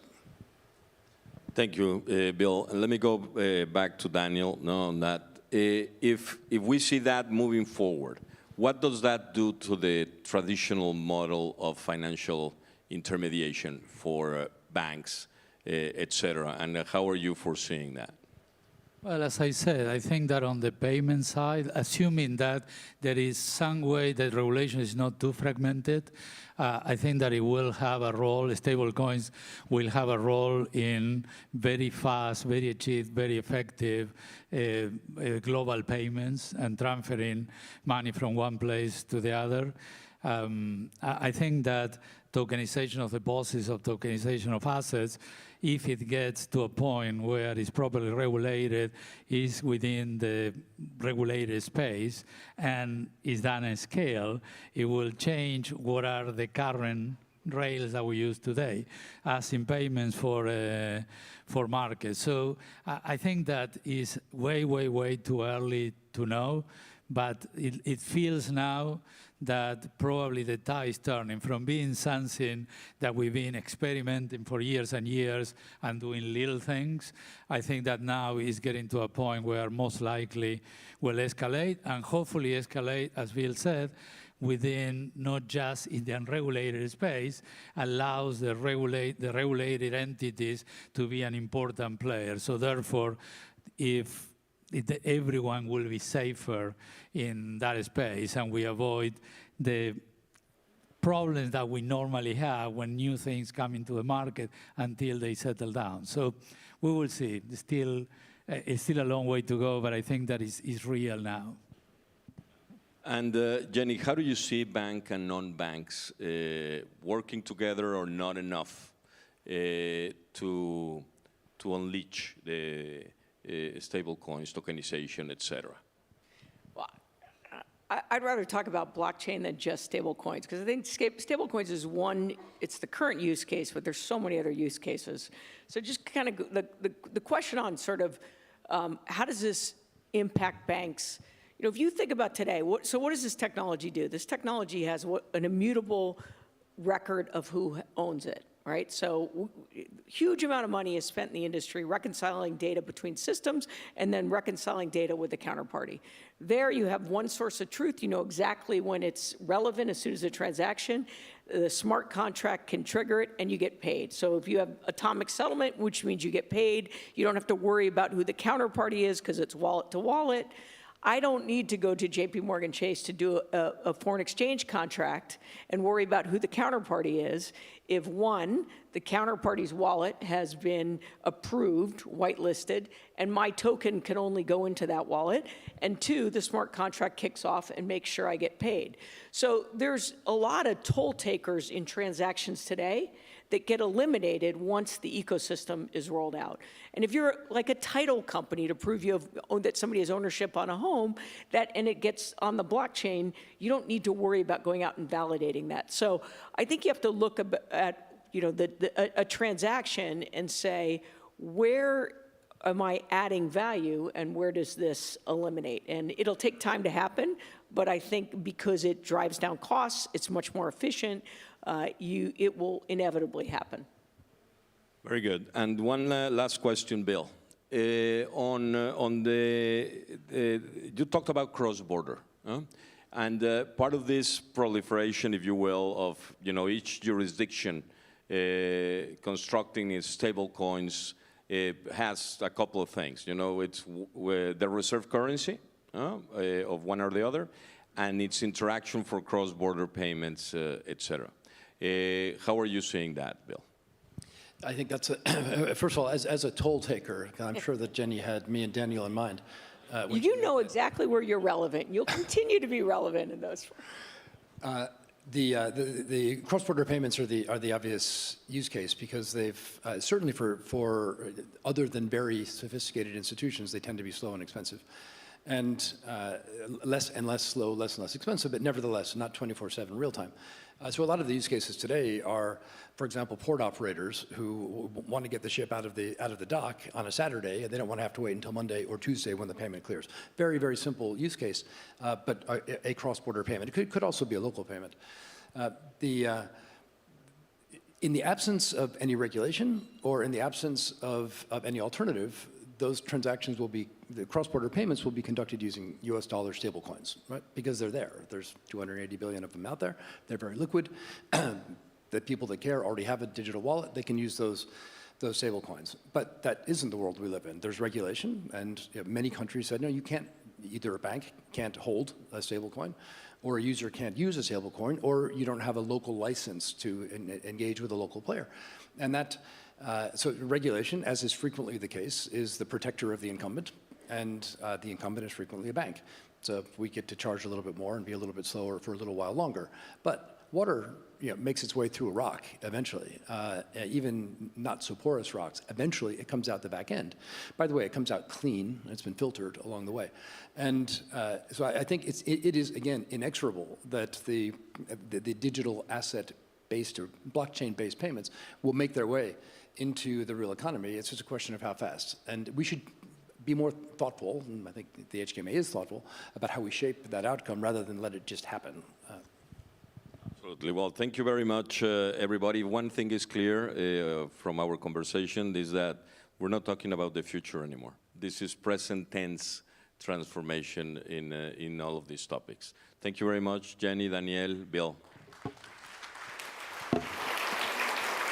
Thank you very much to our speakers.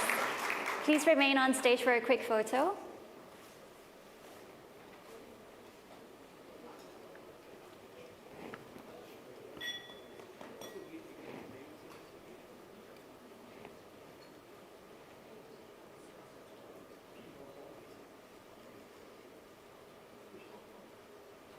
Now, please look towards the back.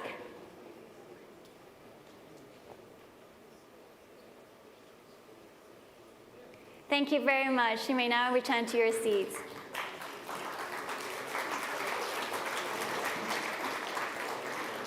Thank you very much to all our speakers this morning for their sharing. Lots of food for thoughts as we go into the lunch break. Ladies and gentlemen, please enjoy your lunch, and we'll be returning to the stage again between courses for remarks by the Hong Kong Financial Secretary and a fireside chat. Thank you.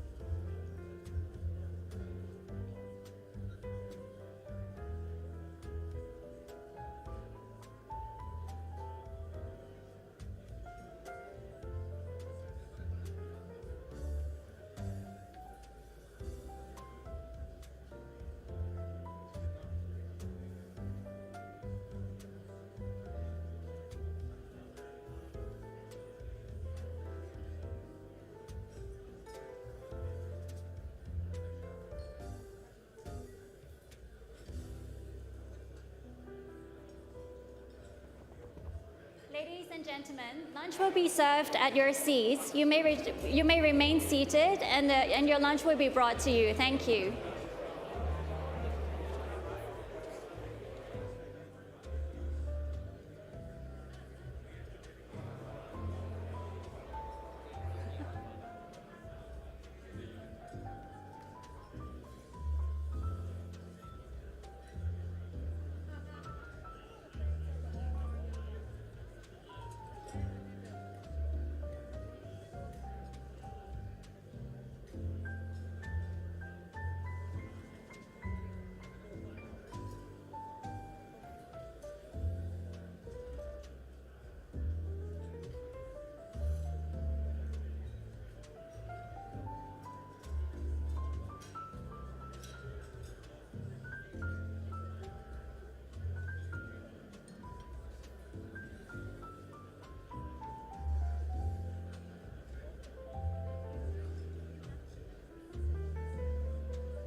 Hello again, ladies and gentlemen. I hope you're enjoying your lunch.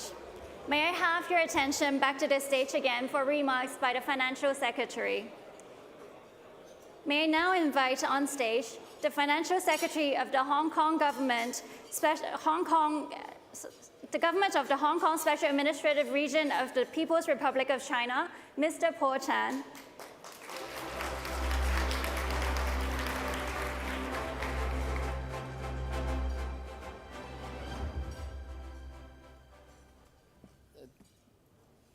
Distinguished guests, ladies and gentlemen, good afternoon. A very warm welcome to the Investment Summit Luncheon. Like many of you, I'm very much looking forward to the fireside chat featuring Larry and Kent. But before we hear from them, please allow me to offer an update on Hong Kong to whet your appetite.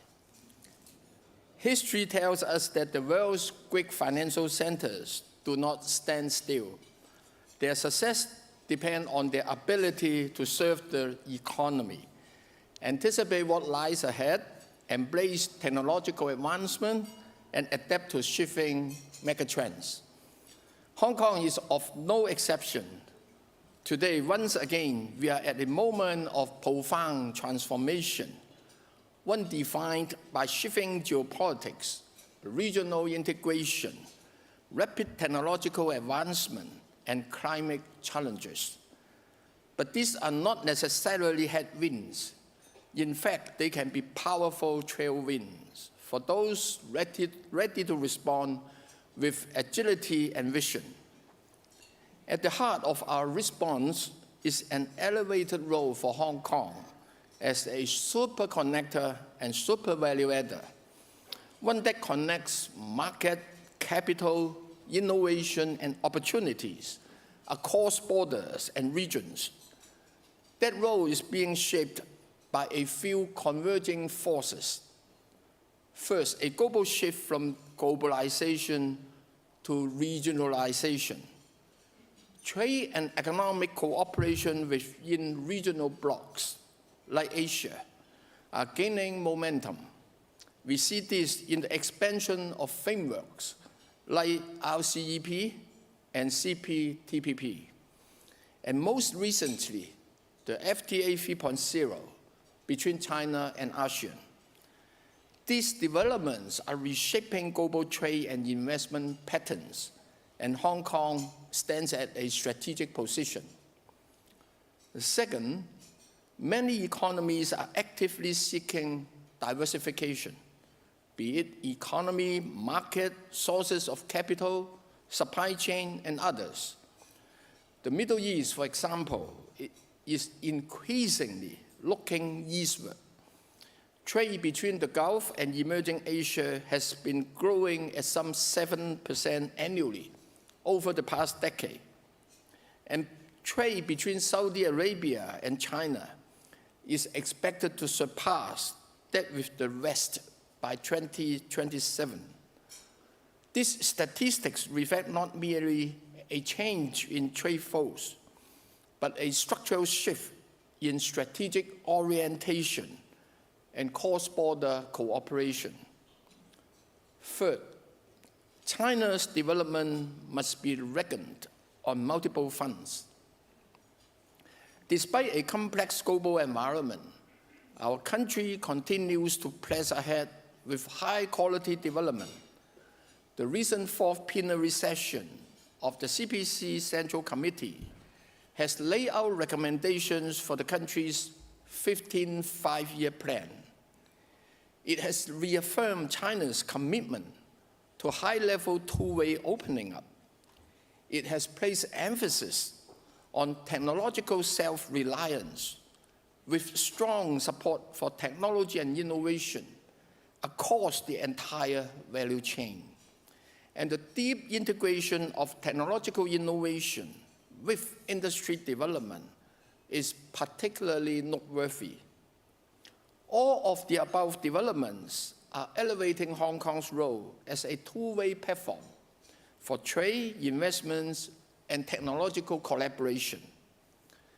As part of the national strategy, mainland enterprises are being encouraged to go global in the attempt to reconfigure their supply chain and industry chain. As they do so, they look to Hong Kong not only for capital, but also for a full suite of high-value services. At the same time, capital is floating to this part of the world too.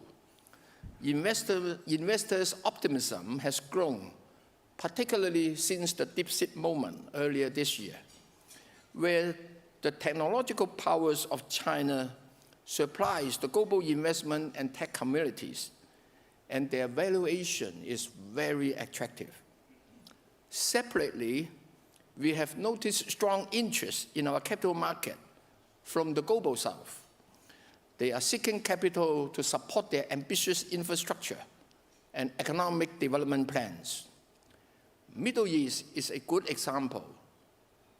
Last year, we strengthened cross-border collaboration with Saudi Arabia, full mutual listing of ETFs, tracking each other's market. Now we will soon welcome the first Middle Eastern company to list on our stock exchange. In fact, our financial regulators have already signed agreements, MOUs, with their respective counterparts for cross-border regulatory collaboration, paving the way for more companies to list here or to do a dual listing on both stock exchanges. Another important development in Hong Kong is our ambition in innovation and technology. Over the years, we have made over $200 billion in related investments and laid out a clear strategic roadmap to nurture technology and innovation as a new engine of growth, from supporting basic and translational research, nurturing startups, to attracting global and mainland enterprises and talent to Hong Kong, and rolling out special initiatives to promote advanced manufacturing. The aim is to integrate technology and innovation with industry development. Our focus is on 4 areas, namely AI and data science, biotech, fintech, new energy, and new materials. And the carrier of this vision is the Northern Metropolis. And if I may use AI, one of the key areas of focus, as an example, to elaborate a little further, we adopt a twin engine strategy, developing AI as a core industry and promoting AI as an enabler to upgrade traditional sectors. We call this AI+. Our strategy rests on 6 pillars: computing power, algorithm, data, application scenarios, capital, and talent. Apart from building a supercomputing center and experimenting with cross-boundary flow of data and biosamples from the mainland to Hong Kong, we have been all out to attract leading companies engaged in cutting-edge technologies. So far, we have attracted over 100 such enterprises. This is supported by a vibrant ecosystem of some 4,700 tech startups. Many of them are based in our Science Park and Cyberport. As to talent, we have modified our various talent admission schemes since the end of 2022. Today, we have received more than 540,000 applications, approved about 360,000 of them, and more than 240,000 individuals have already arrived in Hong Kong. Of course, these technology companies need capital to scale beyond the full spectrum of funding options available, from angel investors to IPO. We have established the Hong Kong Investment Corporation as patient capital to channel private capital into sectors that we would like to develop, such as deep tech, biotech, and green tech. Ladies and gentlemen, Hong Kong's story has always been one of reinventing itself. Time and again, we capitalize on our unique strengths under the one country, two systems framework and ride through the waves of changes and challenges with determination, agility, and perseverance. Thank you all for walking this journey with us over the years. Your support has been highly appreciated. I wish you all an enjoyable luncheon and a thought-provoking conversation ahead. Bon appetit. Thank you, Financial Secretary, for your words. Ladies and gentlemen, please continue to enjoy your lunch. We'll be back for fireside chat. Thank you.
Welcome back, ladies and gentlemen. It is time for our fireside chat.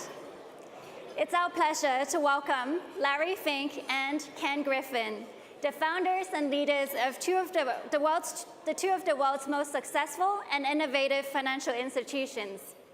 From the early days of their ventures to the present, they will walk us through what drove them to start their companies, how they navigated changes and challenges, and what lies ahead of their organizations. Without further ado, please join me in welcoming our moderator, Howard Lee, from the Hong Kong Monetary Authority, and our two speakers, Larry Fink from BlackRock and Ken Griffin from Citadel.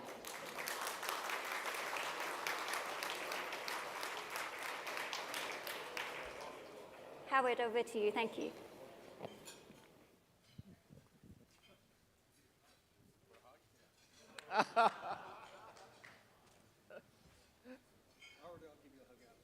Of course. Now, good afternoon, everyone. I hope you have enjoyed your lunch. And we have had a full morning of discussion. We are trying to make it a special way to really conclude the very insightful discussion today. And you can see that we have two CEOs who are always in the thick of shaping the markets. Larry Fink, co-founder, chairman, and CEO of BlackRock, and Ken Griffin, founder and CEO of Citadel. Both have moved billions, it should be trillions, and moved the needle of how the financial industry thinks, acts, and adapts. Now, I would go for Larry first. Now, Larry, BlackRock has really grown through multiple market cycles and adapting to changes while holding to a very clear mission. How do you think about staying true to your purpose while evolving the business models and meet new clients' needs? And you are making big moves in acquisitions. And is it a pivot or a modification of your mission, or how do you sort of explain the different philosophy going through different parts of your building of your business? Well, it's nice to be in Hong Kong. Thank you, Howard. Eddie, thank you. It's great to be a panel with Ken. Actually, BlackRock has been invested with Ken since 1995, and I think it's now up to about, what, $1.5 billion that we have. So it's been a great partnership between BlackRock and Citadel. Our mission has never changed. I mean, everything we do, we focus on behalf of clients. The whole ideal is to be, if we could provide a better service to our clients, a more consistent service to our clients, we could ultimately win more share of wallet. And that's how we look at it. So our job is to provide them with information and also having them focus on the long term. 54% of the assets we manage are retirement assets. So I don't really care about the day-to-day travails of markets or geopolitical issues as much as how do we accomplish the mission of trying to achieve a long-term pool of money on behalf of the clients so they could earn the trust of their clients and their retirees. And so as we have expanded from once was it just a bond firm, actually just a mortgage firm when we founded it, to a bond firm, then we used our currency to grow and to be additive. It is probably two big insights that we had over the years was when we acquired BGI and iShares in 2009, we were highly ridiculed. That most people said you can't have passive and active under one common platform. And I said, well, our clients have both of that. If we could provide a unified platform in which we could move across the spectrum of passive and active, we could provide a better service.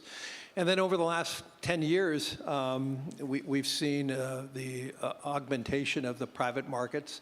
And so in the acquisitions that we did was another just a statement saying, with now better risk technology, we're seeing more and more clients just move around the liquidity spectrum of public and private. And so to me, this is just a natural addition to what we're doing on behalf of clients. And through that, I mean, probably the biggest reward or feedback loop that what we're doing on behalf of clients is obviously the scale of the firm, over $13.5 trillion of client money. But we went public now 26 years ago, and for 26 years, our compounded return to our shareholders is over 20%.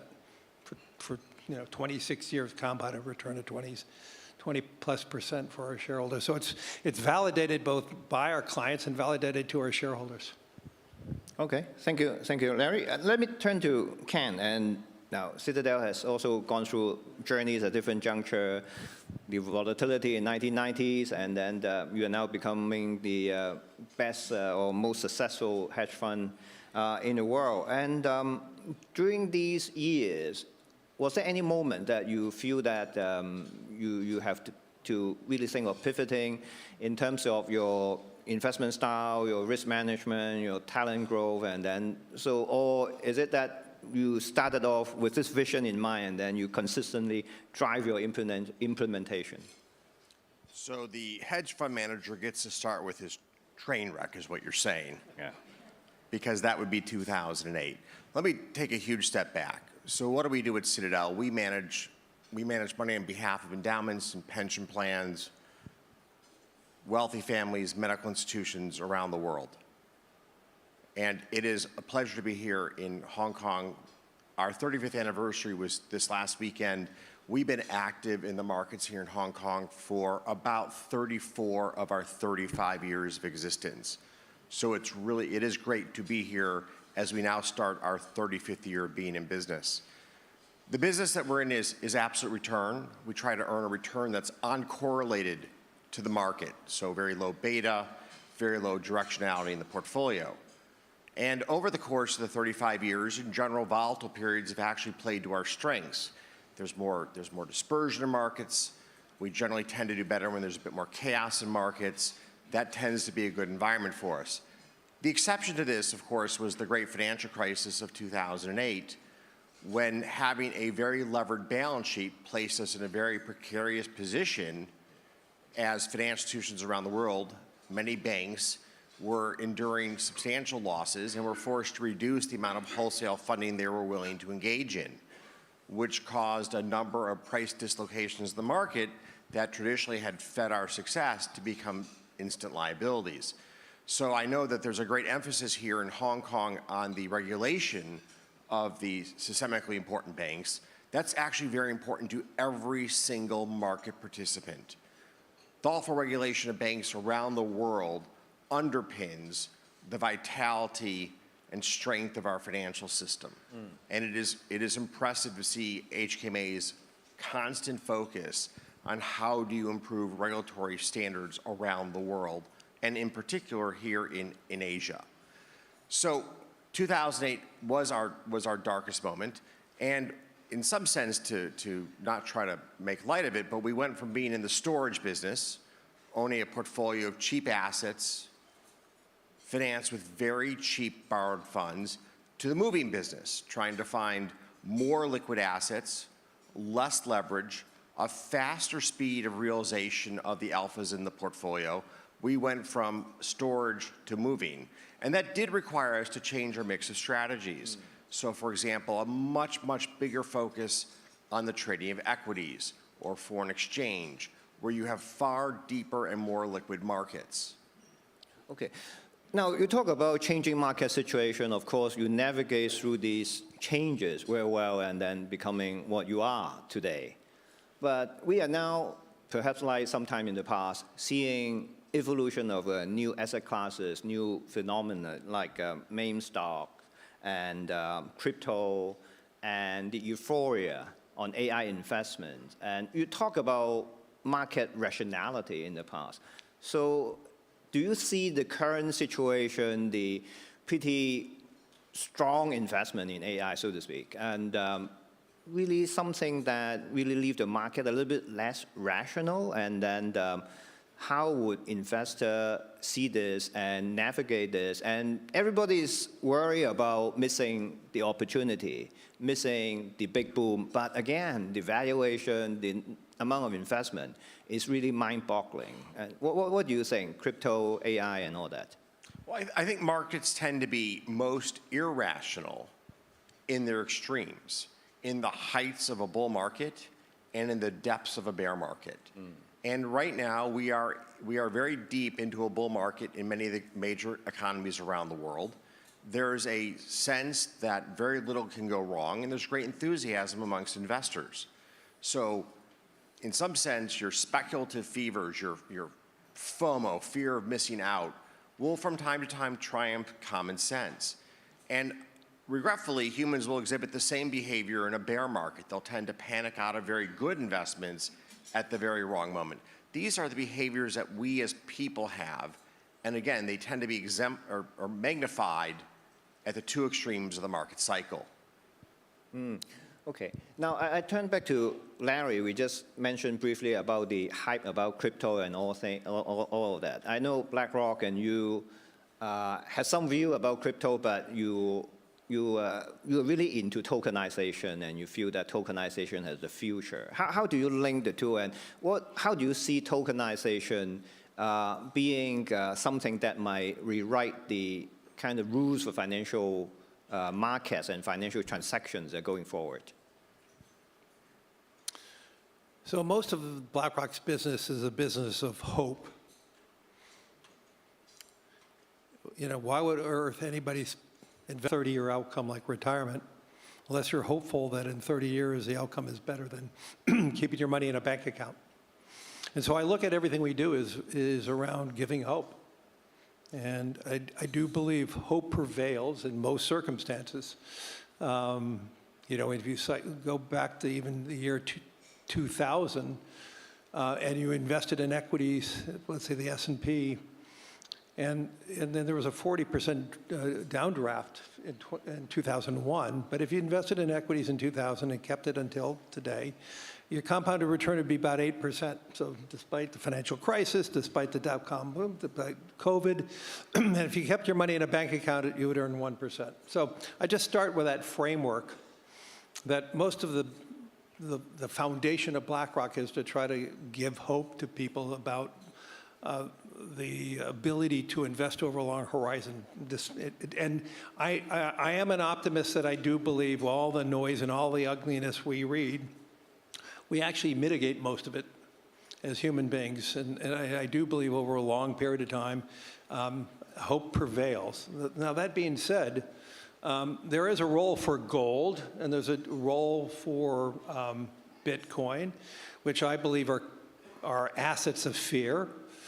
You own these instruments if you're frightened of the debasement of your currency. You own it if you have financial insecurities, or you own it if you have physical insecurities and worries. So that's one of the foundational issues of my journey in understanding crypto more. But today there's about $4.1 trillion sitting in digital wallets, growing very rapidly.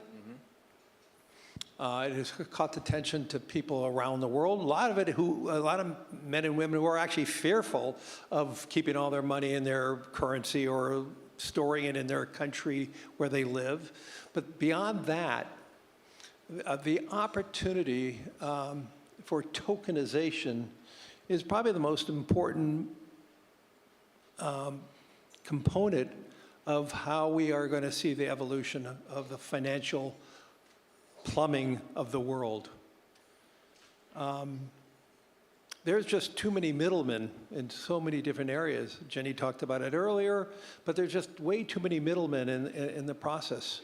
And the reality is, if we could tokenize all our ETFs, all $5.3 trillion of our ETFs, and provide that in a digital wallet, you could seamlessly, without fees, going from a digital currency or a stable coin or whatever that may be in your digital wallet and buy bond or stocks. And I believe that is going to be the future. I do believe more transactions are going to be done digitally with authentication of ownership. Now, obviously, you know, should the whole financial system be on one blockchain? What does that mean? How do we protect ourselves? So there are obviously a lot of things we have to address to make that work.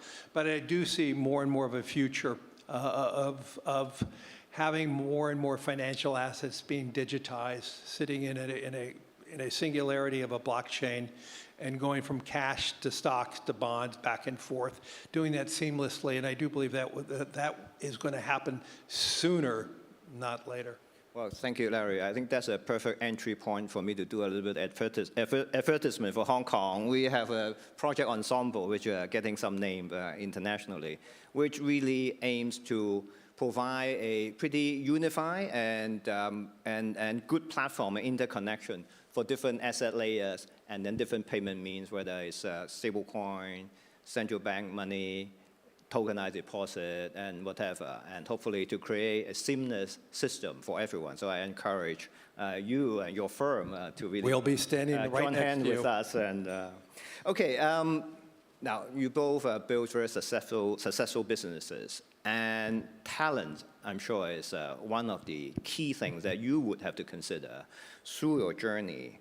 I would like to turn to Ken, and now you hire very bright minds, and I heard some people say that, okay, they proud themselves as being the smartest person in the room, and then they can figure out all the algorithm, all the market situations. But with the advent of IT, AI, and Gen AI and all that, and do you think eventually AI would take more share of human being in decision making and sort of make your people feel, okay, I perhaps no match for a super AI? And then how do you think talents are going forward in the world of increasing competent AI? So first of all, if you were in the room at Citadel, you would quickly realize that being bright is just the ante to be in the room. But to stay in the room, you have to actually work extraordinarily hard. The world's financial markets are incredibly competitive. They don't reward just IQ, they reward resourcefulness, they reward perseverance, they reward just good old-fashioned hard work. You know, we'll do about 30,000 management meetings this year to try to understand the business models of the companies that we invest in around the world. That's how we create value for our clients. And an AI engine isn't going to do that. Yes, it can help us to accelerate the research process, but it's not able to displace the insights of our top or even our junior investment professionals. It's a source of leverage day in, day out in terms of the ability to quickly assimilate and gather information. But if you know what everybody else knows, you know nothing that distinguishes you as an investor in the market. Great investors are those who are able to see what will unfold. They can predict what will change, what will develop, what will happen in a way that an AI model is just not trained or prepared to do. So I'm not worried about the job security of my colleagues at Citadel with the rise of generative AI. I do think that generative AI will create value for society as a whole. We see it already in call center automation, in translation of documents, and we do need to be prepared to retrain members of our workforce to accommodate this rapidly shifting job environment. But for most people who are engaged in trying to forecast or predict what will happen in the future, it will be another research tool, but it will give you supporting information, but not the conclusion. So you do not expect AI would lead to a reduction in workforce, at least perhaps not in financial institution like yourself, or whether there would be a change in skill set required to perform the function with the AI assistance? So we very carefully look at how AI is impacting the market for jobs. And remember that the United States and much of the world engaged in a tremendous amount of labor hoarding during the pandemic. So companies were unwilling to let people go, were willing to let their workforces grow. Remember, we had a booming economy, tremendous monetary and fiscal stimulus, and a moment in time where companies had really strong pricing power, which manifested itself, for example, as inflation. So what you've seen is corporate America unwilling to shed jobs. Now the economy has lost a little bit of that tailwind, There's a sense today that continued automation and digitization will allow us to be more efficient. And there's no doubt the C-suite, the Chief Information Officer, Chief Technology Officer, has a bigger voice.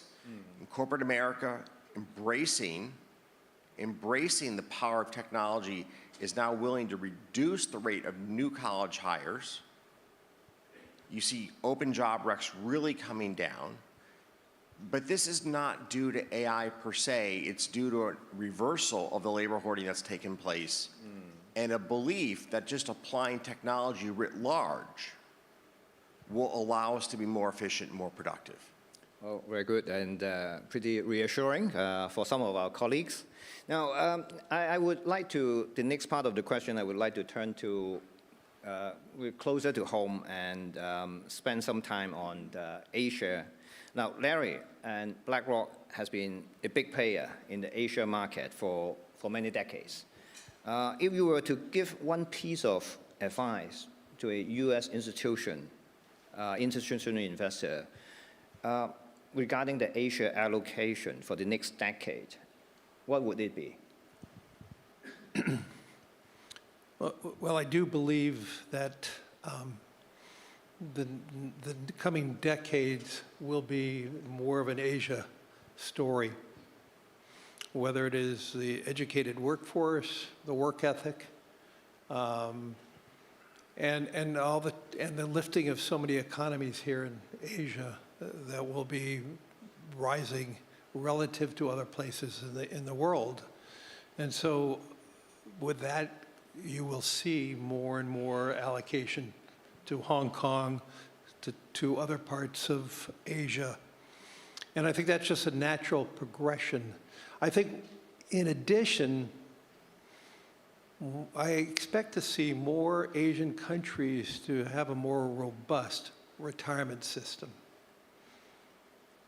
Because if you think about one of the fundamental successes of the United States and why U.S. equities typically trade at higher PEs is because the scale of our retirement system, of this Pillar 3 self-directed retirement systems.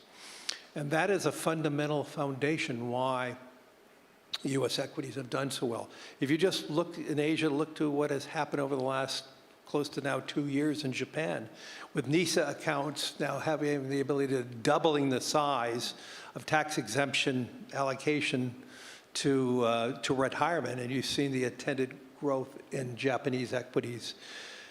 This is a story that we are talking to every government, not just in Asia, but everywhere in the world. For a great economy, whether it is every country in Asia or everywhere else in the world, a great economy means having a great banking system and a great capital market system. And in most economies, you have a strong banking system and a very weak capital market system. And that's one of the fundamental reasons why Europe was so late in rebounding after the great financial recession, because they had a very poor capital markets. And it took them a long time to offset the increased capital standards of banks, and so there was a sucking out of capital. And so for my optimism in Asia is all about the expansion of its self-directed retirement systems here, the opportunity to not only just attract international capital here, but importantly, to have more self-directed investing in your country. What I try to tell everybody, and I tell a lot of government leaders, you don't want your population to invest in your bonds, because that means your population is renting. You want your population to grow with your economy. And the way you grow the economy for most people is investing in the equity markets of your country. And I believe that is going to be the real theme in the future. If we want to broaden economies, and right now we're seeing a narrowing of economies, we're seeing a narrowing. We need to see more, especially in an AI world where you're going to have 4 or 5 hyperscalers worth $8+ trillion. We need to find ways to broaden the economy, and the best way of broadening the economy is expanding the retirement systems for more self-directed opportunities and investing back in your country. And by doing that, you will see wealth that is broadening across the entire economy. I see. Now, I want to go to Ken on this Asia question, but I want to bring it even closer to home. I know you are expanding your Asia operation, and you are also expanding your Hong Kong office a lot. So I really thank you for that. But can you explain a little bit why you find Hong Kong the place for you to really further explore Asia, and what are the plus and minuses you see Hong Kong in offering a platform for your expansion? Well, I think Larry just hit on the key point, which is Asia has tremendous human capital. If you look at the global financial leading cities in the world, New York's 1, London's 2, Hong Kong's 3. Why is Hong Kong 3? The depth of human capital here in Hong Kong. And that mirrors the depth of human capital across all of Greater China, whether it's in finance, whether it's in engineering, whether it's in biotechnology. This is a region of just incredible advancement and development, which is creating value for corporations at an almost unprecedented rate. So we've been in Hong Kong now for 2 decades, and we greatly appreciate the depth of talent that is here in this region. The second key element that drives Hong Kong's success from the eyes of a foreigner is that Hong Kong is the gateway to mainland China. We've been an active participant on Hong Kong Connect for years. It's been a huge success story. The combination of Hong Kong Connect, the long-standing relationships with the Hong Kong banking system, and the trust in the Hong Kong judiciary system makes Hong Kong a natural point of connectivity for firms outside of China into both Hong Kong and into mainland China. And then, of great importance, Hong Kong continues to be open to bringing people from around the world to live here and to enrich the talent base of this region as need be for firms that are growing quickly. So if there's a particular expertise and we need to hire somebody who was born in Australia or who was born in Western Europe, we can bring them to Hong Kong. Hong Kong is open and willing to let people call Hong Kong home. And that's really important when you have a workforce of both locals and people who are from abroad. Well, thank you very much, Ken. This is really very encouraging. Now, time is running up, but I cannot let you two go without asking a slightly unorthodox question, because you guys talk a lot about your business, your personal journey. But taking the opportunity of you both on stage, can I ask you both to talk about one thing you really admire both of each other? Admire most of each other. Maybe Larry, you'll go first. Larry, we hugged each other to start. Oh, wait. What I admire about Ken is I've been on panels with him many times, and I've learned quite a bit just listening to his responses to questions. But more importantly, I admired how he built one of the greatest financial services companies in the world. It is amazing to watch how you went from a startup hedge fund to now one of the most iconic hedge funds, but the other business you built, the whole trading platform. And I think Ken early on saw the vitality and necessary, especially after the financial crisis when banks had higher capital standards, that there was a need for more algorithmic trading platforms to assist us. So as ETFs grew, the need for market making to make sure that our clients who were buying ETFs had as low a tracking error as possible. And Citadel is one of the real leaders in this. And so watching Ken, first of all, as a friend, we invested with him, but more importantly now, we use Citadel as one of the major platforms on behalf of BlackRock to making sure that the buyers of iShares ETFs get the lowest tracking error in terms of the bid-ask spread. So, the resiliency of Citadel and Ken himself is is really one of those special things for me to watch. I'm going to be, next year I'll be in finance for 50 years, so it's, I can't say that about too many people. Okay, can your turn to reciprocate? Well, thank you. Thank you, Larry, for the kind words. One of the most remarkable stories of BlackRock has been how humble the firm has been as it has become the unequivocal, just extraordinary success story in asset management around the world. I mean, it's incomprehensible, the scale of BlackRock today, managing almost $13 trillion, and the leadership that BlackRock has manifested both in active and in recent decades, truly the leadership in passive investing, which has brought to retirees a far more cost-effective way to save for their golden years. I mean, it transforms the lives of tens of millions of people, the work that BlackRock does each and every day. But one thing that I will say that is remarkable about BlackRock is not just its prowess in asset management, but the remarkable story of Aladdin, which signifies that BlackRock is truly a leader in multiple disciplines, because Aladdin is the platform that powers so much of the world's largest financial institutions, largest sovereign wealth funds, with a technology platform that gives some of the most important players in the financial markets in the world real transparency and visibility into their portfolios, and it allows them to better achieve their investment objectives. So I think BlackRock's just not only a remarkable success story in asset management, but an unstated hero in the technology of finance. And for you to have built the team that's able to conquer 2 summits like that is just a real statement to the talent that you have surrounded yourself and your willingness to empower people to really bring their A game to work each and every day in building the BlackRock success story. You could get another hug now. Well, we're really running out of time, and but I think everybody enjoyed it. So really, thank you, Larry and Ken. I'll give you that hug.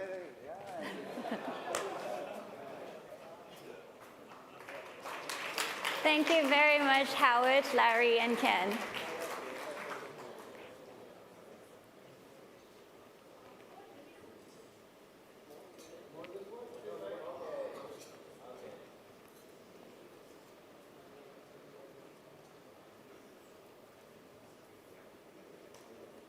Please now look towards the back for our media friends.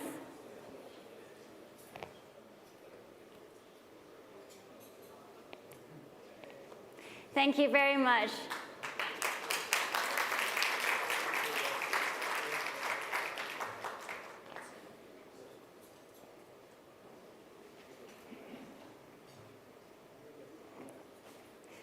Ladies and gentlemen, as we come to an end of this year's summit, I'd like to take this opportunity to thank you again, our attendees, speakers, and moderators for making today's a truly fruitful summit.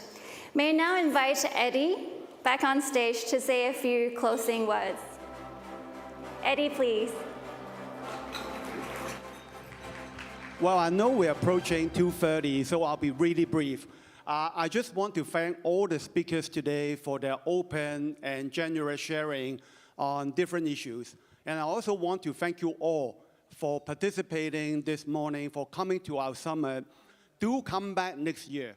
We've already set the date for next year.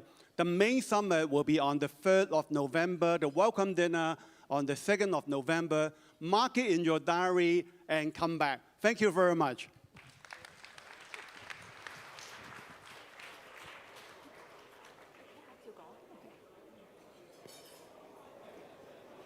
Thank you again, everyone, for joining this year's Investment Summit. We look forward to seeing you next year. Goodbye.